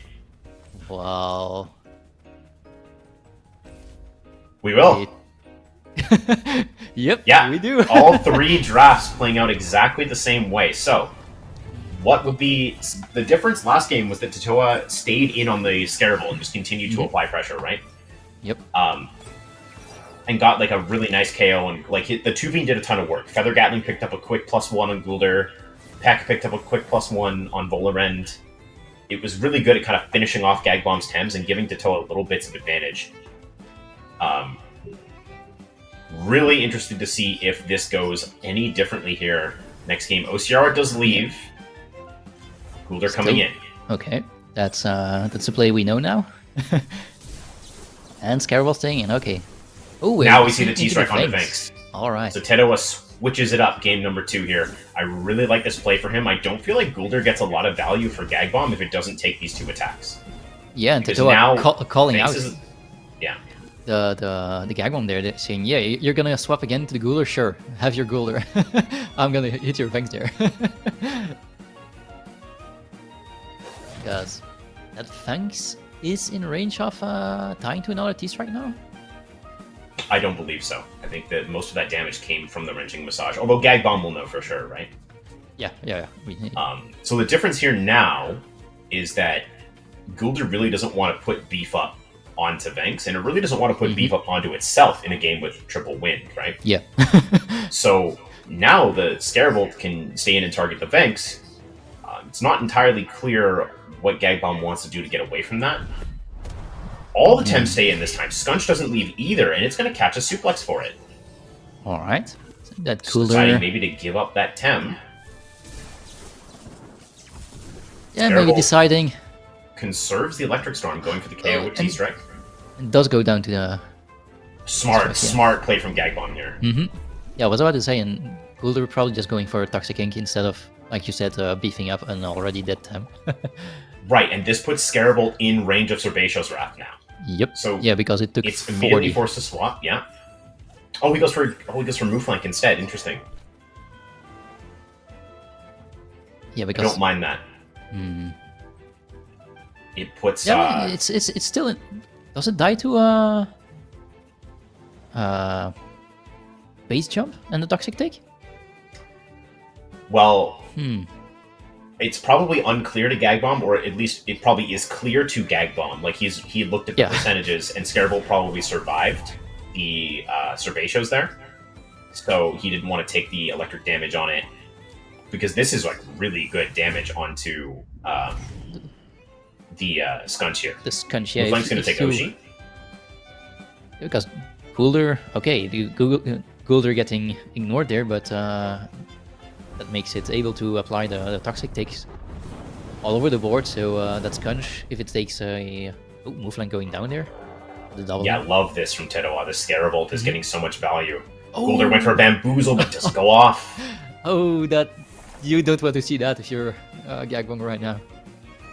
Yeah, it's not the worst thing in the world, because again, Osiara can come in and start scaling now. It does have a double kill on Scunch and Scarable. Scunch does have Ninja Jutsu to apply that extra bit of pressure. So we'll see, maybe Tetoa just hangs on to the Scarable, brings in like a 2v to take the Serbs. But it does look pretty rough for Gagbom at this point. Osiara comes in, but he's down 2 Tems. Yeah, and like you said, it's basically Tetoa who is this time islanding the Koenders, saying, "Yeah, I've got 3 wins in my back pocket, so you can have your Koenders. I am just gonna hit the other slot until there's and it's extra painful. It's extra painful for Gagbom because this is the Bamboozle turn, right? Like this is the turn where you want to be able to put Bamboozle onto Osiara, so it can't get Tesla Prison the next turn. But because he tried to go for it that turn, he's taking so much damage. Like now he's going to lose a 3rd Tem to Scarable here. Yeah. As it takes Ninja Jutsu, this Vola is absolutely going to get mollywopped again by what is probably a T-Strike or an E-Storm coming out. Yes, it is E-Storm. A little chip on the Koenders before OXing and swapping out, I guess. If it OXs. Yeah, it does. Just a little, but that's a little bit of a break for Gagbom there, but not entirely, because now Scunch goes down. So you swap something into the Osiara, probably the Gazuma there. And then you're still not in a good position with your Osiara. This is not the end of the world, though, for Gagbom, mostly just because now he's able to get Bamboozle onto Osiara. Like, it's going to get... It's going to get a Serbatio's off here. It will get boosted. And Gagbom has to kind of decide how he's going to do this with the Tesla Prison available on... the Gazuma here. It looks a little bit grim for Gagbom as he's facing down a lot of 2Xs. Osiara He does have a lot of bulk going for him. Yeah. How much will the Osiara take on Tesla Prison there? Interesting that Tetoa opted to just stay in on Scarable and take that hit. I guess that makes sense, right? No reason necessarily to swap it out. Yeah, because... Tesla should do about 50 here. Yeah, because you know you... Oh... 50 and 1 HP. Well, 49 and 1 HP. Yeah, and because if you're Tetoa, you know the Scarable is gonna get outsped by Osiara all day, so you won't really have another occasion to get a move off. So instead of taking damage on something else, you just sacrifice the thing that's already dead, basically. And now Osiara. It looks pretty doomed for Osiara at -1 speed at this point, mostly just because it means that Waterblade gets outsped by starts to get outsped by like Tulkin tornadoes and stuff like that. He breaks it with Peck. Yeah, I mean, in E-Storm will kill the Osiara there. And now it's Koenders against 3 wins. That will surely play out, correct? Yeah, not exactly the best. Not exactly the best game to have Goulder going here. Yep, but we are about to see the full power of aeronautics coming in into the gooey boy. Look at him go! He's going up. Oh no! no, he's good. He lives. He lives. Shrugged it off. Yeah. Don't peck him. Thank you. Okay. Feather Gatling. Down goes Goulder, and down goes Gagbom to the lower bracket. Tetoa is going to pick up the 2-1 come from behind victory here. I think the moral of the story of this game is just, wow, is Scarable to good Tem if there are no Earths on the other team. And Peck. Peck is a good thing. I mean, Peck was valuable in a couple moments there for sure. Yeah, but I agree. It's more Scaravolt being the MVP of the game there. Yeah, for sure.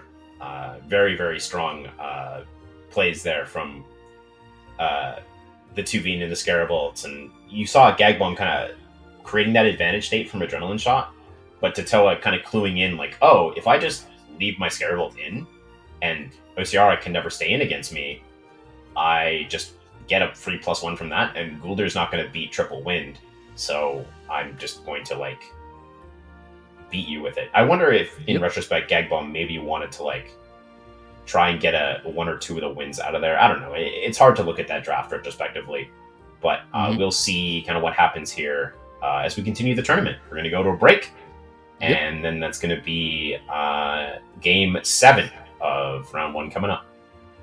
All right, see you in a bit. Hello, welcome back, everybody. Loreweaver and I are going to take you through the end of the day here today. We've got 2 more games for you. I thought before we get into the next match, though, just a quick update on the bracket. The losers bracket is actually being played off stream, and we actually have 3 results here.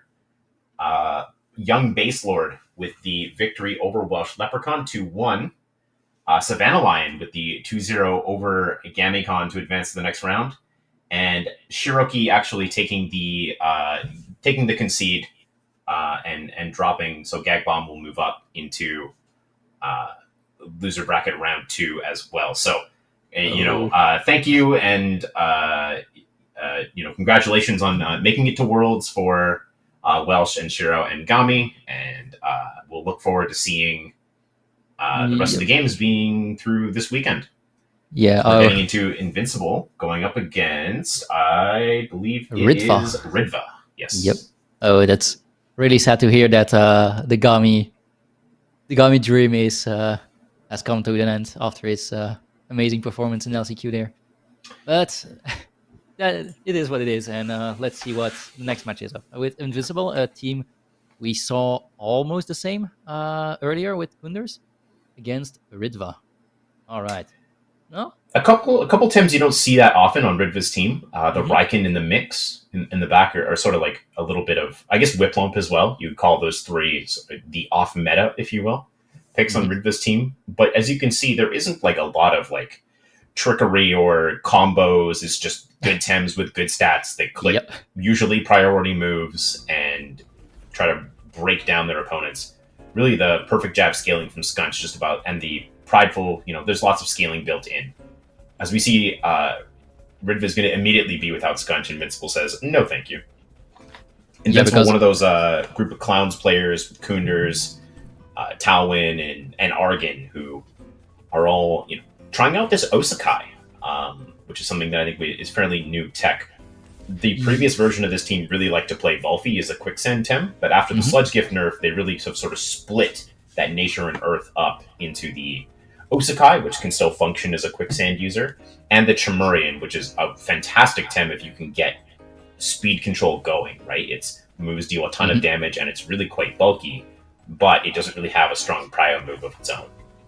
Yeah, and like you said, that Osakai, I was talking a little bit earlier with some of the clowns, and they said like Osakai, they find it pretty cracked because of the stat buffs it received. So they said, it's good defensive stats, pretty offensive scaling, sorry, and it just it's hard. So we're rolling with it.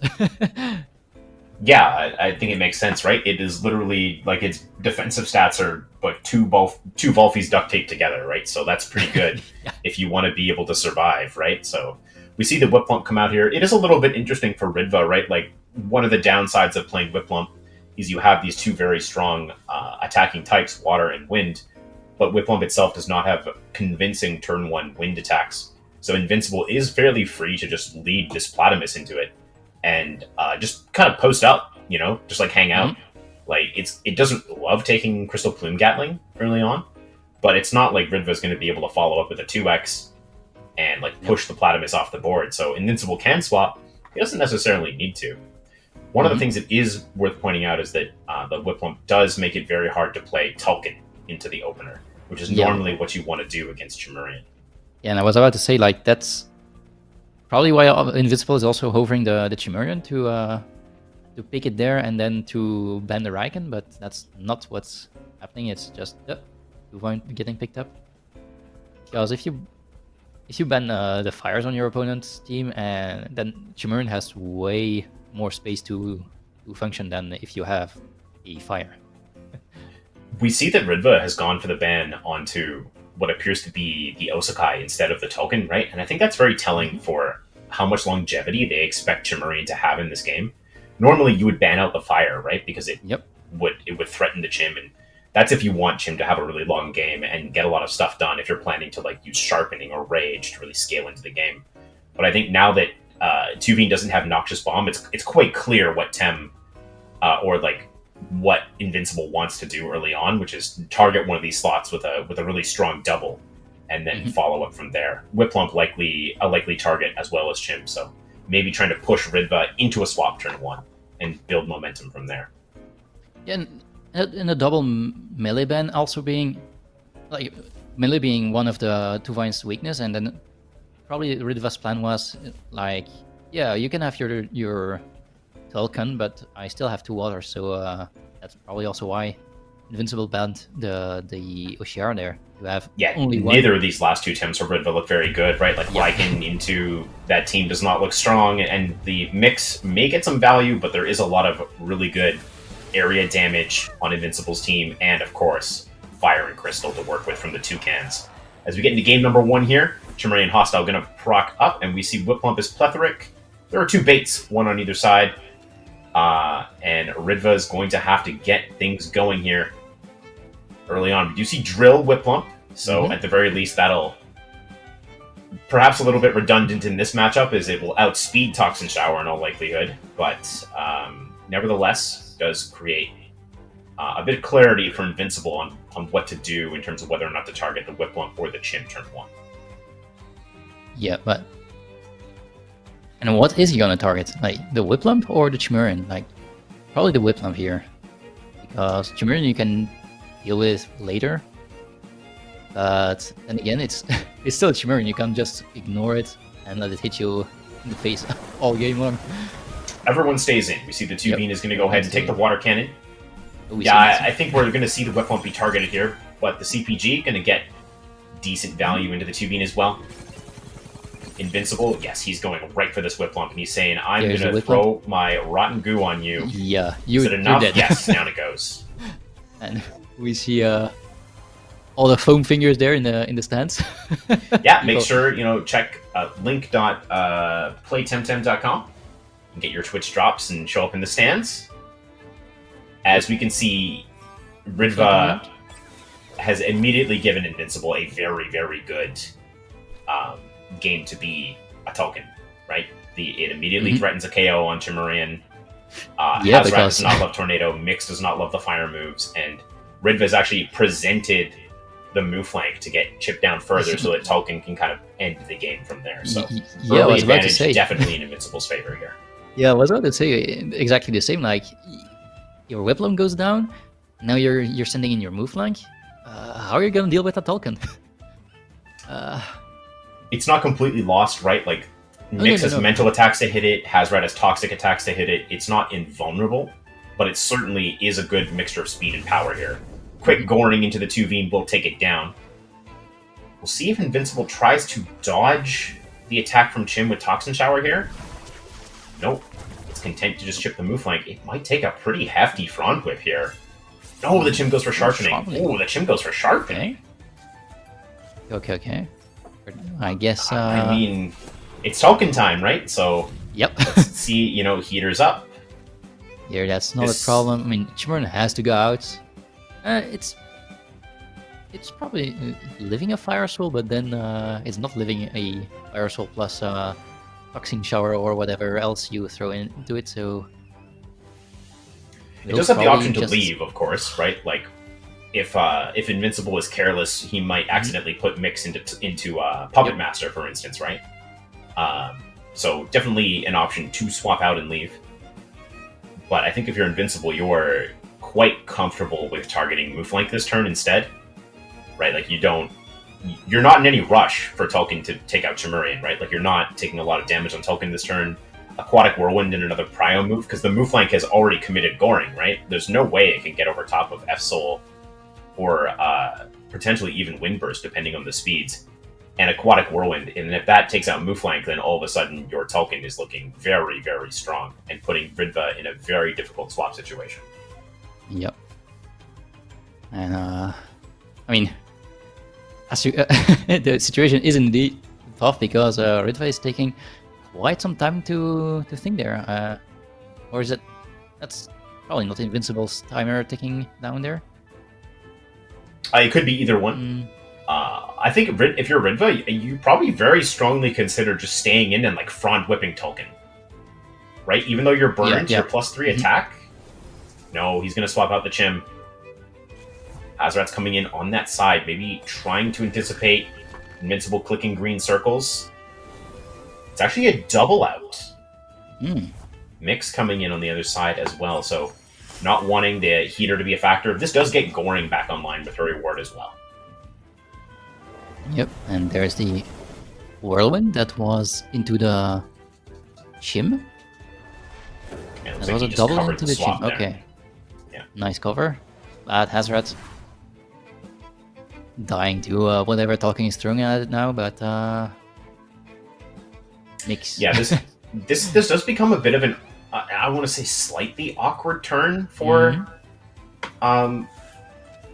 Invincible, because there's like a world where Mix can get like a Psy Surge onto you, and then there's like Cage Goring from Mooflank, and your Tolkien gets whittled down, and eventually it can get like taken down before it gets the job done in Chimerian. Like it can throw Tornado into Hazoret, but then that's probably going to be it's contagious. Contagious Hazoret. Okay, I'm not doing anything on the Platinums, but interesting. Yeah. Interesting. Invincible going to maybe try and stack up some more stats on this Osiara, as it feels pretty safe to come in. Nice morale boosting whip, keeping the stamina going, as this Hazoret will be obliterated out of the game here. Through the double screen. Oh, Denigrate, yep. Denigrate is nice. Ooh, pretty nice damage also. Token being a little less of a threat there. And that also means Mix is more likely to get put into Puppet Master range and not just dying outright. Yeah, we see the Hurrywart Mooflank coming up here.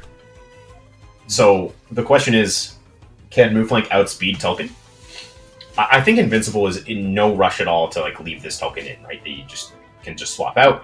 The Mix does start to become a little bit problematic. But he's got some options to deal with it. Obviously, OCR can deal a lot of damage once it gets Serbs off.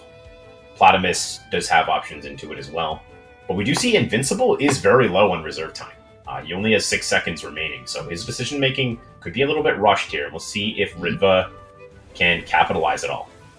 Tolkien does leave. Alright, and the Goring goes the other way, into the OCR. Okay. Quite some damage. This is a C-Spikes follow-up. And Invincible went... Oh yeah, Invincible went for Serbs. He's hard punished by this. Good read by Ridva, seeing that the Tolkien would leave. It can come back in fairly painlessly now, but at the very least, that's one more 10 that doesn't threaten Mix. And Tolkien has to come back into the game. It does have the speed advantage now. Diabolo is up for Gazama. So in 2 turns' time, Tolkien is going to get buffed up. Yeah, but I wonder if do you another live? Denigrate is coming. Yeah, do you live 2 turns? Because Denigrate does 40%, and you probably die to a Bestial Charge follow-up. The tornado comes in. I think Invincible is predicting that this will finish off the flank, and it does. It does. So that's a very good turn for them in order to get this Diabolo going back. Fiery Soul does not push the mix into Puppet Master. Yeah, and that means you can Fire Nado it. No, because you're probably gonna get outsped. The Burn Denigrate again doing a ton of chip. Does Mix overexert to do this though? It does not. Oh. Now this gets very interesting. Yep. Because Synergy Energy Manipulation is up for Ridva here, right? On the mix. Yep, if he runs it. And with Bait on the Chimerian, it's actually not going to get burnt by the F-Soul, which is now -2 special attack. This Chim might just be able to get enough done here, but it seems unlikely. It's got so many HP pools, but Invincible swaps out. Yeah, probably not wanting to take a Crystal Spikes there. Oh, Yeah, he goes for the spikes. okay, is that a CPG into the Gazuma? Or is that a double up in the Platimus? See the CPG, it doubles up into the Platimus. Platimus will go down, but that's exactly what Invincible wants to happen, right? He's got Turbo Choreography to speed up the Gazu for next turn. On top of that, he's going to be able to land Refreshing Diabolo onto the token from the back here.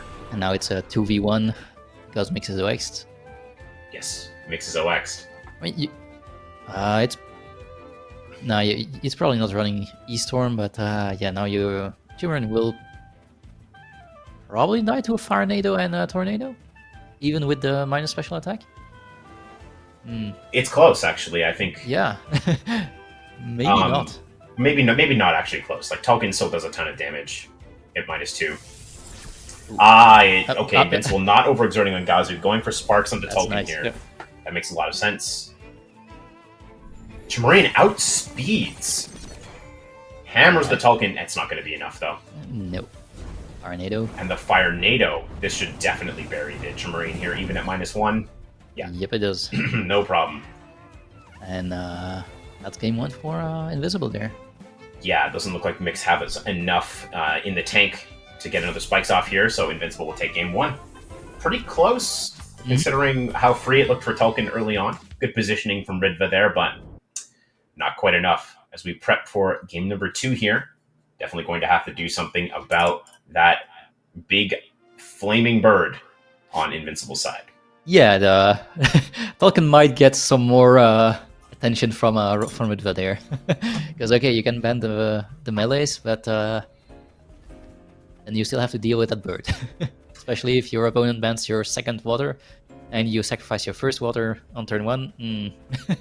To be honest, though, I mean, for Hazrat, Mix, and Chimerian, in a lot of ways, Osakai is just as bad. Like, it's better for the Chimerian, but it's definitely also very destructive into Hazrat and Mix. You know, oftentimes, like a hook-boosted Inner Spirit or Dust Vortex could definitely be enough to just absolutely smash one of those Tems. Brilliant. We see the Gazuma ban this time. Alright, Ridva going for something else. And Ridva's going to lead off Osiara this time. Interesting, yeah. That's probably going to be Latimus. And yeah, or Mashuk. Mashuk also obviously being a solid choice there. Ooh, we take the 2 waters to cover for the Tolkien. Yeah, this is an interesting opener. Going into both players, like Osiara has Blizzard turn 1, but like again, this Whip Lump just doesn't have enough wind damage to meaningfully threaten the Mushuk. It is very telling that Ridva went to Whip Lump into this opener, though. I think we might be seeing some Peepo Friezo coming out from Ridva here. Otherwise, it just really doesn't seem to make very much sense to open Whip Lump into like Osiara, unless you're planning to just try and do something with it later. You're kind of giving Invincible a free shot with Wastewater into either slot he wants. Yeah, and since we didn't see any move, no, we saw a Water Cannon on the Whip Lump, so basically we didn't see its moveset. So It's highly possible it's just running Ice Shuriken there, and like you said, it's going to get cold in that for that mushroom there. Yeah, another strategy from Ridva here that I think makes a lot of sense is he just bans out the Platymus second phase, and now all of a sudden he has some really good options into Invincible's backline with his leads, right? Like Osakai does not like fighting OCR or Whiplump. Tolkien does not like fighting OCR or Whiplump. So if he can make enough space early on in the game, if he does have like the People Friezo to keep Invincible off his back on the Mashuk early on, then that could be very impactful as the game continues on, because the more turns that OCR and Whiplump kind of get to go into Invincible's backline, the better it is for him. So we'll see how he plays this out. We'll see what this Whiplump is meant to do as we get into game number 2. Yep. Get your foam fingers out, everybody. And get your coats on, because it's gonna get cold. Alright. Oh, morale boosting whip. That's not a Paramashuk, is it? No, I think Invincible just kind of runs morale boosting whip on Osiara. This is in particular, like, for example, the Assassin is very popular, right? The Mom's Lunch trap play. And Osiara is a Tem that, like, for example, like a quad toxic team would not want to turn into turn 1. So use the whip to prevent the Mom's Lunch play from trapping your answer in, so you can safely swap out turn 1. But we do see Ice Shuriken, so we are going for the freeze here. Tsunami may be going to be followed up here. Oh, but Invincible's one faster, and he goes for the Flood. Smart play there. Though. It outspeeds. Oh. Flood outspeeds, and the Whiplump gets pounded here. Yep. All right. So that's still quite quite a trade there, but Mashuk not being able to move next turn. Okay. Means no turbo there for Invincible next turn. So that's now both of your water temps are -2 speed. Don't really want to see that. Yeah, just an incredible flood from Invincible, right? Like it completely throws Ridva's whole game plan into chaos. Like the OCR can now no longer really get ahead of Tolkien Tornadoes. It runs into immediate problems with Chimerian. And also just right away, Whiplump is now in range of going down to Cervaceo's Wrath. So it's not even at all that good for it to stay in here and try to throw a wind to move. Like, yeah, Invincible just gets Chim in. Don't really need this that much this game. Yep. Oh, it's fake beard on Chimerian. Okay, I totally missed that. Yeah. Last game. I just assumed it was bait, like the other Chimerians we've seen until now. But nope. Serbs buries Whiplump. Ridva's really not going to get much out of this Serbs. Oh, they go for their own Flood. Okay. That's a little spicy, to be honest with you, because now, all of a sudden, Ridva has some advantages over Invincible's Osiara, and this Chimerian cannot play in front of Riken anymore, right? Like, Quetzaleno is now probably faster than Chim. But it's not Riken. Okay, you have to target the Osiara, I think, here if you're Ridva, right? Like, your only way back into the game is to get Invincible's Osiara low and go for a Riken sweep. But if we press X and take a look at the back here, we can see that Osakai and Tolkien are also pretty well positioned to deal with Riken, so I'm not sure if that is the best strategy. Once again, Tolkien looks incredibly good for Invincible in the back, right? Like, they're going to be able to make great use of it, outspeeding Osiara now with Tornado, walling out the Riken's attacks until he has held Anger up, and 4xing the Chim. Yeah, I'm more fond of the Osakai here, because except the Os, it can deal with everything. I mean, even Osiara at -2, it can just get an Inner Spirit off and probably just demolish the Osiara. Wow, this is another flood coming in. We really want that to be there. Oh no, it goes in the move flank instead. Interesting. Yeah, predicting that swap, I guess. Oh, Invincible's got to watch out here, though. Like, this is prime Cage Meteor Swarm. This is like a absolutely prime Cage Meteor Swarm from Ridva if he has it. That's 2 prideful procs if he gets it off. Yeah, you don't want to. There it is. There's the cage. There's the cage. All right. Going for that overexertion on the flood. Maybe Uh-oh. mispositioned slightly. The CPG, big damage into move flank, not enough to bring it down.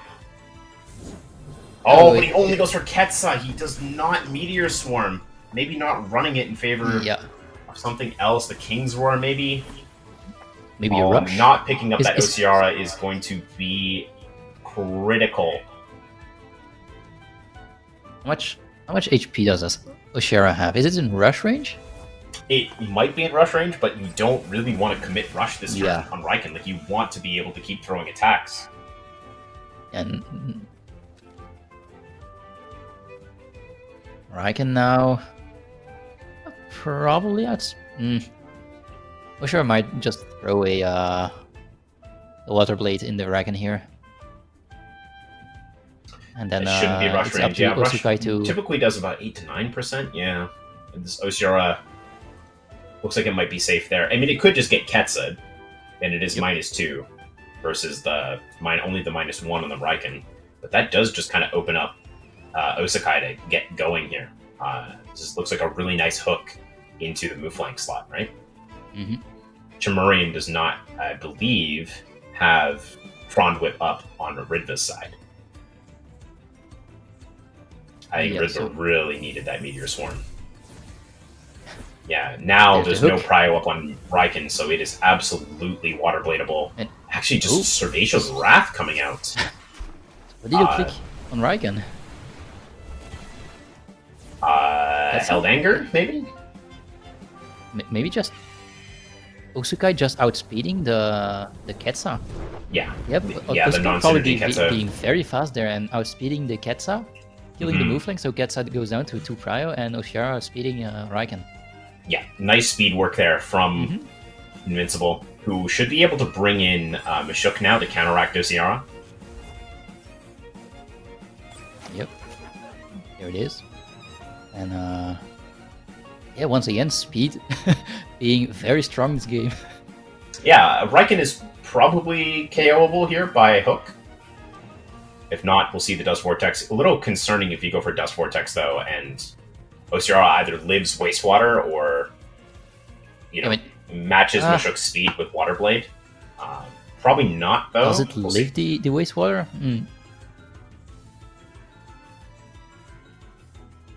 I mean, this is just really textbook stuff from Invincible. He's just going to play to the Chimerian Tulkin in-game. There isn't really a lot that Ridva can swap in that likes taking the different hits. And there's really no way to get speed up on the Ociara so that it can properly fight Tulkin in the end-game here. Yeah, because you got a flood, but Tulkin has to be on the board for that, and it's not coming out before that Ociara is down, so... Wastewater probably doesn't kill on its own. You need a Toxic Tick. So there's the hook. The hook is nice. The hook just means that he's going to be able to get it off here. Yeah, that's... And he outspeeds potentially even the Water Blade. Yeah, Ociara is brought down. Yeah, because we saw that Mashuk is running quite some speed, so... Gets not enough OXing the Riken? Nope, not OXing the Riken, quite. So... I mean, now the champ is lined up for... Not even hook, Inner Spirit is up, right? So the +4 attack Inner Spirit will absolutely blitz the Chimerian, and nope. Had enough. You won't see Inner Spirit. That's Ridva calls it enough, and just goes down to loser bracket. And that's going to be it for that game. So Invincible will move on, and we've got one more game coming up later. In that one, we could just see like the real strength of running those like wind toxic cores.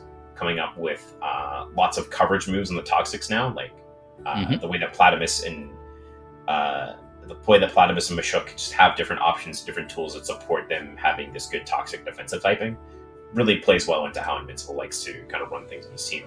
And we saw in Game 2, Ridva just not really prepared for being outsped and flooded. I think it was like pretty clear. Yeah. Ended up kind of costing that freeze opener. Yep. If it had been Game 1, Ridva could have adapted, but yeah, that being Game 2, already 1 game down, that was a rough spot for Ridva there. I think it was definitely winnable if he had done Cage Meteor Swarm, like if he had that, Yep. I think at that point the game kind of swings pretty heavily back into Ridva's favor. Because the one way that you can beat Tolkien with Riken is you just get like 2 or 3 Primal procs. At +4 attack, you're effectively not resisted anymore on your fire moves, right? So that's one way you can do it. But instead, we saw the Ketsa, and I think from there we're going to go to break, and we'll see one more game. I believe it is Kivkenski going up against Szax. Mr. Zix. So should be a good one. Yeah. Because Mr. Zax didn't qualify, apparently. It's his brother Zix. No. We'll see him in a bit. Take care, everyone.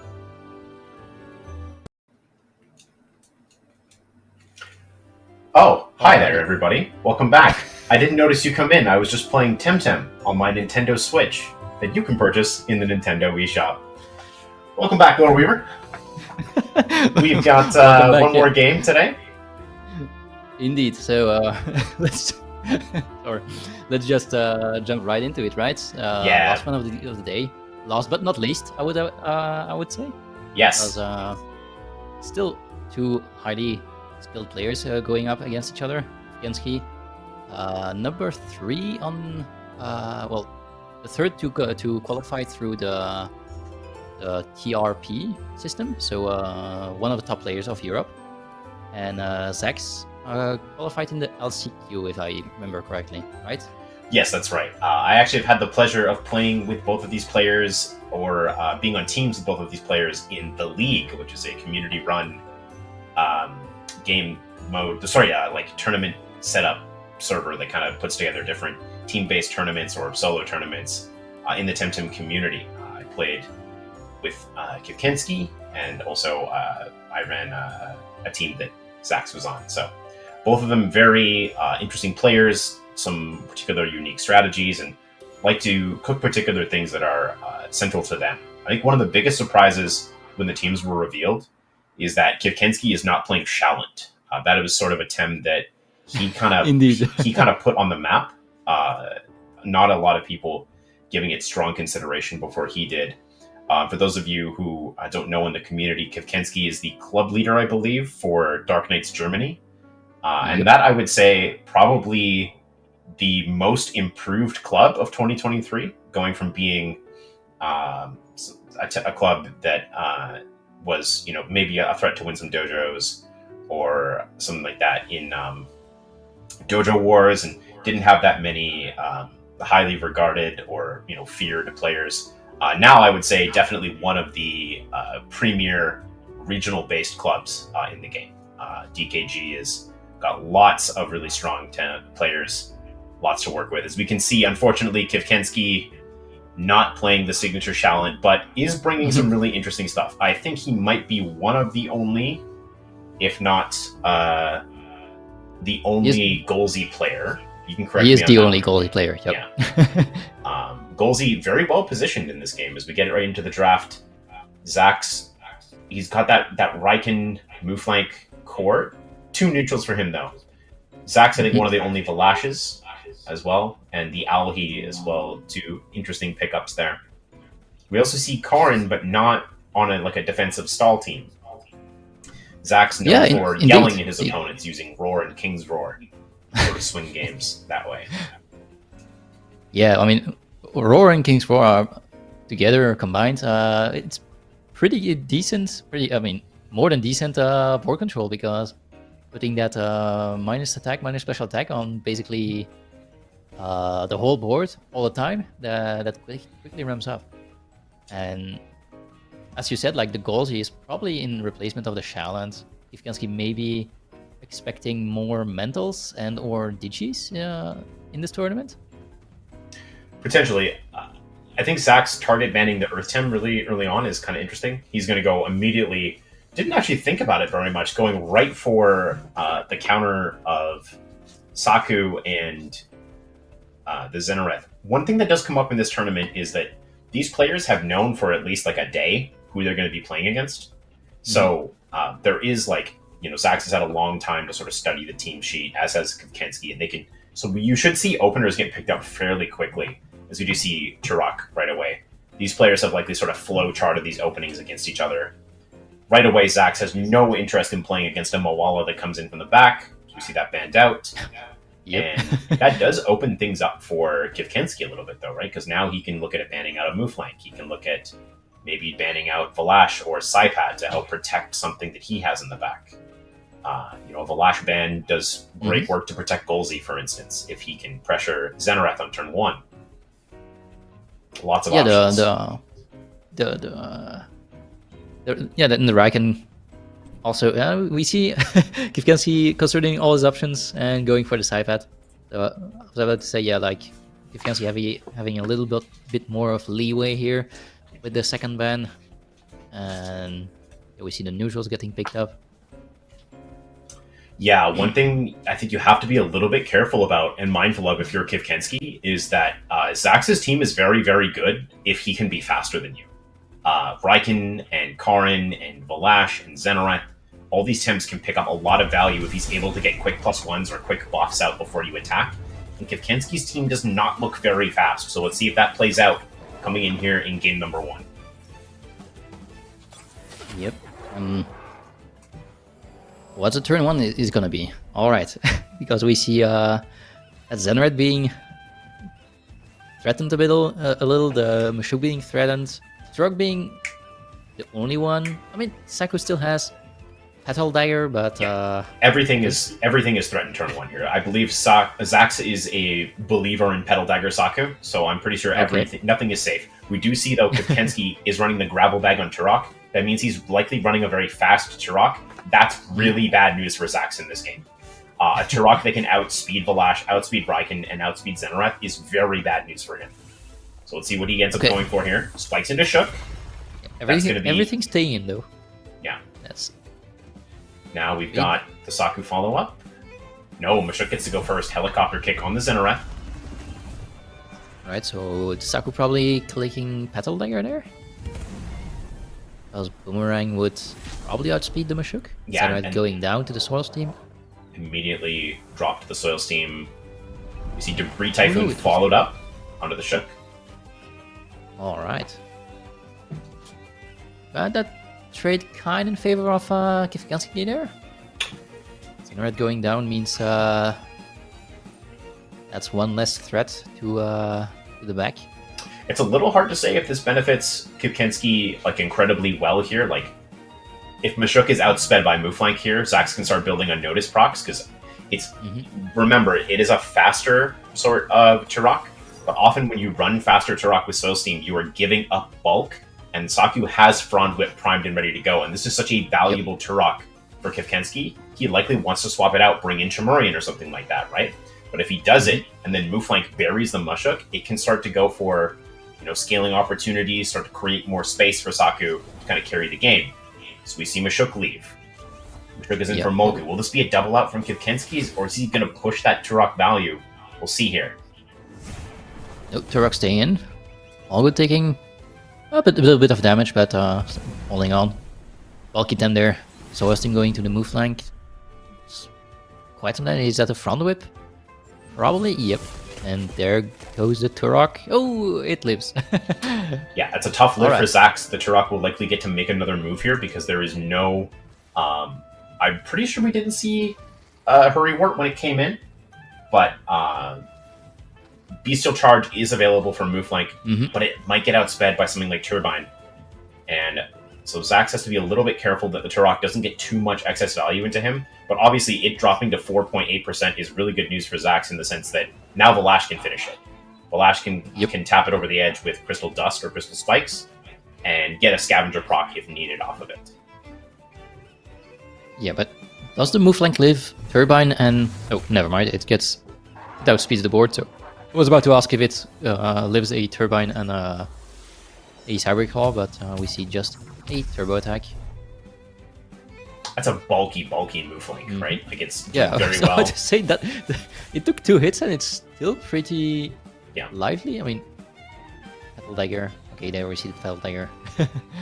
And although still holding on. This Saku is just kind of hanging out for Szax, right? Like, not really threatened. Turok's gone. Mashuk is low. Chamurian not totally walled. And this is one way that Szax can kind of get you, right? Is like, he's totally fine to just leave this Chamurian to be dealt with by Raikon. He could even swap Riken in if he wants, but he can also just, again, continue to kind of hard charge into the Mulgu. He's got an opportunity to maybe go for a Frond Whip here. Again, that big damage, bypassing that first aid kit on Mulgu. It takes a ton of damage from Frond Whip. So we'll see if he's got that plan in mind, or if he wants to try something a little bit different. And not... Like, the Mashuk is too low. Golsey doesn't really want to take a Front Whip, so... Mulgu, I think, will take quite a beating there, and not much kivkenski can do. And on the other side, you see Mooflank probably not going down to Cyber Claw. If you're Kivkenski, you really badly want to get Oshidashi up on Golsey before Vlash hits the board. Right? Like, if you have to take a turn where all you have is uppercut, and this Vlash is either M buffed up or it's just got C spikes available to slam into you, you're down, right? Like, you can't stay in. And if all you do is uppercut it to like 40% and it gets you with like spikes and a double in, it heals back, right? Like, you haven't pushed it into that danger zone enough.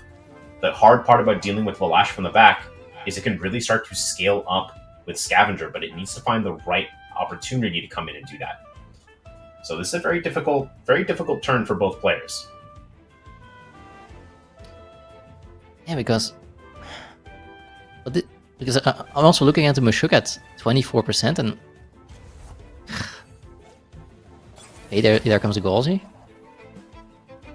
Probably, yeah, it's a nice spot there, but still taking quite some damage there.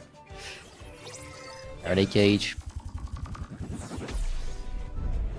This is such a bulky move flank. Like, Szax killing the move flank. Does it to him again, although the Pedal Dagger also won't finish off the Mulgu, so opportunity may be here for Kivkenski to go for Rush if he's got it up on Mulgu, or even just try to go for a quick hasty lunge, because we know he has that adrenaline shot active if he wants to, or even something like a Charged Iron Filings to quickly finish off the move flank, but he really doesn't want to get hit by this thing again.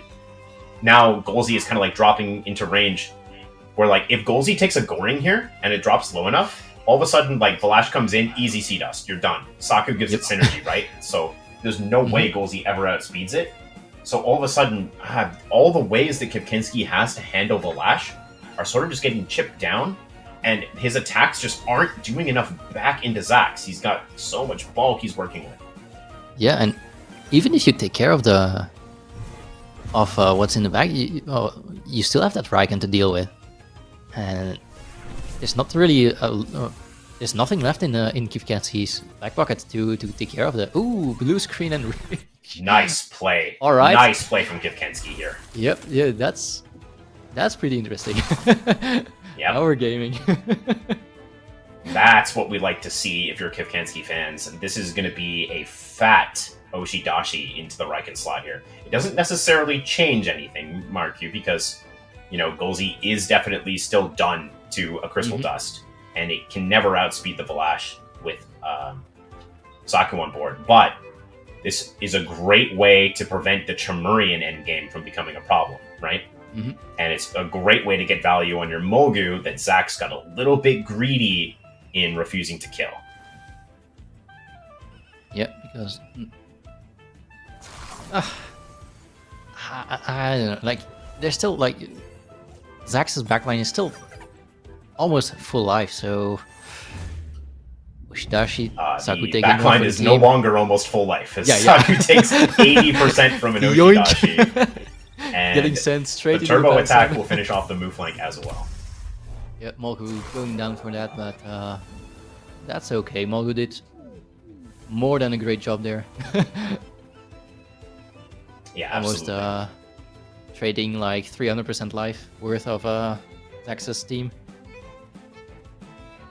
That blue screen completely flipped the game. I mean, it hasn't completely flipped it. It's got options, right? Like, the Vlash can check the Golsey, but the Mulgu definitely...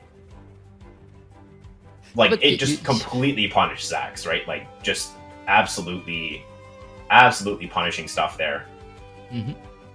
But now that there's still Chimerian Riken, so what do you send in, like the Mashuk or the Chimerian here? Because I still don't like Kivkenski's position here, even with the blue screen, and very well played. I like this for Szax, I like this for Kivkenski, right? Like, he doesn't really want, he now has an option. He can throw Hasty Lunge at Saku to take it down, right? And that's going to deny Vlash, if he's faster, which he likely is, that's going to deny him Scavenger proc. So he's going to lose both his Scavenger procs. Now he gets the Sea Dust off first. He's got that speed. That's a speedy Vlash. But the Golzy might also Rib not Golzy. be too quick. That's a Blast Blade not fast enough on the Chimerian. But this is the Now end you game, have- exactly the end game that Szax wants, right? Like, Szax he's wants got it, Crystal Spikes to kill the Mashuk, and he's got Synergy Quetzalmenyo bearing down on this Chimerian, and there's no swaps for either player. Yep. So that's game 1 for why is there marked Savannah Lion on on the scoreboard? I just saw that. This is not Savannah Lion. Oh yeah, Zaxalion going out to pick up in for full, Paradox Engine. Yeah, in Paradox's Odyssey there. exactly. Yeah. So Zax picking up the win there. Yep. Kivkenski just likely has to guard that Turok a little bit better in the second game, but definitely not out of it yet. As we saw, like, the Frond Whip into the Turok completely changed the complexion of that game, where all of a sudden it was looking like a very good Turok game, and then Saku was like, bet, and smacked the heck out of it. It was like 94% damage or something like that from the Frond Whip. It was like full life, and then it had no life left. So yeah, it's still held on. So that was pretty good. But yeah, and even Molgu trying its best.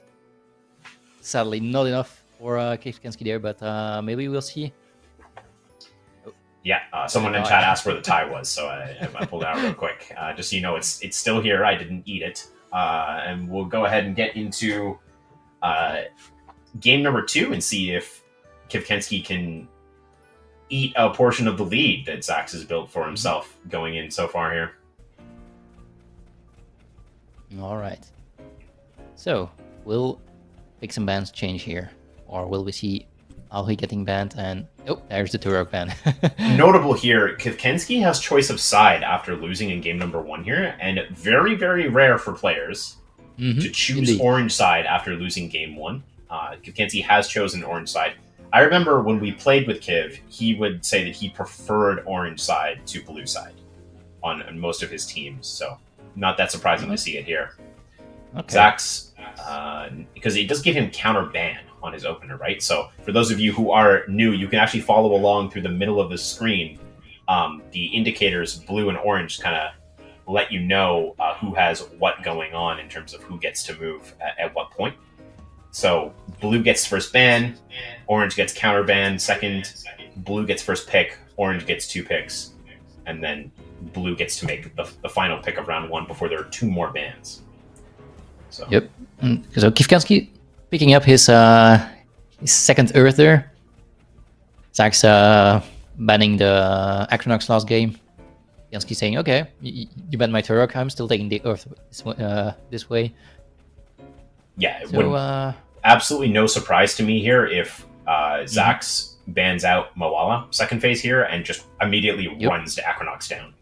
Like, he just, like, boomerang or debris typhoon base jump right on top of the Acronox's head, right? Like all he has to do, given his potential backline options and Kivkenski's potential backline options, is he just has to get, as soon as the second Earth falls, Vlash and Riken just immediately come in and take over the game. Yeah, right? totally. Like, it's so hard for Kivkenski to do it because one of his melees, 2 of his melees, although I imagine Moala gets banned. Yes, we see the Vlash band out to try and reconcile with that, right? So now he just has to be able to beat Riken, and then he'll be in a much better position. However, Szax didn't have to pick Xenareth early on in the game, so now he can just throw Xenareth in. And it gets really, really hard for Kivkenski because one of his melees takes so much crystal damage. This is kind of why we don't see Golzy that much in this current meta, is that it is often weak to the things it wants to remove. And so if you get in weird or interesting speed situations, you can run into trouble. Yeah, and being not very bulky means you, even if you can take 1 hit, you're left with a sliver of life, and then you can basically die to anything now that speeds you. So pretty hard to run, but we see the Corn coming in. Yeah, interesting that Instead of Szax didn't go for Psypad there. I mean, I think it would have been a pretty nice way to kind of put pressure onto Mulgu, as well as some of the other things. But Psypat, one of the Tims that does lose fairly hard into Goldy, especially with Diffuser turning off that Schween's Horn, so not surprising. And that way we can see some roaring maybe going off. Definitely a possibility. Oftentimes when I'm like talking about games, you have to understand whether or not you're the hammer or the nail in this case. And Szax definitely is the hammer right now, right? Like it's his job to strike at Kivkenski, and it's Kivkenski's job to try to not get hit. I guess not the nail. It's usually the hammer or the mole for whack-a-mole. Speaking of moles, here comes Mulgu. It's going to go ahead and we'll see the Tesla Prison first coming into the move flank. Okay, and will that be the double in into the now Mulgu, like you said? Yep, that's one. There's one. And that's probably the Debris Typhoon. Yep. Yes, that's two. It is. So the only problem with this is like he's just gonna hit him again, right? Like yeah, Mulgu took half, doesn't, and now Frond Whip is live, right? So you can swap Mashuk in to take Frond Whip, but then like now Saku has wind moves to threaten Mashuk, and you have to take this big ass Frond Whip, right? Like it's just kind of tough that way. He is slowing down the move flank a little bit, which does help the game plan a little bit. And Mulgu is a Tem that you definitely would like to give up to kind of keep Acronox safe in the back. It is going to be pretty difficult for Szax if Acronox like manages to stay alive for long enough here. So we see move flank retreat, because I think Szax is thinking he needs to get the win cons in early. That's going to be a Karn instead. Yeah, to get some holds off. It's a Hurricane, okay, to get some speed up on the Gazuma, some spread damage. A little bit of chip on both Tems, okay. Is that that's probably the front whip on the Saku, since it's getting outsped by everything there. So how much damage will the Mulgu take from the front whip? The answer is almost all of it. Almost all of it, but it's holding on. Yeah, the holding on is definitely relevant. It does mean that I think Corrin is Scavenger as well, so now all of a sudden there's a Stonewall option, right? Like if Corrin Stonewalls itself, does Kivkenski ever kill it? It can start to set itself up, and of course, after that, guess what time it is? It's roaring time. None of Kivkenski's Tems want to get roared. There's like definitely possibilities for Szax to kind of work things through here. I do like the +2 speed on Gazuma, though. It does mean that it is likely now to outspeed Xenareth Sea Spikes with like neutral moves or definitely Tornado, right? So no concern there. It also means it definitely gets over top of Prideful Riken, and it absolutely gets over top of even Mooflank's priority with its normal moves. So definitely not an irrelevant speed boost. The problem if you're Kivkenski is, man, you gotta... This Corrin is about to throw some walls up, man. Like, it's nut bar. Like, you gotta get on it, man. Like, oh boy. Yeah, it's okay. It's not a stall team, but Corrin, I mean, if it gets its buffs up and its debuffs on your team, you're never gonna kill it, and then it can just throw either Soil Steams or just Psychosis and wait for you to slowly die in agony, and scavenge off your body. Also, yeah, Scavenger does kind of create a bit of a problem here, and it's like Kivkenski, he needs his Toxic back in, but that's the Acronox to fight. So we will see Mashuk come in on the other side here. This makes a lot of sense. Not likely to take a wind move. Szax goes away from the Saku, so the Mashuk is actually a little bit safer. It's going to be Riken coming in on that slot.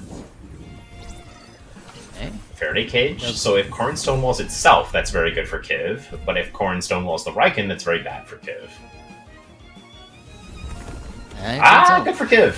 Ish. It's good for Kiv, and now we have blue screen up again. So if that Riken is not running in Rush... This is a very tough turn for Kivkenski, though, because he's down to Rush here, which is Prideful on Riken, and it's Scavenger on Corrin at the same time.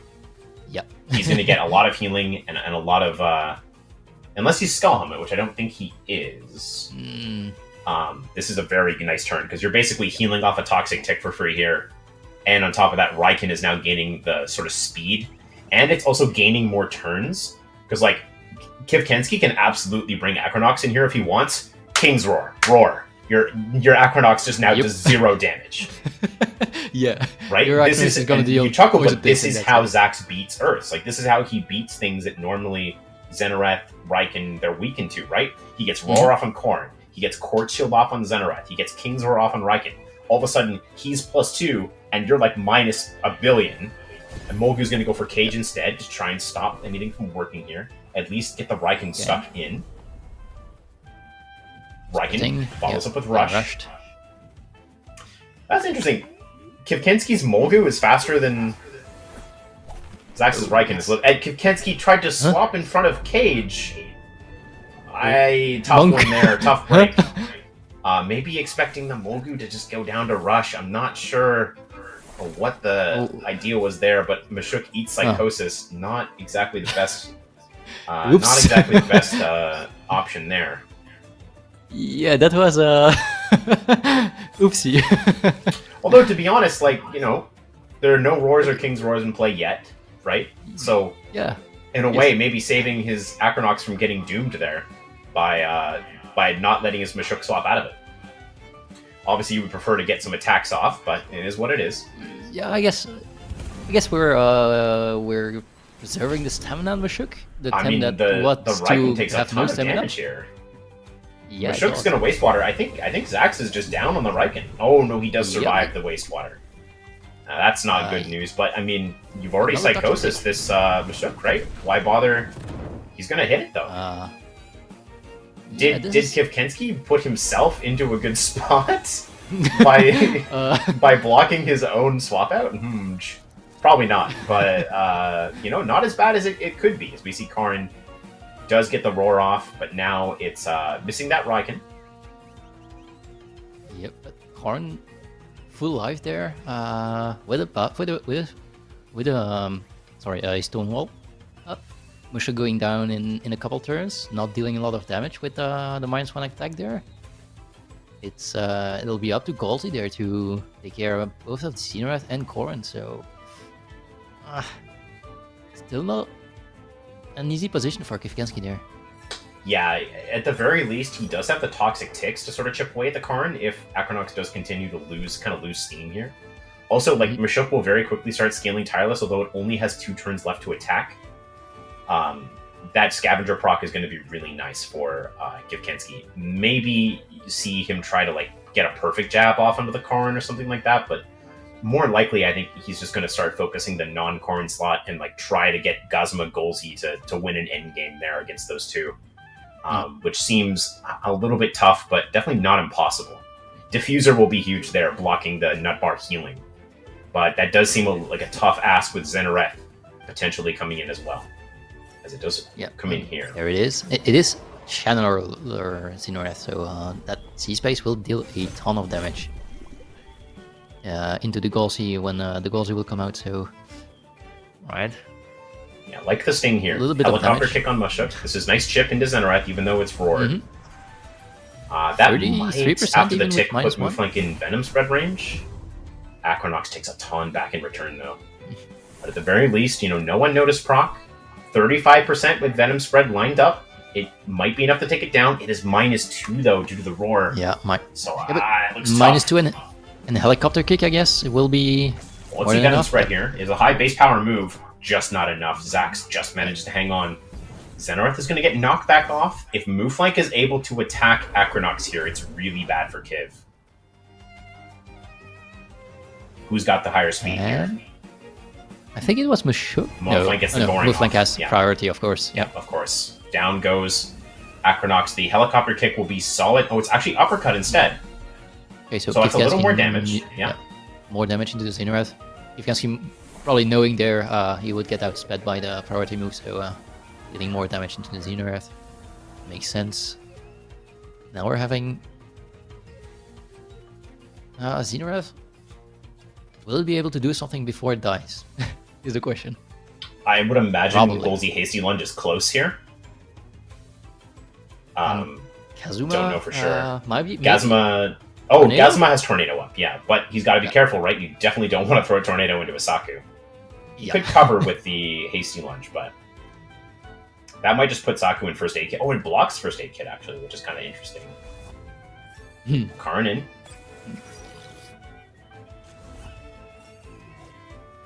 Gives him a Golsy. This honestly is not like completely lost for Kivkenski, right? Like he can go for the Zenareth and the Saku, force an endgame into Karin here, and then he might have a 2v1. It's all going to be about how much punishment the Golzi can take. Yeah, because Karin is basically full life because Zenareth will die, give 20% back to Karin. Yep, there's a Nado. There's the Nado. So if he gets uppercut off here, which, I mean, no reason he wouldn't. The uppercut will deal 30-ish%, I'd say. Yep, almost exactly 30, and notably, it turns off Nutrition Bar. So, like, Karin no longer gets that 5% healing per turn. How much does this Soil Steam do back into Golzi? A lot. Oh boy. Oh boy. Yeah, but... Best Kivkenski can hope for here is, like, Hurricane into Karin, followed by Oshidashi. Maybe that's enough to bring it down. And then maybe Gazuma can beat Saku in the 1v1. But I don't think that's like. Here's the Hurricane. Right, Karin in 15%. Yeah, that's probably enough for the Oshidashi. I don't know about that one, Chief. Oh! Karin hangs on with 7%, and that's exactly the amount of percentage that Szax is going to need. He's going to get this back. The Scavenger. On top of that. That's It's going to be Psychosis, probably. For Gaduma there. A stone wall onto the Saku, and that should solidify the end game. First aid kit is available for Saku, so there's no way Gazuma can break it on such low stamina, and the Karin itself now regains the nut bar. Yeah, Gazuma not breaking that wall, or those walls. Even being the #1 most present tem, still not good enough to 2v1. Two buffed up temps. Yeah, we see the tornado come out, and again, Szax just hangs on, keeps a little bit of bulk into the next. He just goes for war. He's stacking it up, and the Frond Whip in response. Bap, bap. And Gazuma should go down next turn as it's overexerted, and so Szax will punch his ticket to the next round. Kivkenski to drop down to the loser's bracket. And that will be all of our matches for today, if I'm not mistaken, right? That is correct. GG's to both players here. Yes, indeed. GG's to everybody who played today. We saw some only quality matches, I must say. Only quality matches is correct. That's what we saw here today. So that's going to wrap us up for day 1 of the tournament. Remember, you can check out the Championship Series bracket.